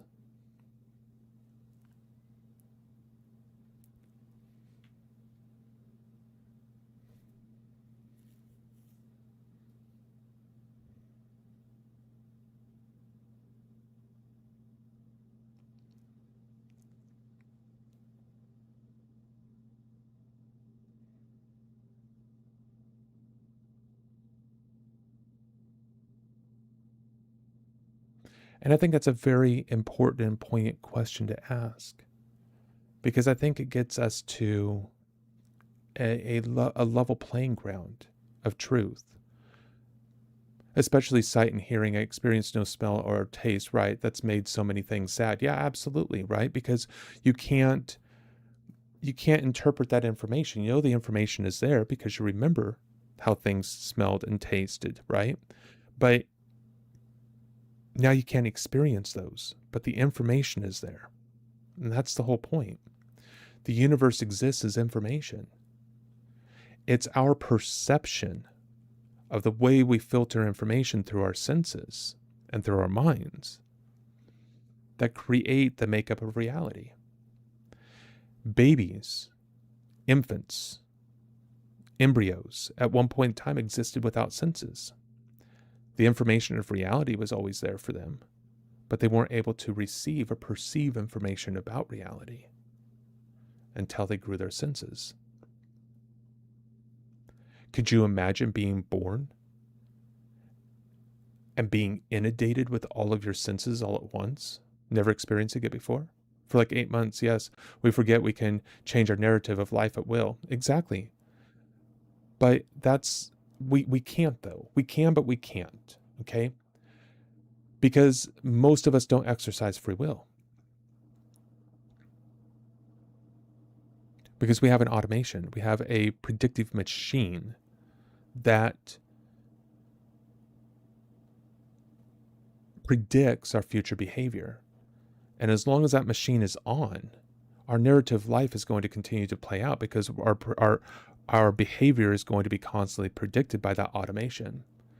Take works and commitment, leaving behind old ways and habits? It doesn't. Not at all. No, it doesn't take work and commitment to order to do that.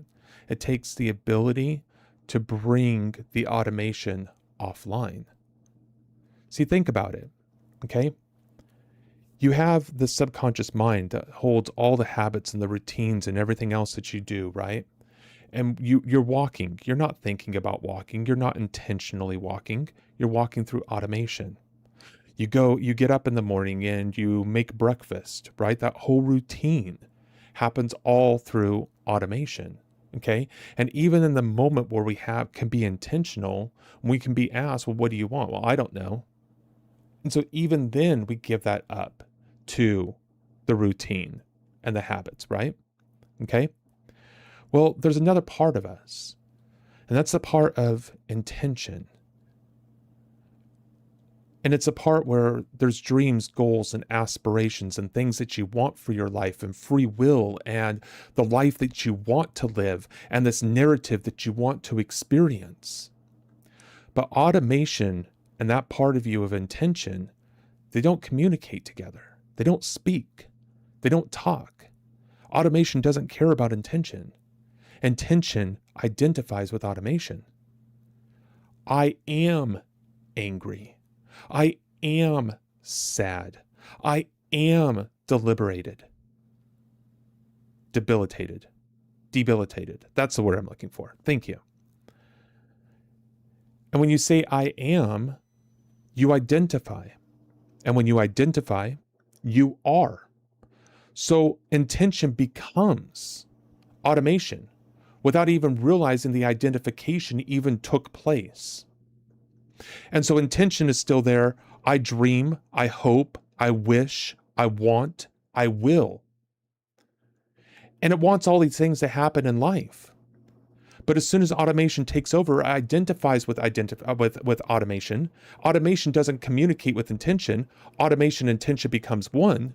You live your narrative of life without free will.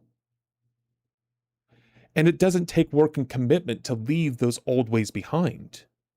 What it takes is to bring automation online so intention can come online.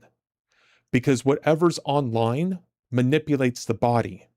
And when the body's manipulated, it acts. But it acts based upon a manipulation, not on its own accord. The body was left alone, it would just stay still. It would never move. The body moves because it's manipulated to move.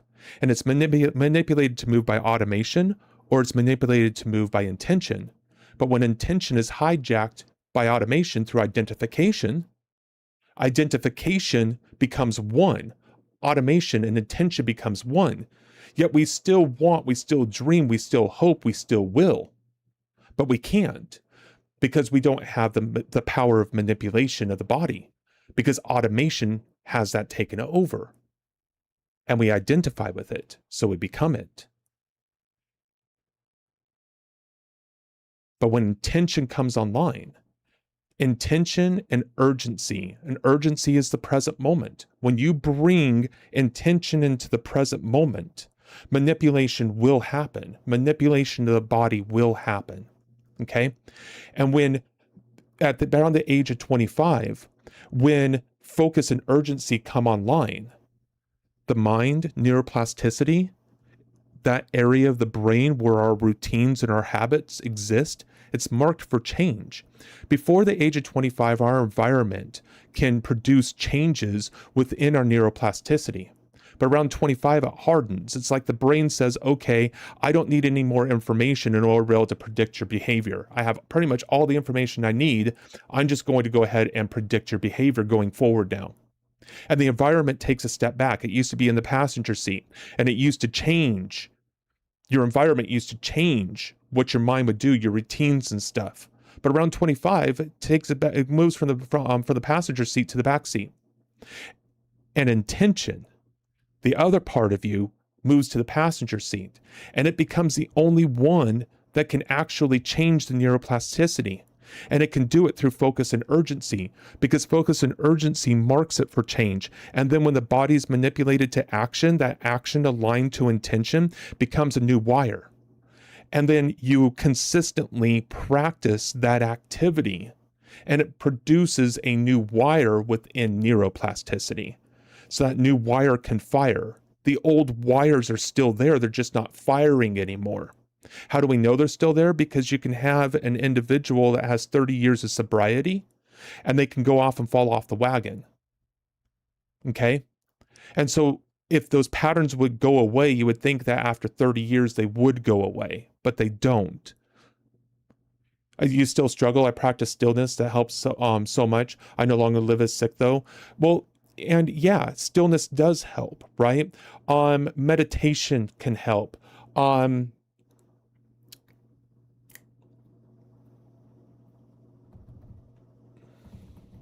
Binaural beats can help.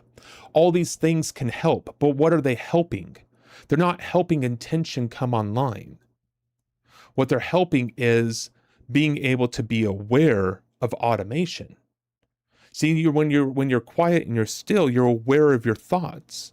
When you become aware of your thoughts, you can become aware of where your thoughts are coming from. Are they coming from you, from intention, from free will, or are they coming from automation? Automation is conformed to the patterns of this world. Automation is conformed to the patterns of this world. Automation was created from this world, from the environment that you grew up in. Automation is conformed to the powers of this, to the patterns of this world. Do not be conformed to the patterns of this world. Stillness doesn't take automation offline, makes you aware, but you still have to focus and urgency to mark the routine, the one that's conformed to the patterns of this world for change. That's how it's transformed and renewed into a new image. A new image of what? Of intention. What is God's image? Intention.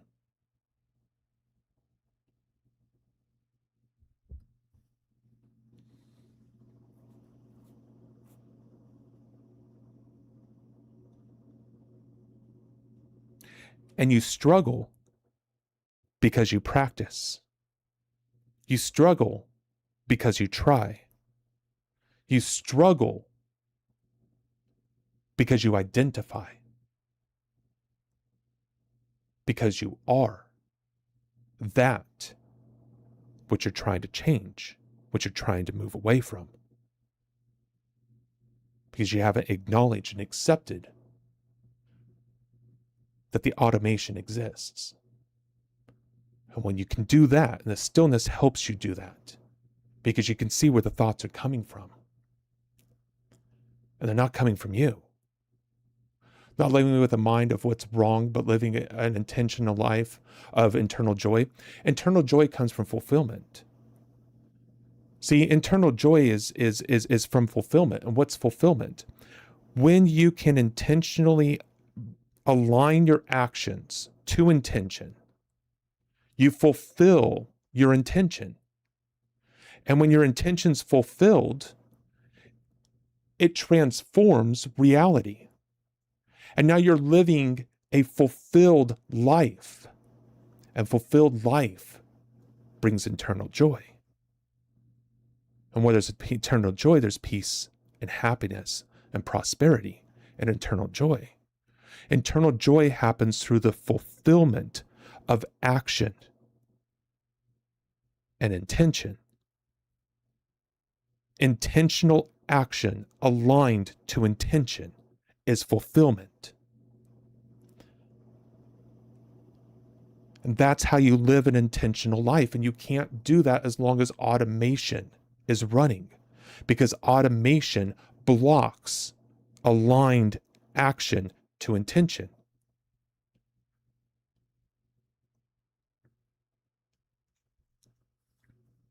And as long as that's blocked, you can't live an intentional life. You can't live a life of fulfilled intention. We're not even teaching the right things. And this is what my work is designed to teach from Live the Return, is to teach people to live an intentional life so they can experience internal joy, not of their own making, but of their own alignment.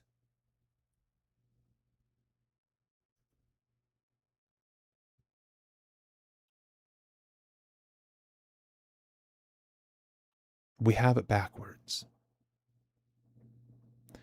because we don't understand.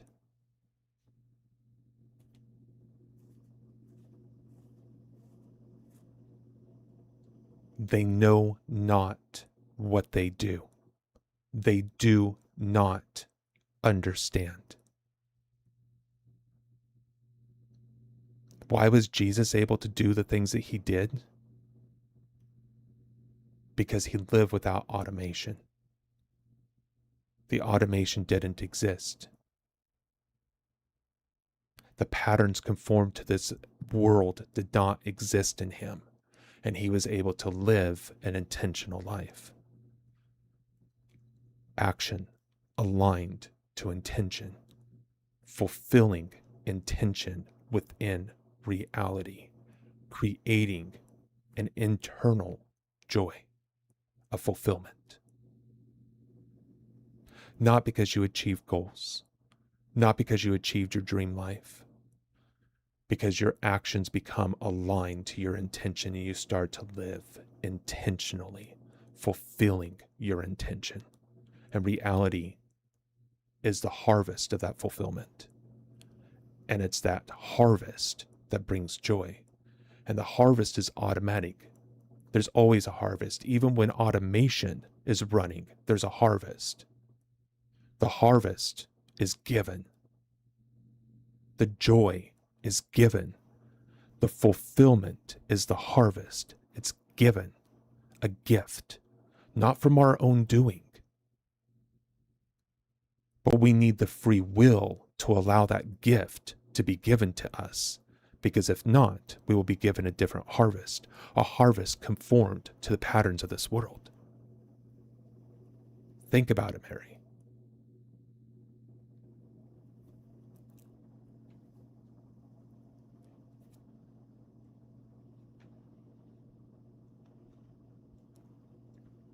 It's not living with the mind of what's wrong. It's living with a mind that's automated a predictive machine designed to predict future behavior that comes online before intention does.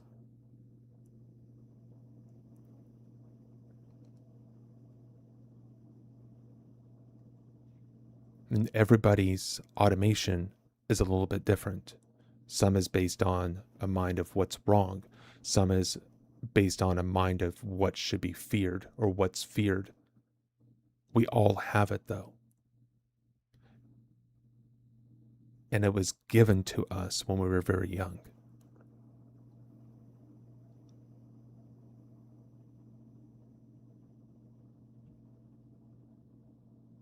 This is my other work. This here, what you're seeing in front of you right now, this is the demonstration of that. It's an awesome thing once you see your purpose in the midst of living with all of life's stuff. Yeah, but all of life's stuff is just the automation. That's it. Once you're free, once the automation comes offline, there's no stuff. All there is intention. All the stuff goes away because what was online is no longer online. It's offline. So all the stuff goes offline with it. And all you have is intention. Does it come back online? Sure. But when it does and you're aware of it, bring it back offline. And how do you bring it back offline? Focus on your intention, but you have to know what you want. And that's one of the things that most people struggle with. But knowing what you want, that's aligned to free will. Seek and you shall find. It goes back into that same whole philosophy. We are not broken. There is nothing wrong with us. We are living on autopilot. And that program is predicting our future behavior. Yes, that part we so often don't even know ourselves. We don't know ourselves. We can't know ourselves because who we are, intention, it doesn't communicate with automation.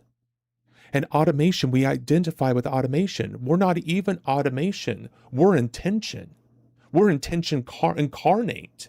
Free will of intention, intentional free will. That's what we are. But we identify with the automation. We become the stuff. We become the thing that we want to change. That's why we can't change it. Because we become it. Because we identify with it. I am angry. It's not, I'm feeling angry right now. No, I'm angry. You just pissed me off. I'm angry. See how that works? As soon as we say I am, we are. And when we are, we're not. Because when we are whatever we are, we're not.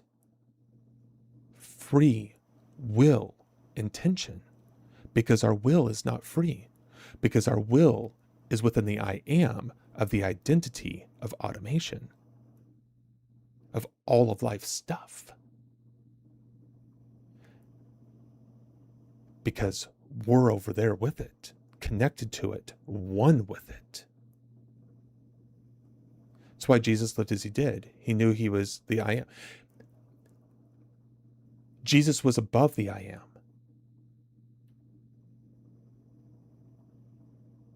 Jesus didn't have the life stuff. Jesus didn't have the automation. Jesus wasn't conformed to the patterns of this world. You're almost there. But see, this is what we do. We hide this information from ourselves. Why? Because we're still identified with automation.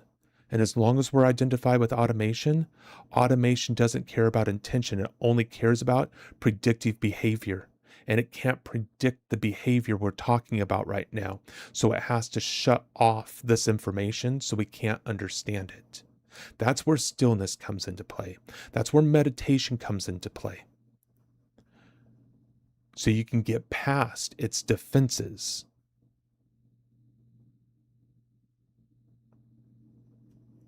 And free yourself. So you can live beyond the I am. Do you think it's hard for being to be authentic to self? So do you think it's hard to be authentic to self? I think it's hard to shut the people being. Okay. Do you think it's hard for people being to be authentic to self? Okay. I think it's hard for individuals to understand the concept of automation. And as long as you can't understand, and as long as you don't understand the concept of automation, you can't be your authentic self. See, you're identified with your inauthentic self. You identify with the automation. The automation's not you. It's not authentic to you. Intention is authentic to you. Fulfilling intention is authentic to you.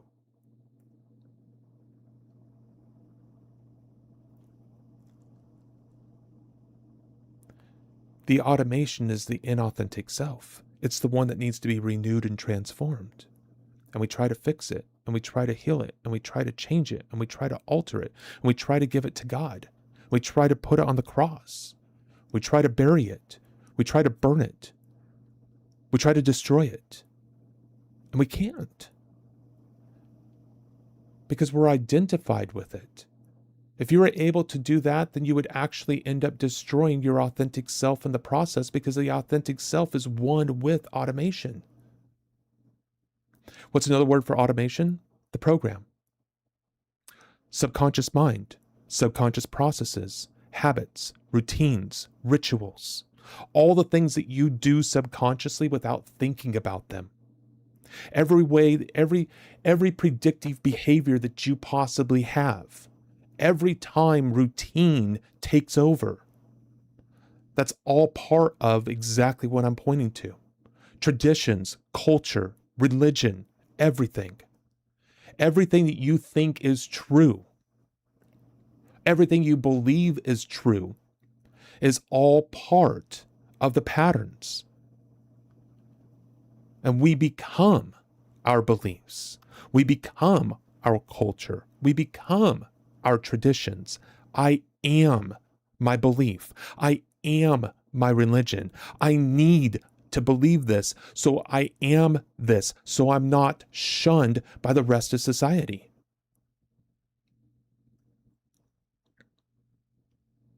Call it whatever you want to.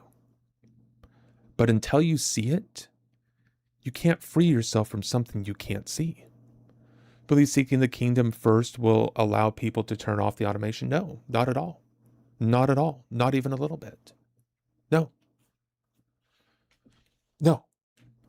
Because seeking the kingdom is not intention. You can't intentionally seek the kingdom. You can't. Because automation runs first. Do not be conformed to the patterns of this world. Allow your mind to be renewed and transformed into His image. So you can trust and know. Here, let me just read it to you verbatim in the Bible. This is the key. Romans 12:2 is the key. Do not be conformed to this world, but be transformed by the renewal of your mind, that by testing you may discern what is the will of God, what is good and acceptable and perfect. Do not be conformed to this world. But think about a baby being born, not knowing anything about the world, not being able to take care of itself at all. Where did it learn its culture from? Where did it learn its traditions from? Where did it learn its beliefs from? From its environment that's conformed to the patterns of this world.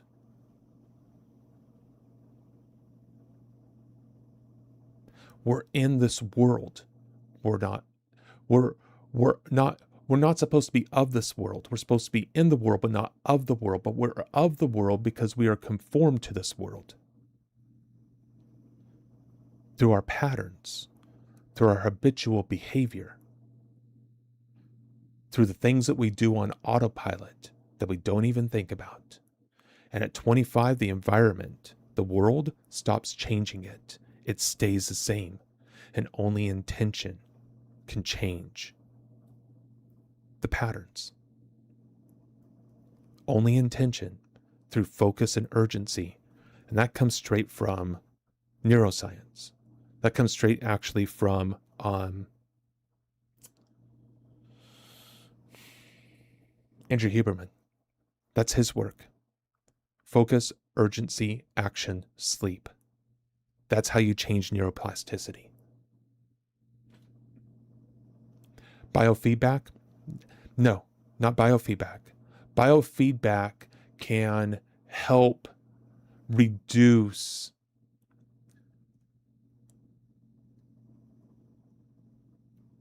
emotional experience, internal emotional experience. It does not change neuroplasticity. There's a difference. It provides relief. But relief doesn't fix the problem. It relieves the issue. You have 4 neurological doctors telling you that this will reverse my disease of the ANA I have. Well, it might reverse the disease, sure. But the disease isn't caused by the automation, by the predictive behavior. I mean, it can, because predictive behavior, right? You do it enough times that the body then, can move into dis-ease. Even trying to heal yourself so much can cause dis-ease, disease, because we're not at ease. And so biofeedback can be helpful. It's a tool like stillness and those type of things. But here's the thing. If stillness, meditation, biofeedback, the things that you practice, if you're still struggling with living an intentional and fulfilled life with internal joy, then are those things producing that? You go to church and you're struggling with internal joy. Is church and religion leading you to internal joy? No, it's not. If it was, you'd be there.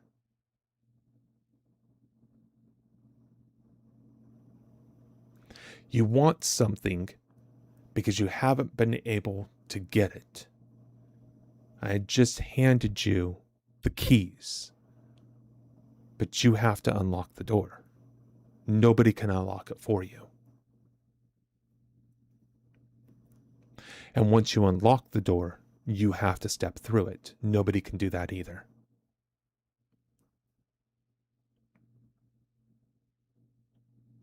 But you have the keys. You know what it takes to unlock the door. Are you going to step into it? Are you going to use them? Are you going to unlock the door? And are you going to walk into it? Because that's where your true self is. Behind that door.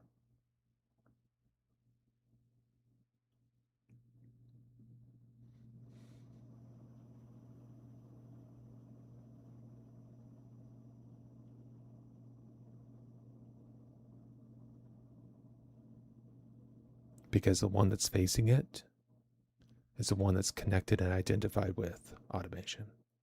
I do think I'm going to try biofeedback to help my dysautonomia, sure, along with letting go automation. Absolutely. Yeah. But I mean, here's the thing though, you can't let go of automation. It doesn't work that way. So yeah, your biofeedback might absolutely help you with your disease, right? But it's not going to help you with the automation.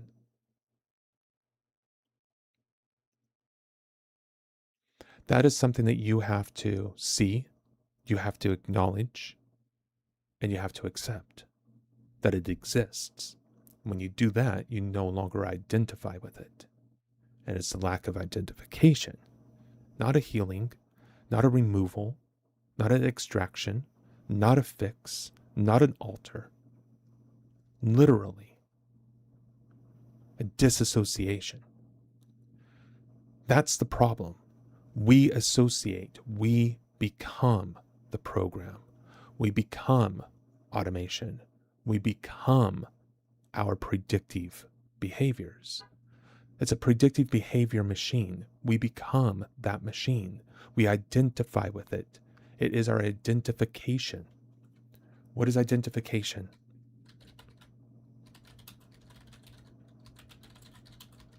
It's our identity. What is identity? Personal identification establishes legal and social identity. It relies on official documents. In contrast, our identity is the evolving blend of personal values, beliefs, culture, and life experiences. While identification proves who you are, identity defines how you exist in the world. See, how you exist in the world is already pre-programmed, and you can't do anything about it.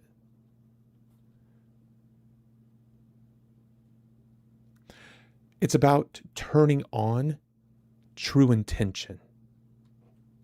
When you look, something has to manipulate the body, okay? If it was your intentions that was manipulating your body, your actions would already be aligned to your intention. You would already be living fulfilled. The problem is that's not what's going on. Intention is not manipulating the body. What is manipulating your body? Your identity, the patterns, the automation, the program. That's what's manipulating the body. How do I know that's what's manipulating the body? Because you're not experiencing internal joy. And if you're not experiencing internal joy, automation is manipulating your body. What happens when you manipulate the body? The body acts in accordance to the manipulation. That's how you know. You know by the life you're living. You know by the harvest. Because the harvest is the direct result of the actions that the body takes. The body can only take orders from one master. One, not two, one. And only one at a time. And if it's your patterns that are manipulating the body to act, guess what? It's your body that's going to act out that, no matter what you intend. You got to bring intention online and get intention in the present moment, get intention wrapped into the present moment that gives you the urgency, gives the signal to the body to act in accordance to that intention. Focus and urgency. There's nothing more urgent than the present moment. Think about it. If you need a surgery next month, if you need a surgery, right, and it's not urgent, you can have it in a week, a month, 6 months, whatever. They schedule it sometime in the future. If you have an emergency and it's urgent and you need a surgery right now, 3:00 in the morning, the doctor's coming in the hospital to perform that surgery. It's urgent. When was the last time that you've ever acted in that state of urgency? When your kids were sick? When there was an emergency? And you took over and you acted? Those are the experiences of aligned intention. But that's forced intention. Not what you really want. Think about that. That's the difference.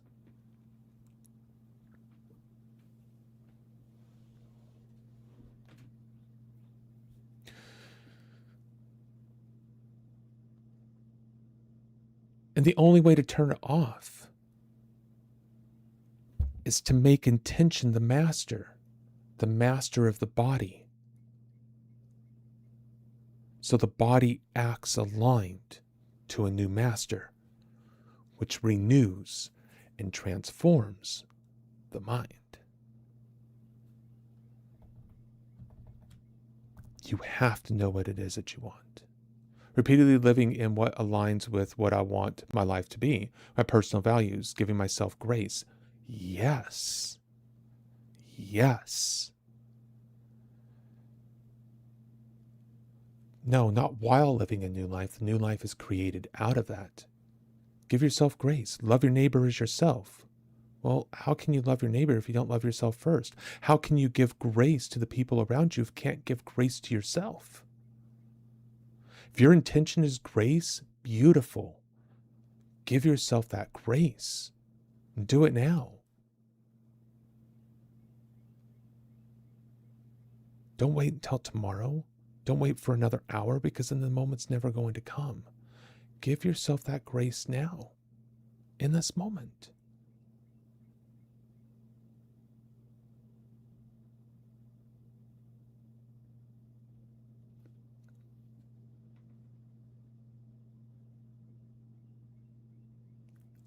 And keep practicing that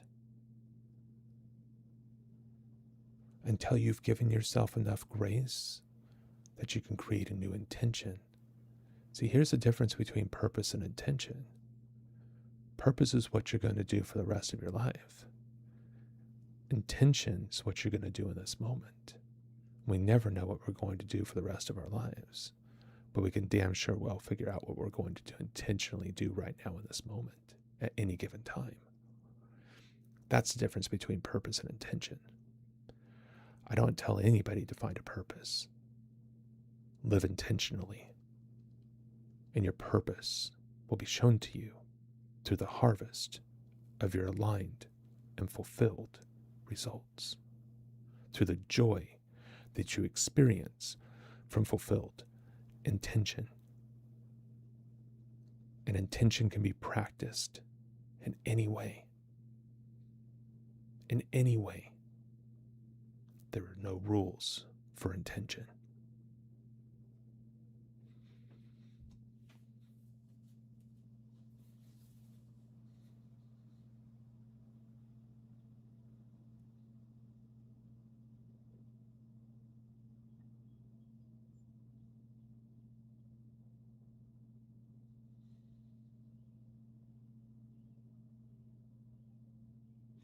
The path will definitely become clearer, I think, for me, realizing my thoughts have shaped my habits. So, well,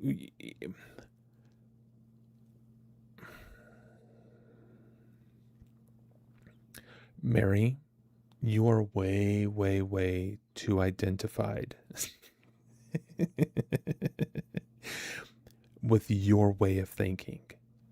And as long as that identity exists with your way of thinking, you're going to continue to think the way that you think.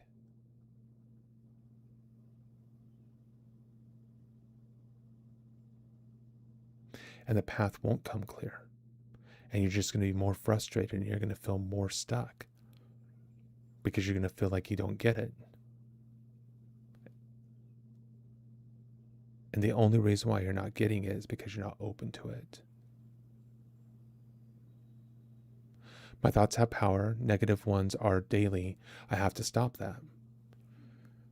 That's the problem. See? You're locked in a fight. You're locked in a struggle. My thoughts, okay? Already, you've just shown that you're identified with the automation. My thoughts have power. My thoughts. Automation has power. Negative ones are daily. I have to stop that. Do you see that statement and what it really means? Automation, intention. My thoughts have power coming from intention. Negative ones are daily, Where are the negative ones coming from? Automation. I have to stop that. I have to stop automation. And you're already identified with all of it. And now it's trapped you. Self-awareness of myself. Self-awareness of what's manipulating the body. Being aware of what's manipulating the body. And as long as your thoughts are to stop your thoughts, automation is manipulating your body. Automation is manipulating intention.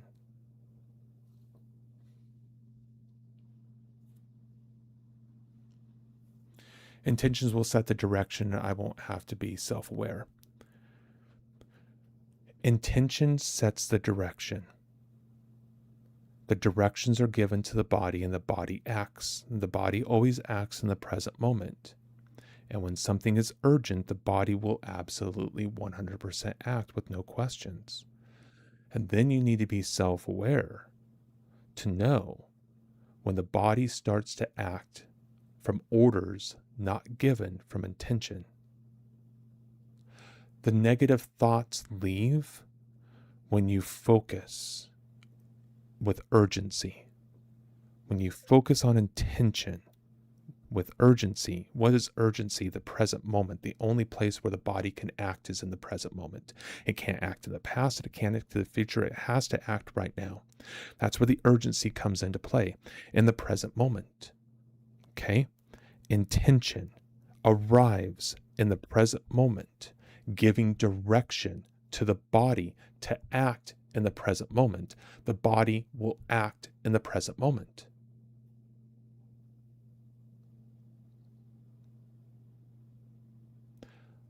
Automation is triggering action before the present moment, before intention can come online.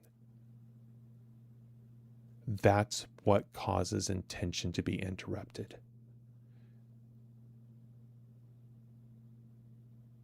And when consciousness is interrupted, when intention is interrupted, conscious participation can't take place. And yes, when you're acting with intention in the present moment, all the negativity, all the stuff goes away because automation is offline, because conscious participation is online. Conscious participation is action aligned to intention. And that's what causes the negative thoughts to leave. They have to leave because those negative thoughts are triggered before the present moment. And if you act within the present moment, there's nothing there to trigger them.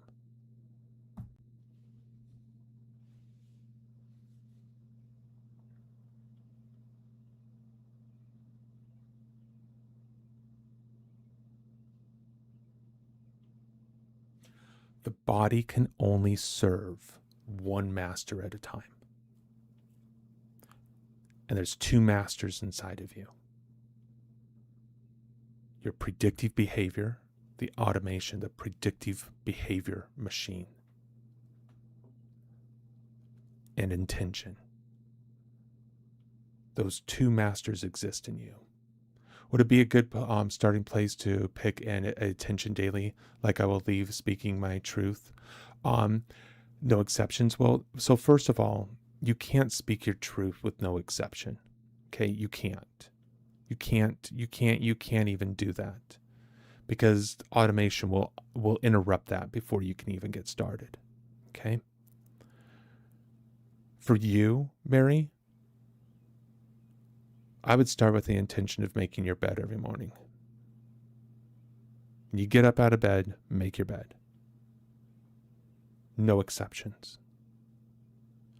And when you do that, allow yourself to just be with the fulfillment of completing that task. You do that one. Beautiful. Okay? What's something that you would like to include in your morning routine that you don't already do?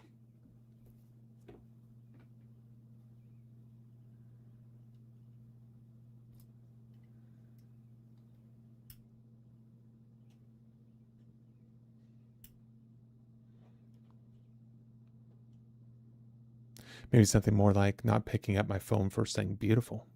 Well, see, what that is it's trying to break a habit. That's not intention. Okay? The second you say the word not, well, you're working with a habit you're trying to fix instead of actually living intentional. Because intention's not going to use the word not. Because not is, it could be or it couldn't be. You just negated urgency. I'm not going to. The things I read first thing affect my day. Beautiful. Beautiful. Then you intentionally read the Bible. Set your alarm at a certain time after you will get up in the morning and make sure that you turn around and you read your Bible or you do something in the context of studying the Word. Or whatever it is that you can read first thing in the morning that's going to affect your life in the positive way that you want it to be affected. I'm using the Bible as an example because it's a part of your faith and your belief system. So pick something. Pick something that you really feel like if you read it, it would affect you in a positive way. And then yes, first thing in the morning after making your bed, you read it. Or read it first before you make your bed. One of the two. But make sure it's one of the first things that you do in the morning.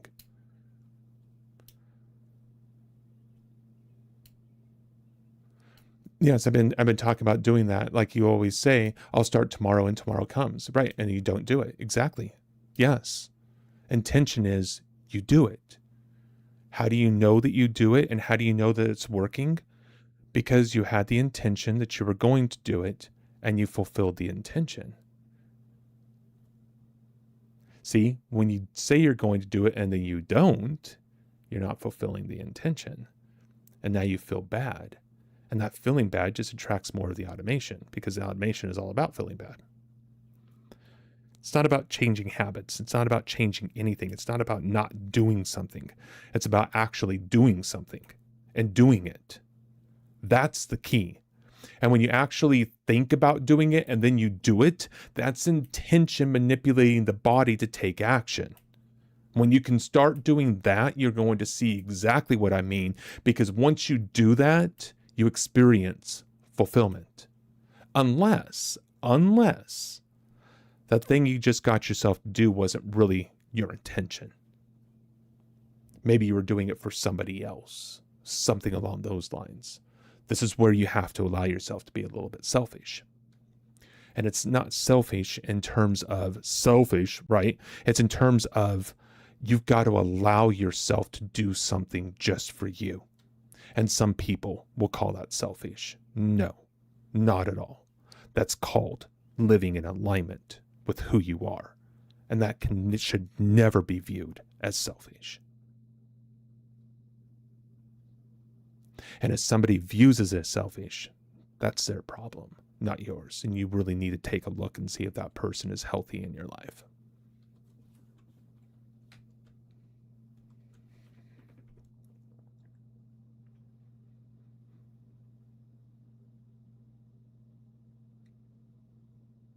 Don't let anybody ever tell you that doing something for you is selfish.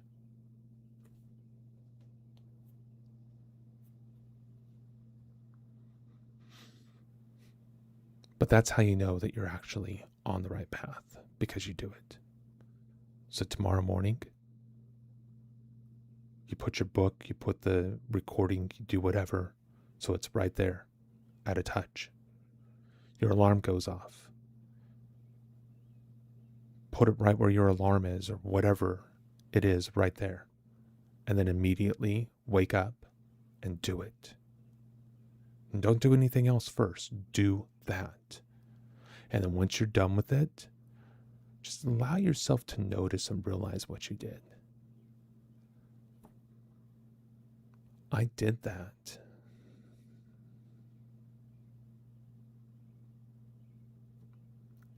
Show grace with yourself. Oh my God, I did that. Thank you so much. Show grace with your belief system. Oh my God, I did that. God, I did that. Thank you. Another thing, honestly, I think my automation is from stress and fear controlled. Our automation it's our whole personality. It's who we are. It's who we are. It's who we identify with. It's our identity. This is me. Yeah, it's all built from childhood. It's the childhood trauma. It's everything built into it. Yes. And that's what people try to heal. And that's what people try to change and they try to remove. Neuroplasticity tells us we can't. And yet we still try. And the world tells us that that's what we need to do. Because that's the only thing the world knows to do. Because the world is just like us, all conformed to the patterns of this world. And so what are they going to teach? How to stay conformed to the patterns of this world. Because it's all they know. Because quite frankly, as far as I know, there's not too many people teaching these ideas. I don't say that because I'm special. I say that because it's the fucking truth. Humanity has not gotten to the level to be able to teach, let alone comprehend this idea. Look at how you're struggling with it. Because it's not easy stuff. It comes natural for me because I've been practicing it for many years now. Do you evaluate how you did that day, or would be that fear automation? No, don't evaluate it. No, not at all. No, because see, the harvest is the result, right? And if you evaluate it, what are you evaluating it by? You're judging it based upon the automation itself. See, when the automation isn't there, what is there to judge? Think about that. Oh, I can't believe that person did that. Does that come from intention? Does that come from self-actualization? Does that come from a place of internal joy? No, that comes from a place of judgment. And we judge ourselves and everything else through that lens. It's the same exact lens. When we take that lens and we stop looking at the world and ourselves through that lens, that's when everything starts to change. If you continue to look through the world through the same exact lenses, you're only going to see the world the same exact way. And if your prescription changes because your eyes change, well, guess what? You're only going to see the world the way you've always seen it. And then you get new glasses and you're like, oh my God, it's a whole new world. Exactly. Yes.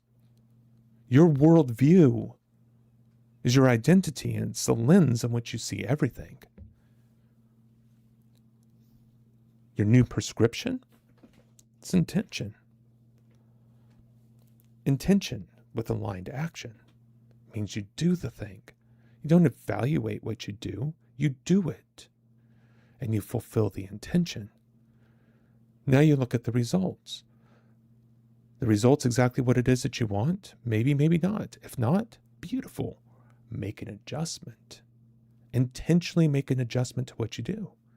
But if the results are aligned, enjoy the fulfilled experience and let yourself feel that joy. Jerry, what's going on? How's it going? What's good? Life, my friend. Life is good. Life is good. How are you doing? What's good with you?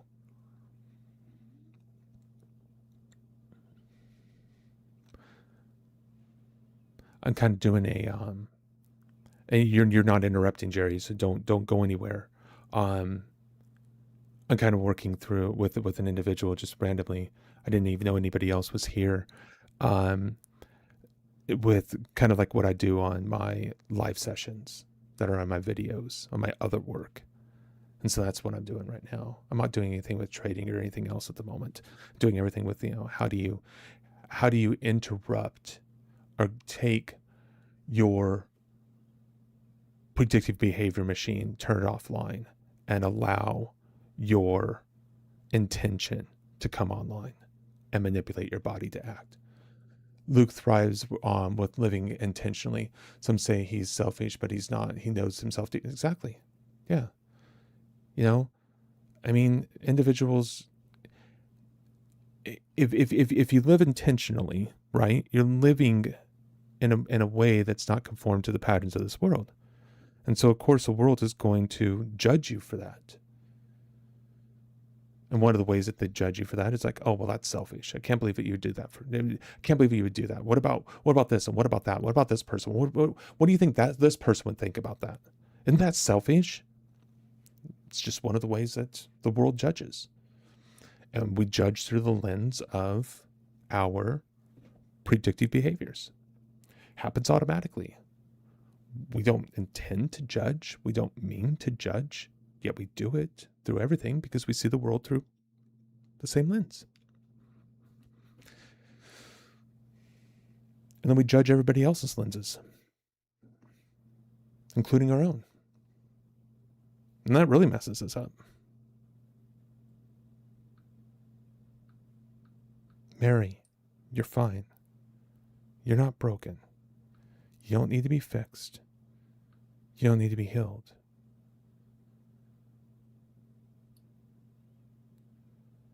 You're not broken.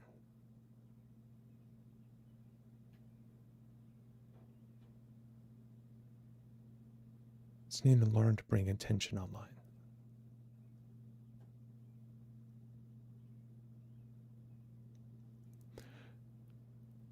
You're trying to focus on your test tomorrow, but it's hard. Well, what's okay? Beautiful. Well, thank you, Jerry. I appreciate that. What's hard about focusing on your test? What's going on? Talk to me.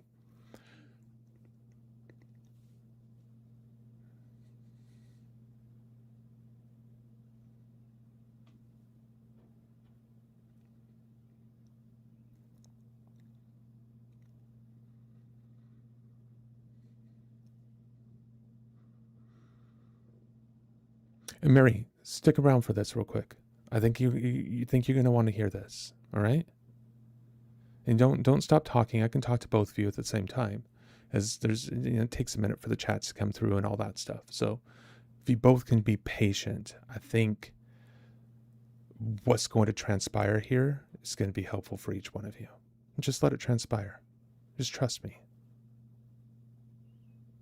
Not because I know, I have a feeling. I think this is really going to be helpful for both of you. I don't know, ma'am. When I try to study, my mind just goes blank. Okay, yeah. Are you tired? Are you nervous about your test? Are you scared? Where out in the world do you live at, Jerry?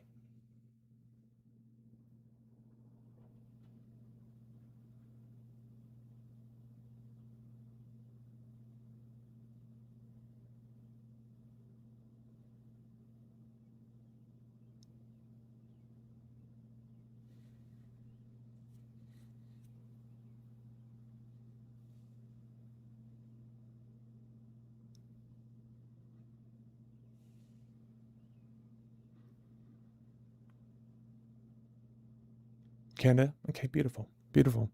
Are you nervous about your test? Do you feel like you're already prepared? Are you like, okay, no, I need a cram for this because I really need to know this information? Where are you at with your test right now?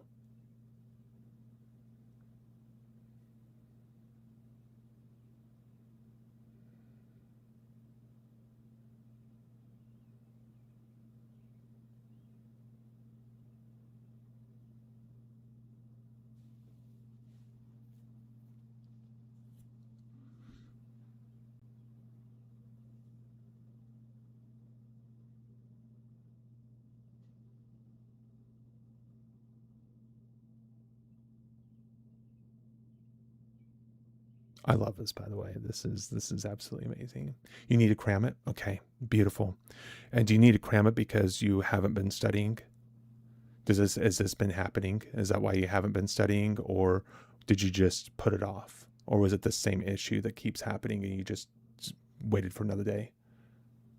Well, you're going to try again, yeah, but why try again the same way that you've always been trying?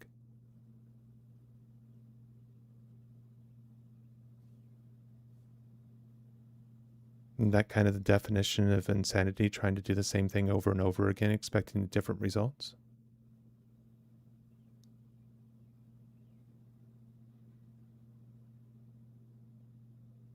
Not saying you're insane. Pointing out a repeated process.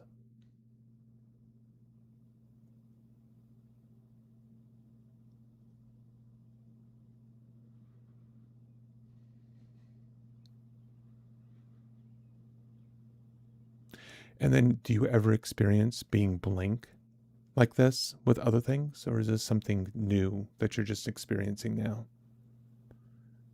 Damn, you're right. It happens sometimes.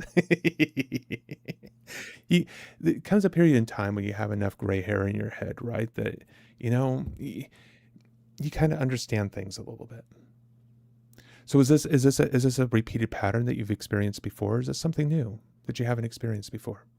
This isn't going to take very long. I need to understand you, Jerry. I need to understand what's ticking in you for a moment. Because once I understand that and I see it, that's going to lead me to a question I'm going to be able to ask you. And it's going to be your aha moment. Okay? I'm not going to give you advice. I'm not going to tell you what to do. I just need to understand you and what you're going through right now and what's creating that. And when I can see that, and it's so much easier being on the outside in, right? I can word that in a question to get you to see it yourself. And when you do, the aha moment comes on, it clicks, and you're going to be over there studying. And you're going to get your cramming done, and you're going to pass your test tomorrow. It's going to happen. I think my mind is all over the place. Okay. Is your mind usually all over the place? Or is that just something you experience when you need to sit down and actually do something and then you procrastinate and don't do it because your mind's all over the place?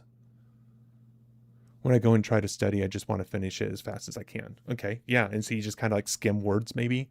Like you'll have a paragraph and you'll be like reading a paragraph or whatever, and you'll start, and the next thing you know, you skip over to the next paragraph, then the paragraph after that, and you're like, oh damn, I didn't learn anything. Does you kind of do that? Yeah, I kind of had that experience a little bit.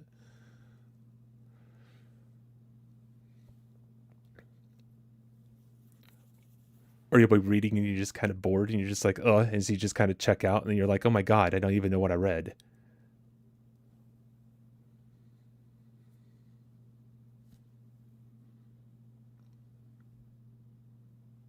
What's the test for? And why are you taking the test, and why is this test important to you? Because you wouldn't be here right now talking to me or somebody else, if you if this wasn't important to you. What's the importance of it? Think you're just bored? Yeah. Yeah. Okay. And so what's this test for?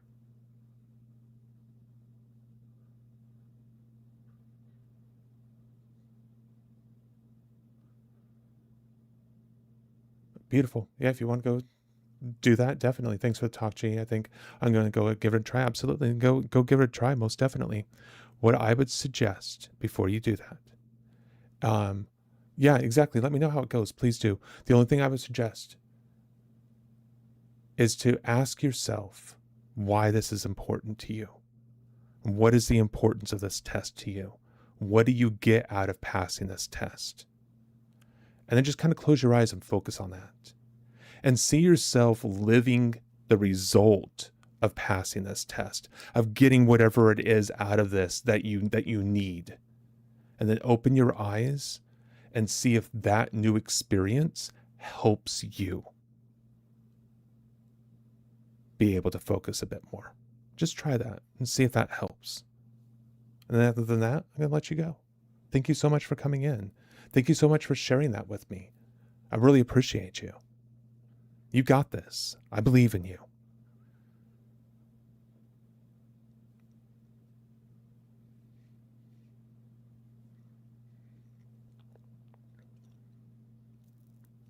Mary, you still there?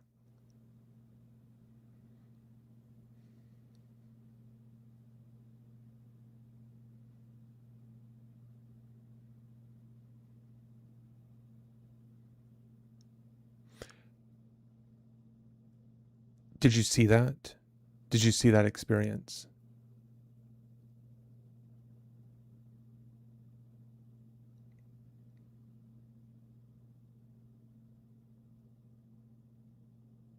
What do you think would cause somebody boredom like that if it's something that they know that they need to do, and that need is linked to what they want. What do you think is going on there? And Jerry, if you're still here, I'm definitely not in any way, shape, or form or fashion talk about anything personal when it comes to you by any way, shape, or form. I'm trying to use your experience as an example to help another. And that's, what's the point of struggling with something if it doesn't, if the struggle and the result doesn't also help somebody else too?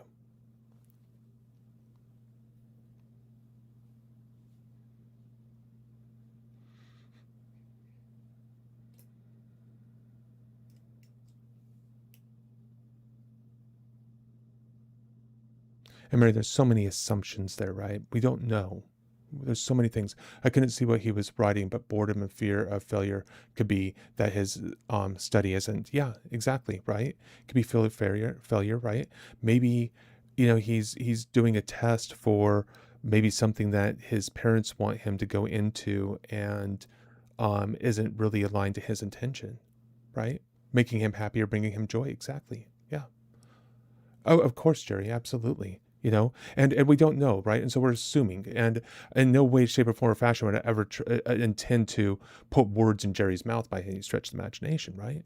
It's those are the questions that I would be asking, right?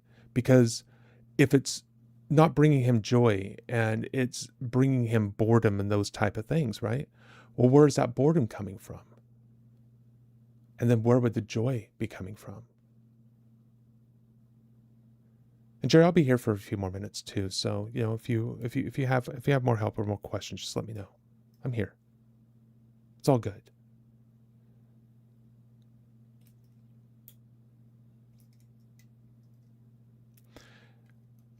But anything that we say, right? Boredom, fear, failure, parents, any of that stuff, right? Oh, so you don't get any notification when you're live? I don't, that's a YouTube thing. And I've listened to other creators and stuff like that. And sometimes they have that problem too, where for whatever reason, the notifications don't come up when somebody's live. I don't know exactly how to fix that. Thank you for telling me that you're having that experience. Let me do some research on that this weekend. And I'll get back to you and let you know if there's any fixes that I found. I can let you know either through Discord or in one of my videos. In fact, what I might do is just create like a short or something like that, and you can possibly see it that way too. We'll figure it out. But let me see what I can do with that. But Mary, it's anything that we say in the context of what he is going through, right? That's a story. And anytime we tell a story, it's always coming from automation. It's always coming from the predictive behavior machine, our identity. It's never coming from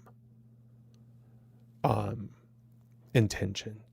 And it's through that story that becomes the lens that we judge ourselves and others through.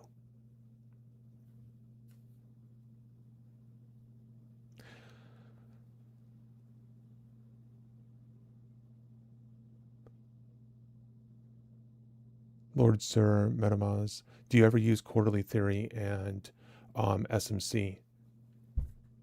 Oh, you weren't subbed to the channel? Well, there you go. You remember? Well, and that's another thing that happens too that I've heard about, right? You'll sub to a channel and the channel wasn't subbed to. Oh my goodness. Lord Sir Metomas? Oh my God, I'm so terrible with names. Lord Sir. We're gonna call you Lord Sir. I like that. I really like that.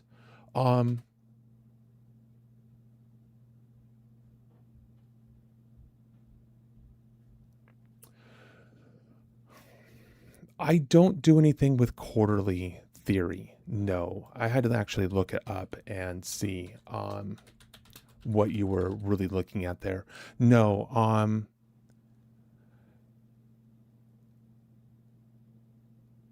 and then smart money concepts. Okay. let me get into that for a second. Okay. Mary, that may help him be less bored if he can see the end reward. Well, exactly. Absolutely. Right. Same thing with you. What's the end result? What's the end result that you want to see? Right. What is that end result? And then when you can get to that end result, right? You're going to go and lock in. You're anytime, Jerry, anytime. I'm always here. I'm always here. I'm proud of you. Well done. Day quarterly theory plus smart money concept. Right. Let me get into the smart money concept with you in just a second. I was talking to somebody else real quick. Just hold on 1 second. I'm not ignoring you. I'm going to be right there. But yeah, when you can see the end result, right? When you see the result aligned to intention, you can see that you just broke the cycle of judgment. And when the cycle of judgment is broken, that part, the automation goes offline. When that's offline, what comes online? The intention, what you want, that end goal, seeing it is fulfilled right there. And then you're like, okay, well, what can I do right now to walk into that, to move into that? And whatever your idea is, do that. Because now you're bringing the action into the present moment. And you just manipulated the body to act. You understand my whole philosophy. Smart money concepts. Okay. I don't prescribe directly to smart money concepts. I just don't. Can you lock it up and let me know what you think about it? I deposited $50 in my live account and I'm on $1,000 in 1 month. Okay. Well, first of all, Lord, sir, you came to me and asked me a question. I was already in a conversation with another individual. Okay. So no, I'm not just going to lock it up and come directly to you. I don't work that way. Okay. I appreciate you coming in here. I appreciate you asking your questions, and I will do everything I possibly can to answer your questions. But this is also on my time too, and you need to be respectful of that, just as I'm going to be respectful to your question.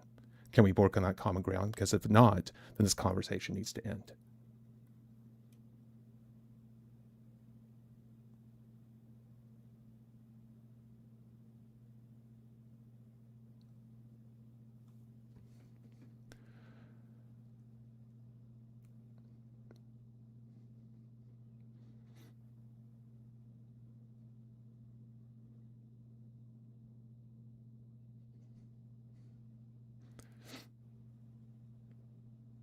And I apologize. I saw lock it up and not look.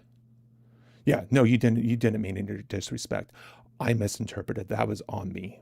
Okay. And I apologize. I apologize for that as well.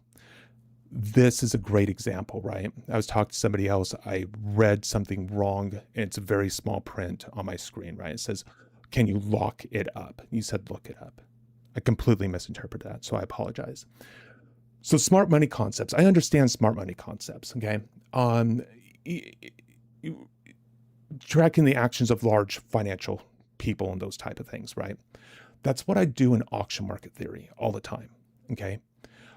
In the context of auction market theory, what we're doing is we're looking at volume. Okay.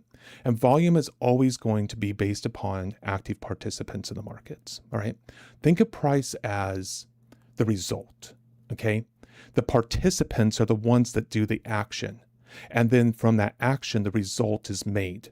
So price, every tick is the result of what the participants are doing within the auction. We're not dealing with markets here. We're dealing with auctions. And auctions are participants, okay? Buyers and sellers, okay? And so the smart money concepts is watching where the participants are taking action. And then we can do that here in this time frame, right? And then we can turn around and bring it in to finite areas, right? Of looking at the high volume areas, the low volume areas. Where are the participants acting in a particular area? All right. That to me is the smartest money we can possibly get to. Let me show you an example of this, of what I mean in actual real time. Okay. As close to real time as we can get. We still have to go back and look at data, but you know what I mean. See, look at here. Okay. See when we broke these lows down here, see all this volume down here. See how we came in and we made this rejection right here. And you can say, oh, well, there's a tell, there's a rejection, but look at the volume at this low. Okay, look at that volume. It's high volume, right? And in the context of that high volume, what should we expect? Was that buyers or sellers? Price action traded in its mid-range, didn't break above its high, above its open, closed in the mid-range, and look at Delta. Delta is still way, way down on all of this high volume down here. We should anticipate that the high volume is going to be tested, and this possibly isn't rejection.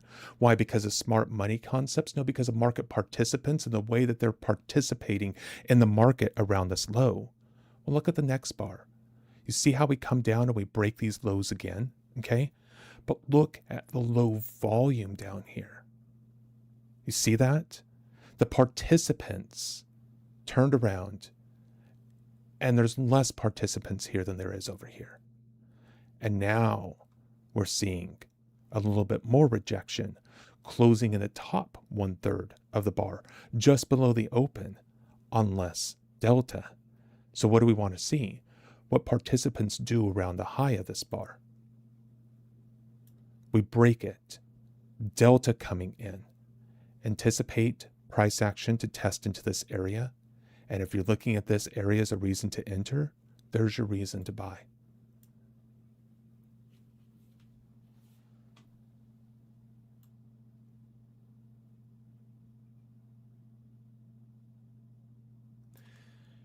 And then what happened at this low? The high volume came back into this low. Price action came down. But look at the highs. Where's our volume at our highs? Where's the buying in here? If there's really buyers in here around these highs, why aren't they making higher highs? Why are they stopping here and rejecting?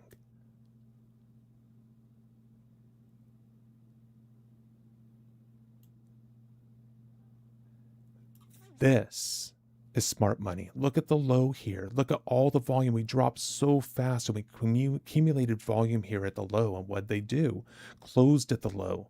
What should you expect? Continuation. Pull back into this high volume. There's your short for a scalp.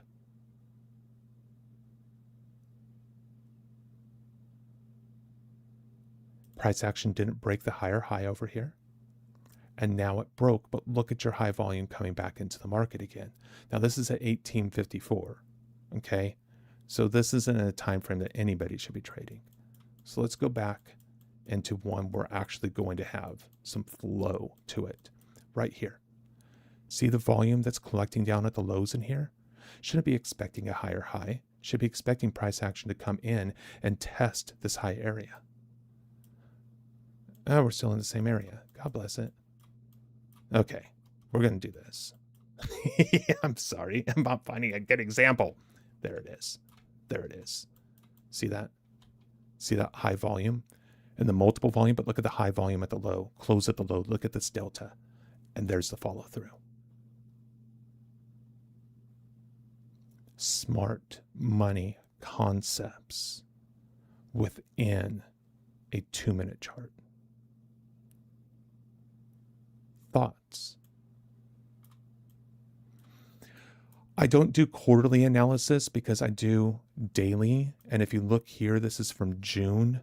This is a daily chart of all sessions. And this is starting June 2nd. And all this was trending. And then we move into rotation. Okay. And then in that context, right, for all this period of time, this is basically, 2 months worth of data, almost a quarter.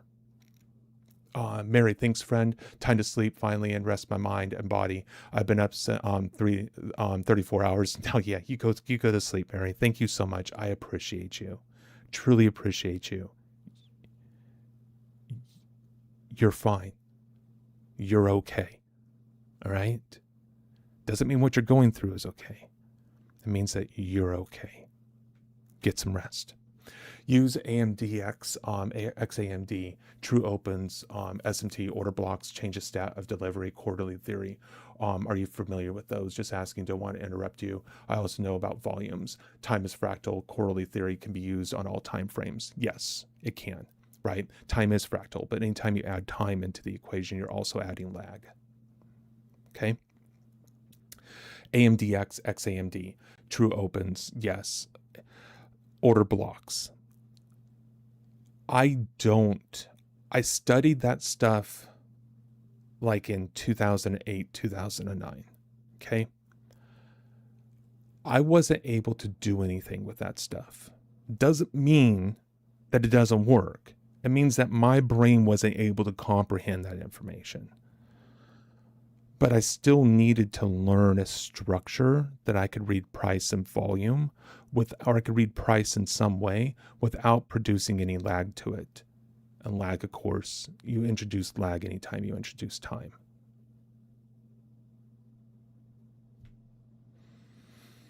And so I produce this methodology that I utilize with that. I don't use the information that you're looking for, though, precisely. I wish I could be more help, but I just don't. I'm limited in my understanding of things. I'm not a quant. I'm not a mathematician, anything along those lines. I studied philosophy, political science, and economics. I'm much more in the theoretical aspect of things rather than the hard numbers. I just don't understand hard numbers. You start putting letters and numbers together, and no, alphabets and number lines need to be separate. I am not the sharpest tool in the shed, and I was a Marine, so there you go. Muscles are required, intelligence not essential, and I don't even have any muscles anymore. Yeah, I wish I could be more helpful for you. I did know some individuals that did know about that stuff.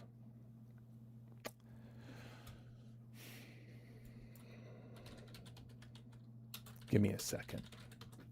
And I do apologize. I know you did not mean any disrespect there. All that was completely me. I completely misread your statement. That was completely on me. So I apologize, and I appreciate you still being here. Let me see if I can find this guy. This is the person you're going to want to talk to. If I can find him.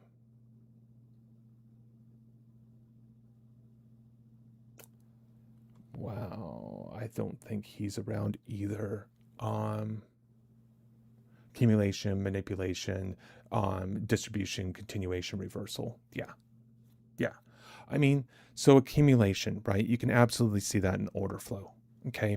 Manipulation. I'm careful with the whole idea of manipulation because that can trigger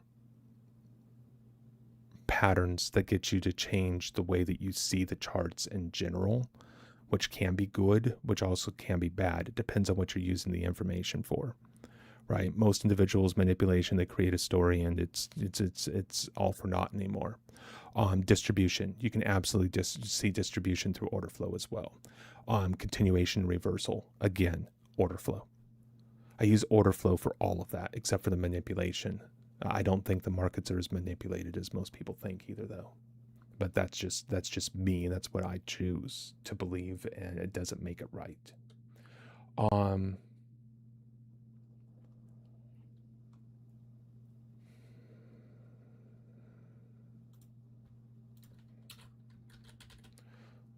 Let me see if I can find out where this guy is.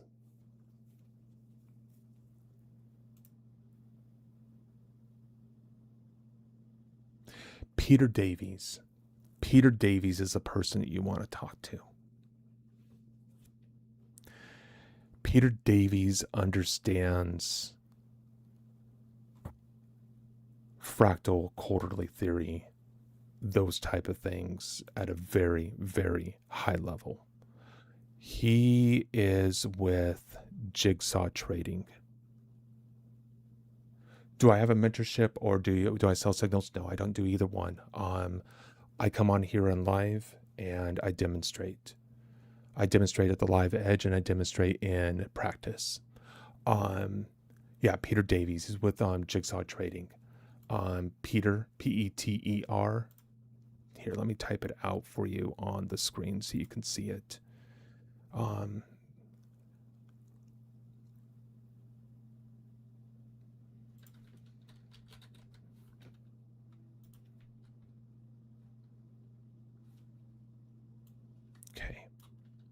Let me make sure you're on the screen and you're able to see it.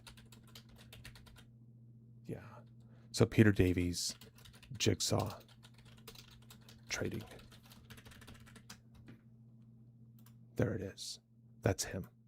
That's who you want to talk to about it. He's done a lot of work with reconstructing tapes and those type of things. And when I say tape, and talk about time and cells, order flow, all that stuff within the dome. Okay, reconstructing icebergs and all sorts of stuff. He understands what you're talking about at a very high level. That's who I would talk to. And he also has a mentorship program. I trade. I teach because I choose to. I don't need the income from the teaching, to be honest with you.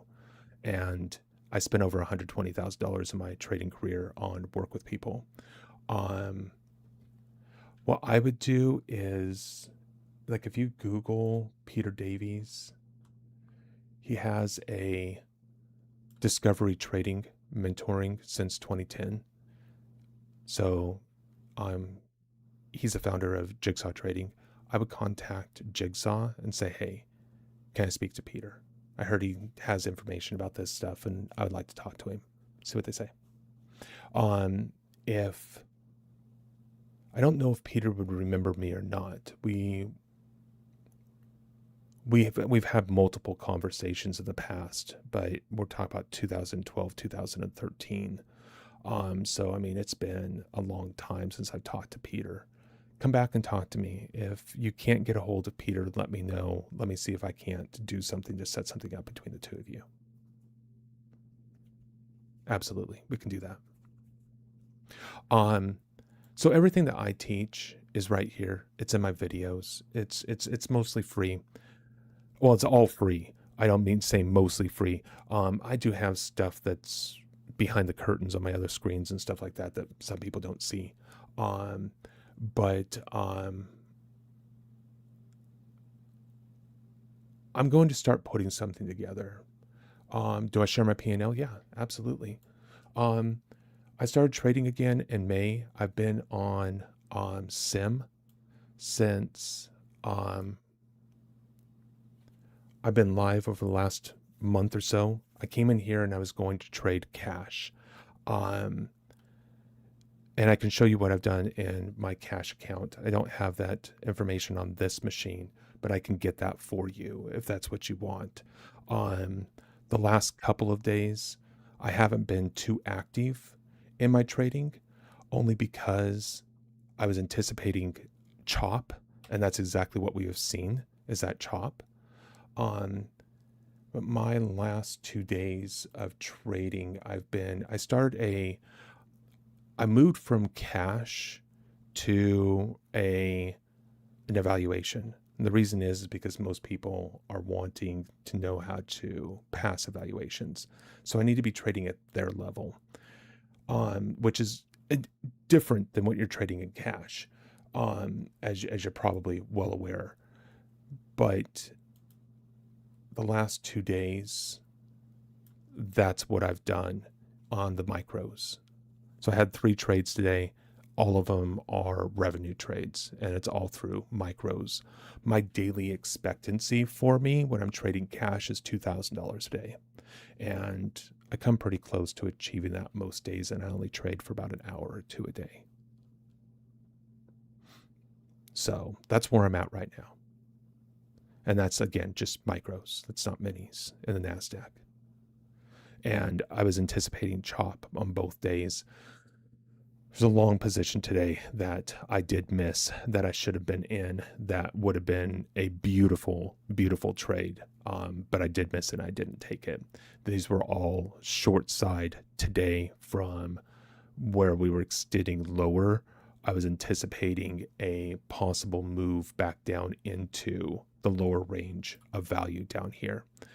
And then and to test into here. And I was looking for this area to be tested for the long, and it just didn't get there.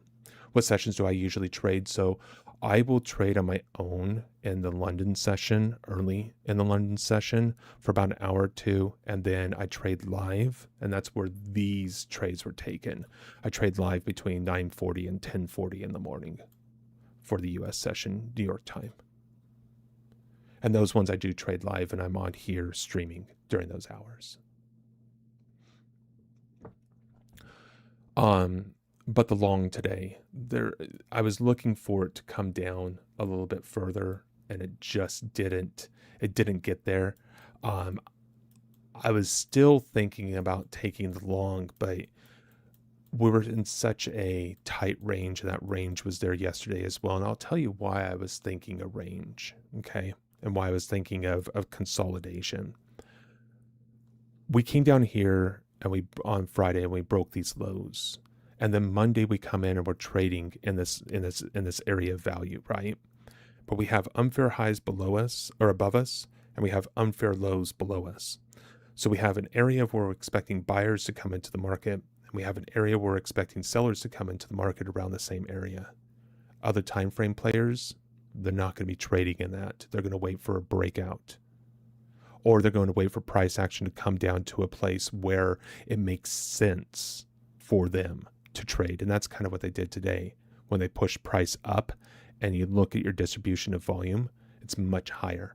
And so I'm looking for a continuation, possibly a movement back down to test this area in here, and then a movement back up to test this. And I'm expecting the highs to break and for us to move higher for tomorrow is my expectation.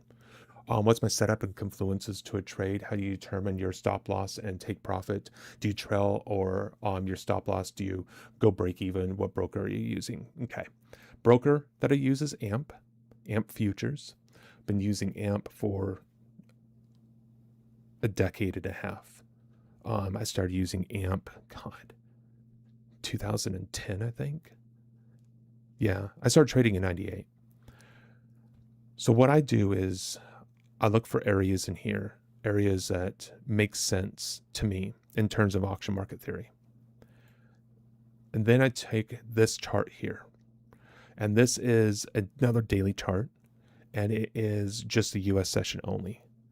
And then I plot all those lines here on the 30-minute chart. And what I'm looking for in the context of the 30-minute chart, and I've been talking to people and drawing stuff, so don't take any of this stuff as it's gospel here. Let me get rid of some of this so we can talk. And then I take all of those areas and I bring them in here to a place where they make sense. And then I look for the low volume nodes and unfair highs and lows, and those become my areas.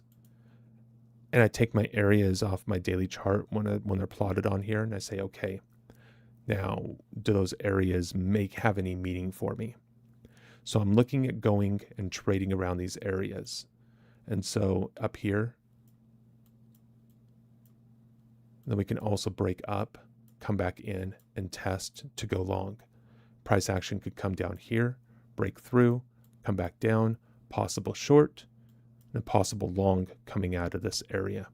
And anything in between here, the value area, I can scalp directionally. So in here, I'm looking for long positions going up because I'm anticipating the value area high to be tested because we're coming off of value area low to value area high. All right. So that's how I pick my areas. And then how I trade around those areas is this. I wish you were on here earlier. I actually replayed Friday.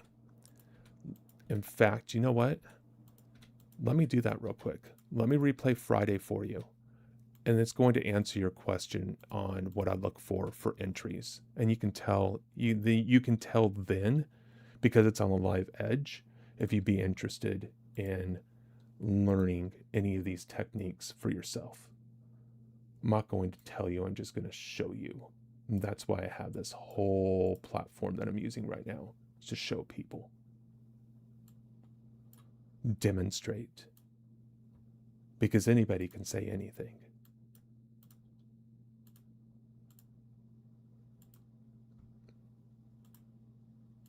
It's only going to take a couple minutes because I know exactly what the area is and what I'm looking for because I just replayed it.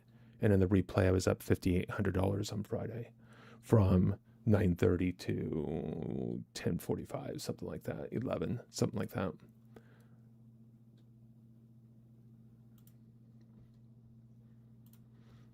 It's actually Monday. So we want Monday, which is the 20th. So we're going to go back to the 20th and we're going to do 9:30. And we're going to speed it up a little bit, but I'm going to show you exactly what it is that I am looking for. So when I'm trading, as this is going and setting up, I'm just going to talk to you a little bit more about what it is that I did to answer the bit more of your last question. If I'm scalping, I trail my stop. Just completely trail my stop if I'm scalping, 100%. I just trail it up as it's going. I don't have a set amount that I trail it up with. It really depends on how it's trading, the momentum, all that stuff. I'm very quick to move my stop to a break even because once the market goes in your favor, why give any of that back to a possible expense? Because you can always enter back into the market, right? How do I determine my stop loss? We're going to get into that here in a second. I'm just waiting for this chart to build over here, and then I'm going to be able to set this, and then we're going to be able to hit play. Well, it's already set, actually. We're already on the 928. And this is why I use deep charts. Their playback is so easy and so simple to use. So price action is coming up, right? I have initial balance in the first 15 minutes of the markets. That gives me kind of an idea of rotation and those type of things. I'm going to speed this up though a little bit to get us to where we're looking for a little bit faster, right? So we have some rejection around the high, beautiful. See, we have the high volume into here, beautiful. All good right now. Nothing's really going on. Looking for price action to possibly come back down into initial balance low right now. We're going to see if we get that cycle through or not.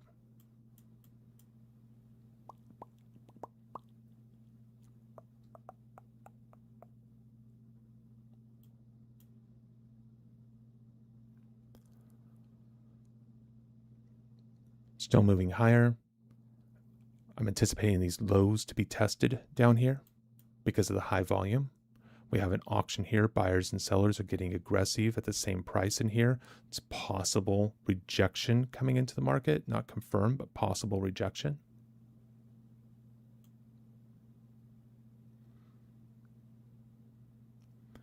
This is the wrong day. It's Monday that I want. I want Monday because that's the one that has the example. And I don't have my areas on here. I didn't do my PMA. So let me go back to Friday. I'm sorry, I said Monday, I meant Friday. Let's go ahead and reset this and let me get on to Friday. Friday has a perfect example of an entry of mine. Okay, perfect example. That's why I'm going back to that day. And as it's setting up, I'm going to be able to tell you what's going on in the context of that. Where do I determine my stop loss? I'll get into that when we get into the session, and my take profits. So it depends on if I'm scalping or if I'm day trading. If I'm day trading, so like I look at it like this, right? If you're any type of any type of trading you want to do, be it scalp, day, swing, position, any of it, okay? It's all determined by your entry, okay? And a lot of people have different trading plans and different entry mechanisms and those type of things. The way I look at it is, if you can enter on a scalp, you can use that entry methodology for any type of time frame you want to trade off of. You never have to change your entry strategy ever again, okay? And so I usually enter most of my positions on a scalp. And then if the market starts moving in favor directionally, then I'll look at reasons to scale back into the position if I scaled out. And then I'll start looking at VPOC on like a 30-minute chart and value area high. I'll also look at VPOC on like a daily perspective of some of the charts that I look at and value area high. And then I'll target those types of targets as well. Okay. Now, what is this market doing right now? Since the open, we've just been trading down. And look, down bar, down bar, down bar, down bar, all closing around their lows. Look for continuation plays to the downside if you want to trade this time frame. It's 9:38 in the morning. Okay. I'm not interested in doing anything else right now other than taking shorts in this market, and I'm not looking at any form of reversals whatsoever. All right. So price action continues down. We have one of those auctions I was just talking about. Possible rejection, nothing happened. Now, we get this bar, okay? This is the first bar that we've had any indication whatsoever that buyers may be entering this market, okay? There's a couple of things going on with this bar. We have a lot of volume up here, and the bar is already trading way down here. Okay, what the heck is going on with that? 2, we haven't made a higher high yet. If you look at this little market movement here, you could theoretically say that this time frame is in a downtrend. What makes a downtrend? Lower lows, lower highs. Plain and simple. In order to break a trend, we need a higher high. We don't have a higher high here. Not yet, anyhow. Not even close. Well, I'm kind of close, but it doesn't break the high. So it doesn't matter how we view this bar by any stretch of the imagination of rejection or anything else. We have not made a higher high. And without a higher high, we're still in a downtrend. We have 12 seconds. We've already traded off the top 1/3 of the bar. And we're all the way back down here again, down to the auction itself. We found support down here. But look at Delta. Delta's strong. We haven't even come up. And this bar that's opening here immediately takes out the low.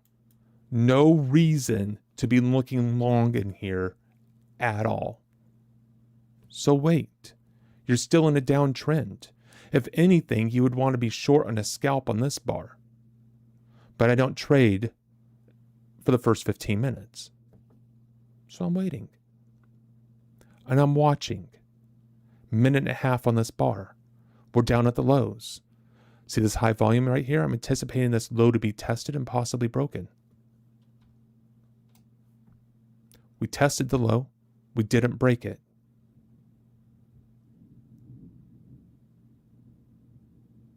Still haven't broke it. Now we're coming off with a sense of rejection. Look what happens in Delta when price action starting to move up. See how we're moving and rising in that Delta? That means that market orders are coming in on the buy side. And what did we do? We broke the low. Okay, beautiful. We have this high volume down here. I'm anticipating that this high volume is going to be tested at some point in time. All right. If not on this bar, maybe on another bar. But notice what we haven't done yet. We haven't made a higher high. We haven't done anything in that regard yet. All right. So we're waiting. We are waiting. 29 seconds. On this particular day, no trades for me yet. Nothing. I'm still waiting. All right. And by the way, look at the 30-minute. What we have here is new developing value. If this bar closes down here, we've got a market shift. And that market shift is going to give us another area of value. Okay. So we got to be very careful with that. All right. So price action closed down once again. Okay. We're breaking lows. Once again, look at the high volume down here at the low. Should be anticipating price action to possibly come down and to break this low because of the high volume. All right. I'm just trying to blow it up so you can see it a little bit better. And now what happens? We have double distribution already in this market. What happens when we test this high volume? Do we get through it? Do we rotate? We go right through it. Look at what Delta did when we went through that. very strong delta coming in and moving up. And we're in an area on the 30-minute chart. There's some interest into this market. And what's happening? Trying to come down, delta here, but look, we can't even break the low of the market. If this is strong market sellers coming in and this is strong volume to the downside, we should see this low breaking right now, and we're not. And as soon as we get through the open, all that negative delta is gone. And look, we get back down again, green delta. We come back through the open, delta barely turns purple. I'm not doing colors here. It's just saying, you know, market orders to the downside, market orders to the upside, and it's easier to speak in colors as we're talking about this. All right. So I don't want you to think that, oh yeah, you know, I'm just trading colors, right? Oh, it's purple. Yeah, down short. Let's go short. Yeah. Sorry, it makes me laugh. I'm easily amused. What's going on here? Volume increasing here, anticipating the high to break. Volume increasing here, anticipate the high to break. We haven't made a higher high yet. All right? Put that into context. 3 seconds for the bar to close. We're closing about mid-range of this bar. Now we're in the top 1/3. Do we get a higher high? Higher high. Boom. I'm going to pause this for a second. This is why I'm pausing it, because I want to show you something. Now we have high volume. We have a high volume area here and here. Okay? This area covers here. This area covers here. We have the high volume down here. All right? Watch.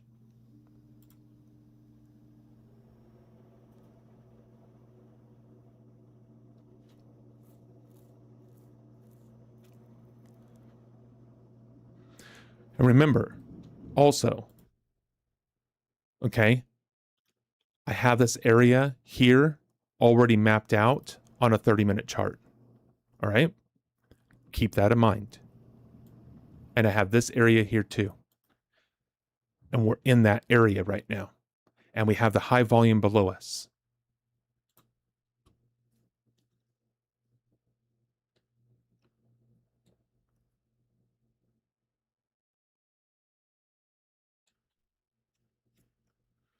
I wanted to see the higher high. What does the higher high do? Breaks the trend. Don't have a higher low. That's okay. We don't need that right now. We just want to see that price action buyers are able to break highs. That's all we want to see. So we haven't seen that all morning.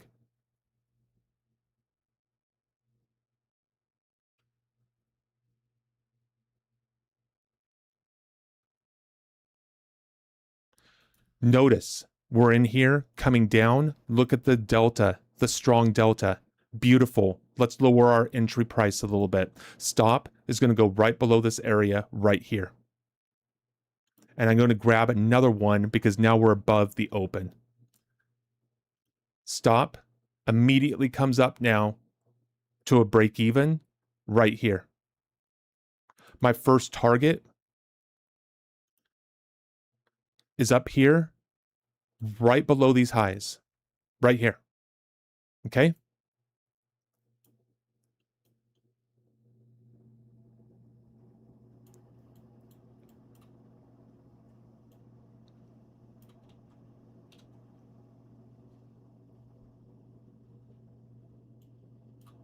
I'm going to go ahead and put another target right below mid. Why? Because we came off of value our initial balance high down to initial balance low. We could find some resistance here at the mid range of initial balance, and we could just go ahead and cycle right back down again. All right.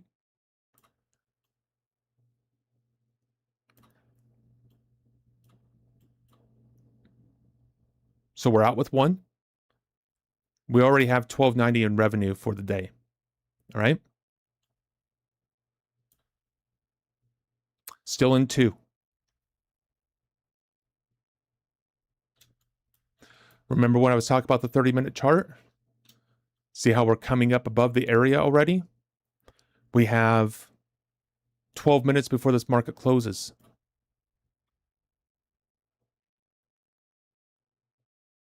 I'm sorry, 12 minutes before this bar closes. It's late. I've been streaming now for 6 hours. So apologize. Jacob Thomas, welcome. Thank you for being here. Appreciate you. I'm leaving my stop here. I'm not moving my stop up right now. Okay. The reason why I'm not moving my stop up at the moment is because I'm not scalping this at the moment. All right. We already broke these highs up here. I want to give this market space and I want to give this market room. All right. This is going to be kind of a day trade for me, not a scalp, because of the area that I'm entered in. I don't want to lose this entry. There's an auction, could act as a possible resistance.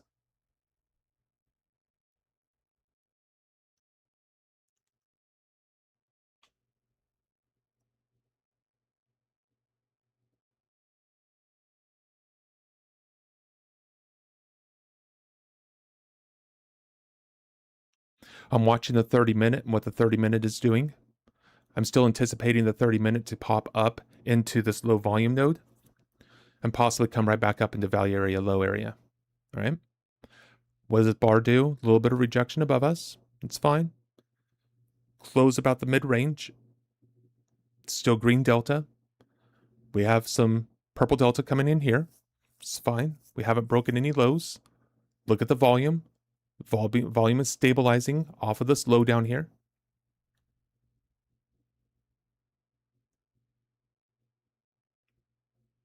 Green volume. Delta coming in. Breaking highs. Love to see it. Love to see it.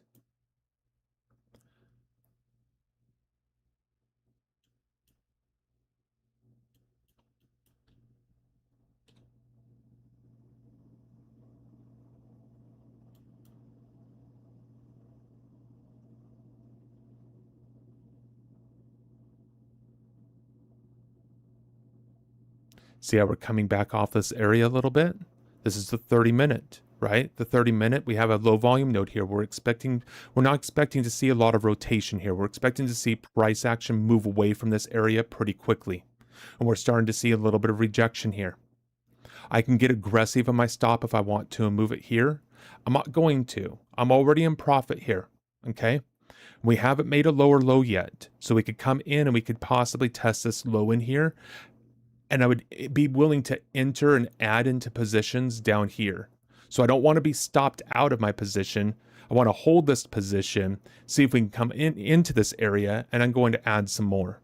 All right?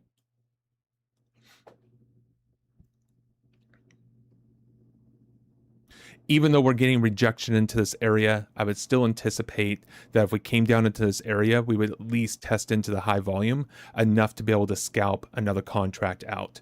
We're already going to have our stop at a break even anyhow, and we've already locked in 33.65 on the day. Okay? Well, I should be looking over there. Sorry. That's where my camera is. Goodness. Again, not expecting to spend much time in here. If there's rejection in this area, we're going to see it pretty quickly. Look at the high volume up here. That's not rejection, that's acceptance. We're accepting higher prices. Should anticipate the high to break. I haven't even shown you momentum yet and when to anticipate momentum. That will come next. If we break this high here, anticipate some momentum coming into the market. What's the 5 things I need to see before I trade? That's an excellent question. I don't even know how to answer that right now. What are the 5 things I need to see before I trade? Jacob Thomas, what a question. Wow. Rejection, acceptance,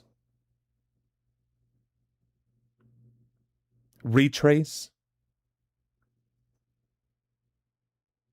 in an area. So I only need 4. Sorry, I don't have 5. And then, of course, position sizing in the context of where the entry would be and the stop for money management purposes. So I guess that would be the 5th. Great question. I love that question. See, there you go. The momentum above here. We didn't quite get it when we broke that, but we got it right here in this area. Anticipate momentum coming into the market. Why? Possible stop runs above these highs, above these highs right in here. Anybody short? They could be in here. All good. Thank you. I'll follow this and learn. Yeah, absolutely. I mean, this is all free, right? Just come in and just do your thing, you know? It's all about auction market theory. It is absolutely 100% all about just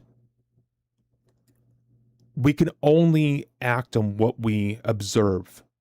And it's about observing price and practicing the way that we observe price so we can engage in our areas confidently and consistently. And look at the 30-minute. Remember when I was talking about the close below this area could trigger a market shift? Well, we're above that whole area now. This is now where I'm shifting away from any form of scalp or just trading with initial balance. Now I'm looking for higher targets. All right. I'm turning this now into a day trade. So my next target that I want to target, and I wish I was in 5, but I couldn't with where I was putting my stop for initially on 751, and it's about 751 area.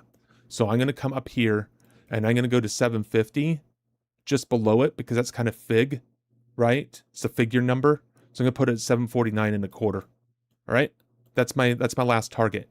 If I don't enter another one. All right.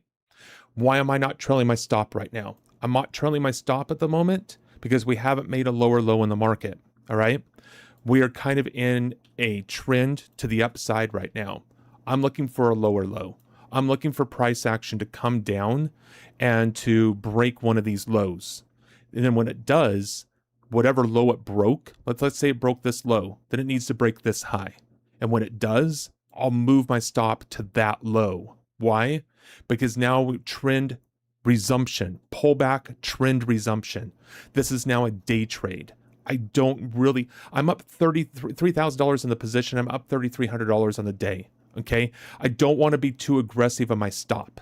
All right. So I'm giving this some time. If it gets up to initial balance, I'm going to move my stop someplace into this area because now with initial balance, I would be expecting the midline to hold. Right now, we could get another pullback into the midline before we actually turn around and move the initial balance. That's why I don't want to move my stop yet. I want to wait because this isn't a scalp anymore. This is a day trade because of what the 30-minute is doing. The 30-minute has just confirmed we have confluence of longer time frame moving back into value, anticipating from value area low to value area high. Why am I not targeting value area high? Because we could see some resistance and some pullback and sideways action around the 751 area where VPOC is. If I had another contract, I would be looking at both. Since I don't only have one, I'm going to be conservative and target the closest target instead of the farthest target. Any questions in what it is that I'm doing right now? Any concerns? Lord, sir, are you still with me? I'm going to speed this up a little bit just so we can see what happens and you can see, where I'm going with my stop. Immediately crosses through that area. Done.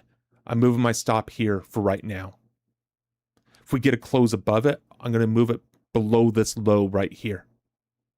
But we need to close above initial balance before I do, because without a closed initial balance, we can come back and test this area here for the midline. Okay. Getting momentum. What do we have here? VWAP. We could see some rotation around this area or possible rejection. All right. So I'm going to go ahead and move my stop up now because that possibility exists and we're so close to that target anyhow. If we start coming off hard down here, I'm going to be more aggressive on my stop, but for right now, I'm going to continue to give it room. As we know, have those bars that we've been seeing recently, right?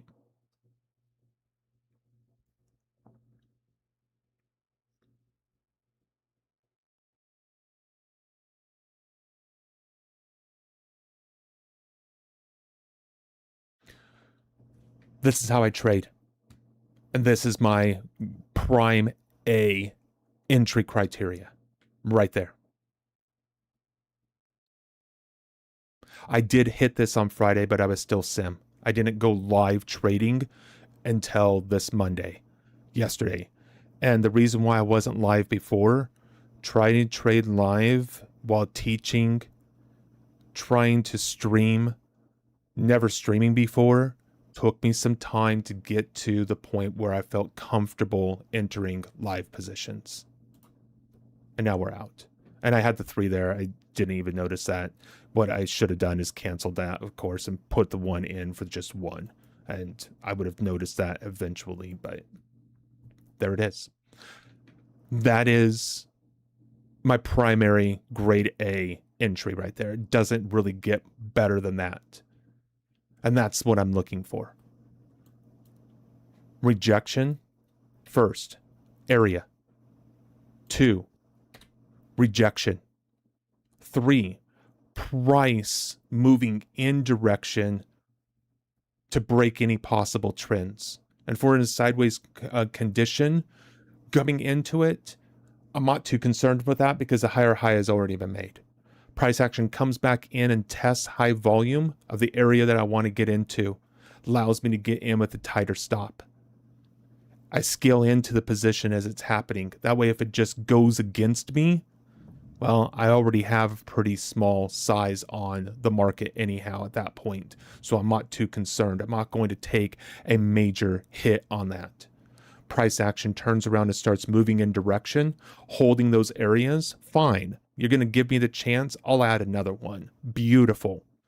And then price action comes up above the open of that bar, moving back into direction. Stop, break even. A little bit more than break even. And then let her go. If we weren't trading in an area of value like this, I would be scalping. How would I scalp this? Great question. Here's a scalp. I'm just going to show you. I'm just going to enter here real quick. I'm going to put my stop right down here. 215, 200, 165. Beautiful. All ready to a break even. And I'm out of my scalp. The second I'm up about $200, I lock in 20.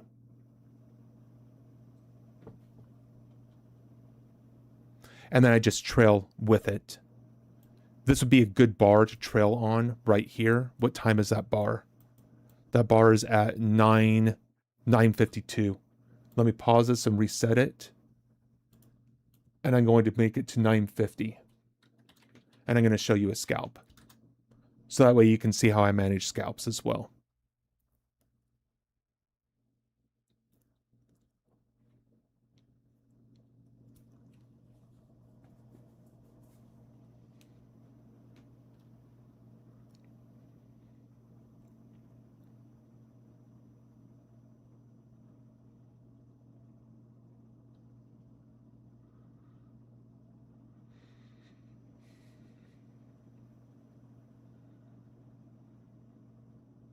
Waiting for the profile chart to build. It takes a moment.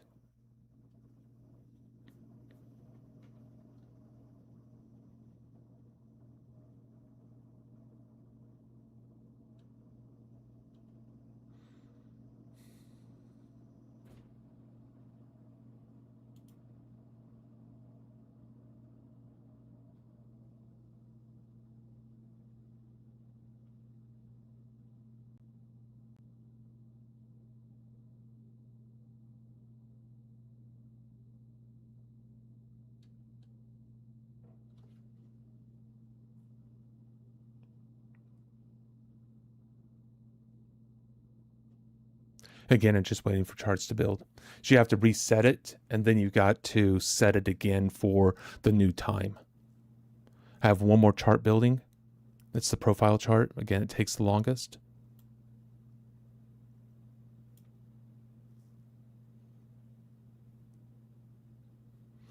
This bar here I'm not going to scalp on because of the way that it closed in its mid-range.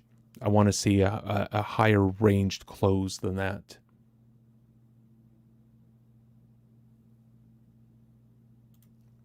I'm going to hit play.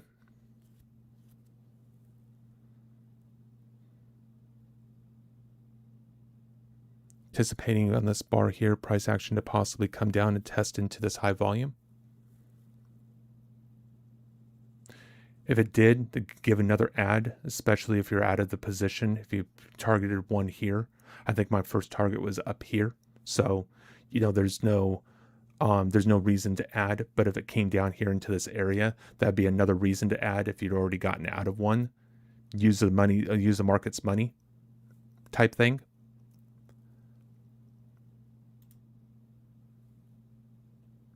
We have a minute and 16 left on this bar.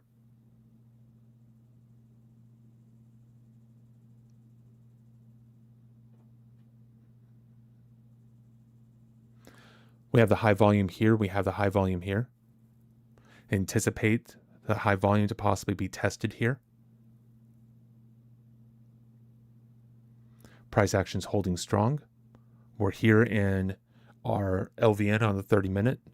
We're not expecting price to spend a lot of time here.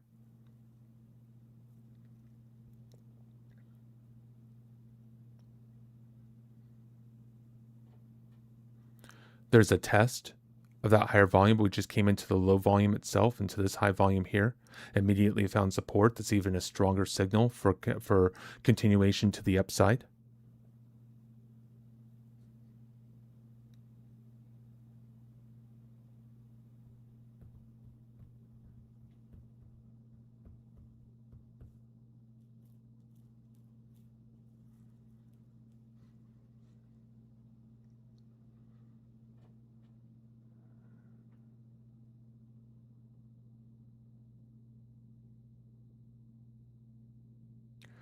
Section's coming down. Just broke through the open. I tried to go long, but I hit the wrong button. I'm tired. So price action now is up 20. So I'm going to go ahead and lock in 2040, somewhere right around in there. I'm looking to see if that's high to break. There we go, up 300. Going to move it up a little bit, locking in 90. 365, 370, there's 400, there's 500. Going to lock it below the high volume in here. Now above the high volume, I'm waiting for this high to break. Yep, high breaks. We're going to raise it up a little bit more, 385. I don't know what we were up there. I have no idea. I didn't even look. 550, 580, locking in 385. I could deal with that.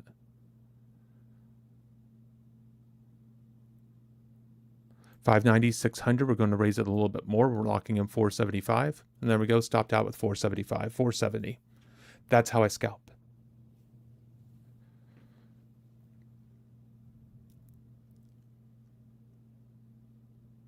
And my stop there would have been, on my entry, my stop would have been right below the low of this bar for my initial stop, just in case it would have come against me, or just didn't really have time to put it in there. Lord, sir, any questions? Did that help answer your questions?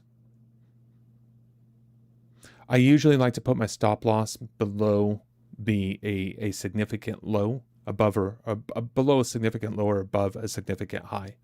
I don't use too terribly tight of stops, but I'm very quick to move into a break even. My break evens aren't just a break even. I'm locking in a little something on them. And a lot of times I use micros on this too. Like in here, for this trade here, been like 5-6 micros instead of the minis.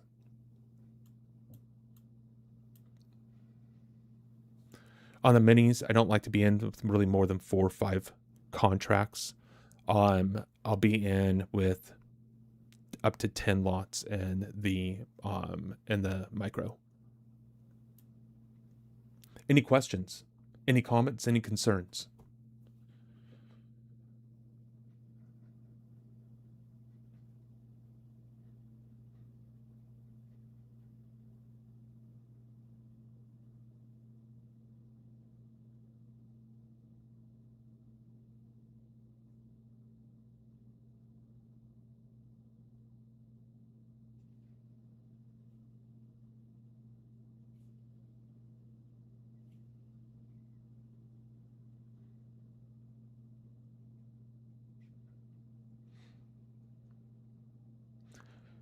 I don't really like to trade the Asian session too much. I can get some slippage in that market. It's a little thinner at times. It can happen in the London session too, between 5-7 a.m. But It's not that bad.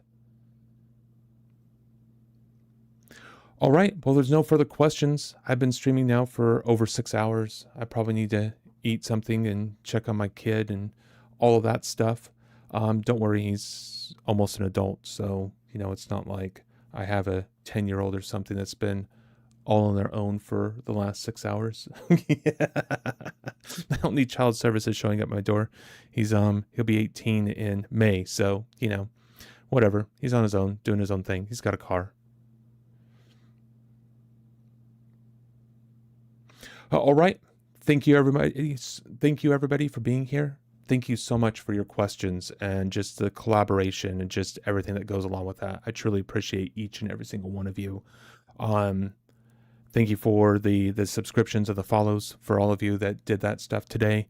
Again, thank you so much. The support is really, really helpful. And I mean, just the support of this community in general has just been absolutely amazing, and the welcoming that you guys have given me. Thank you so much for being here. Truly appreciate each and every single one of you. And until next time, be safe, be kind, and know that you are loved. Enjoy.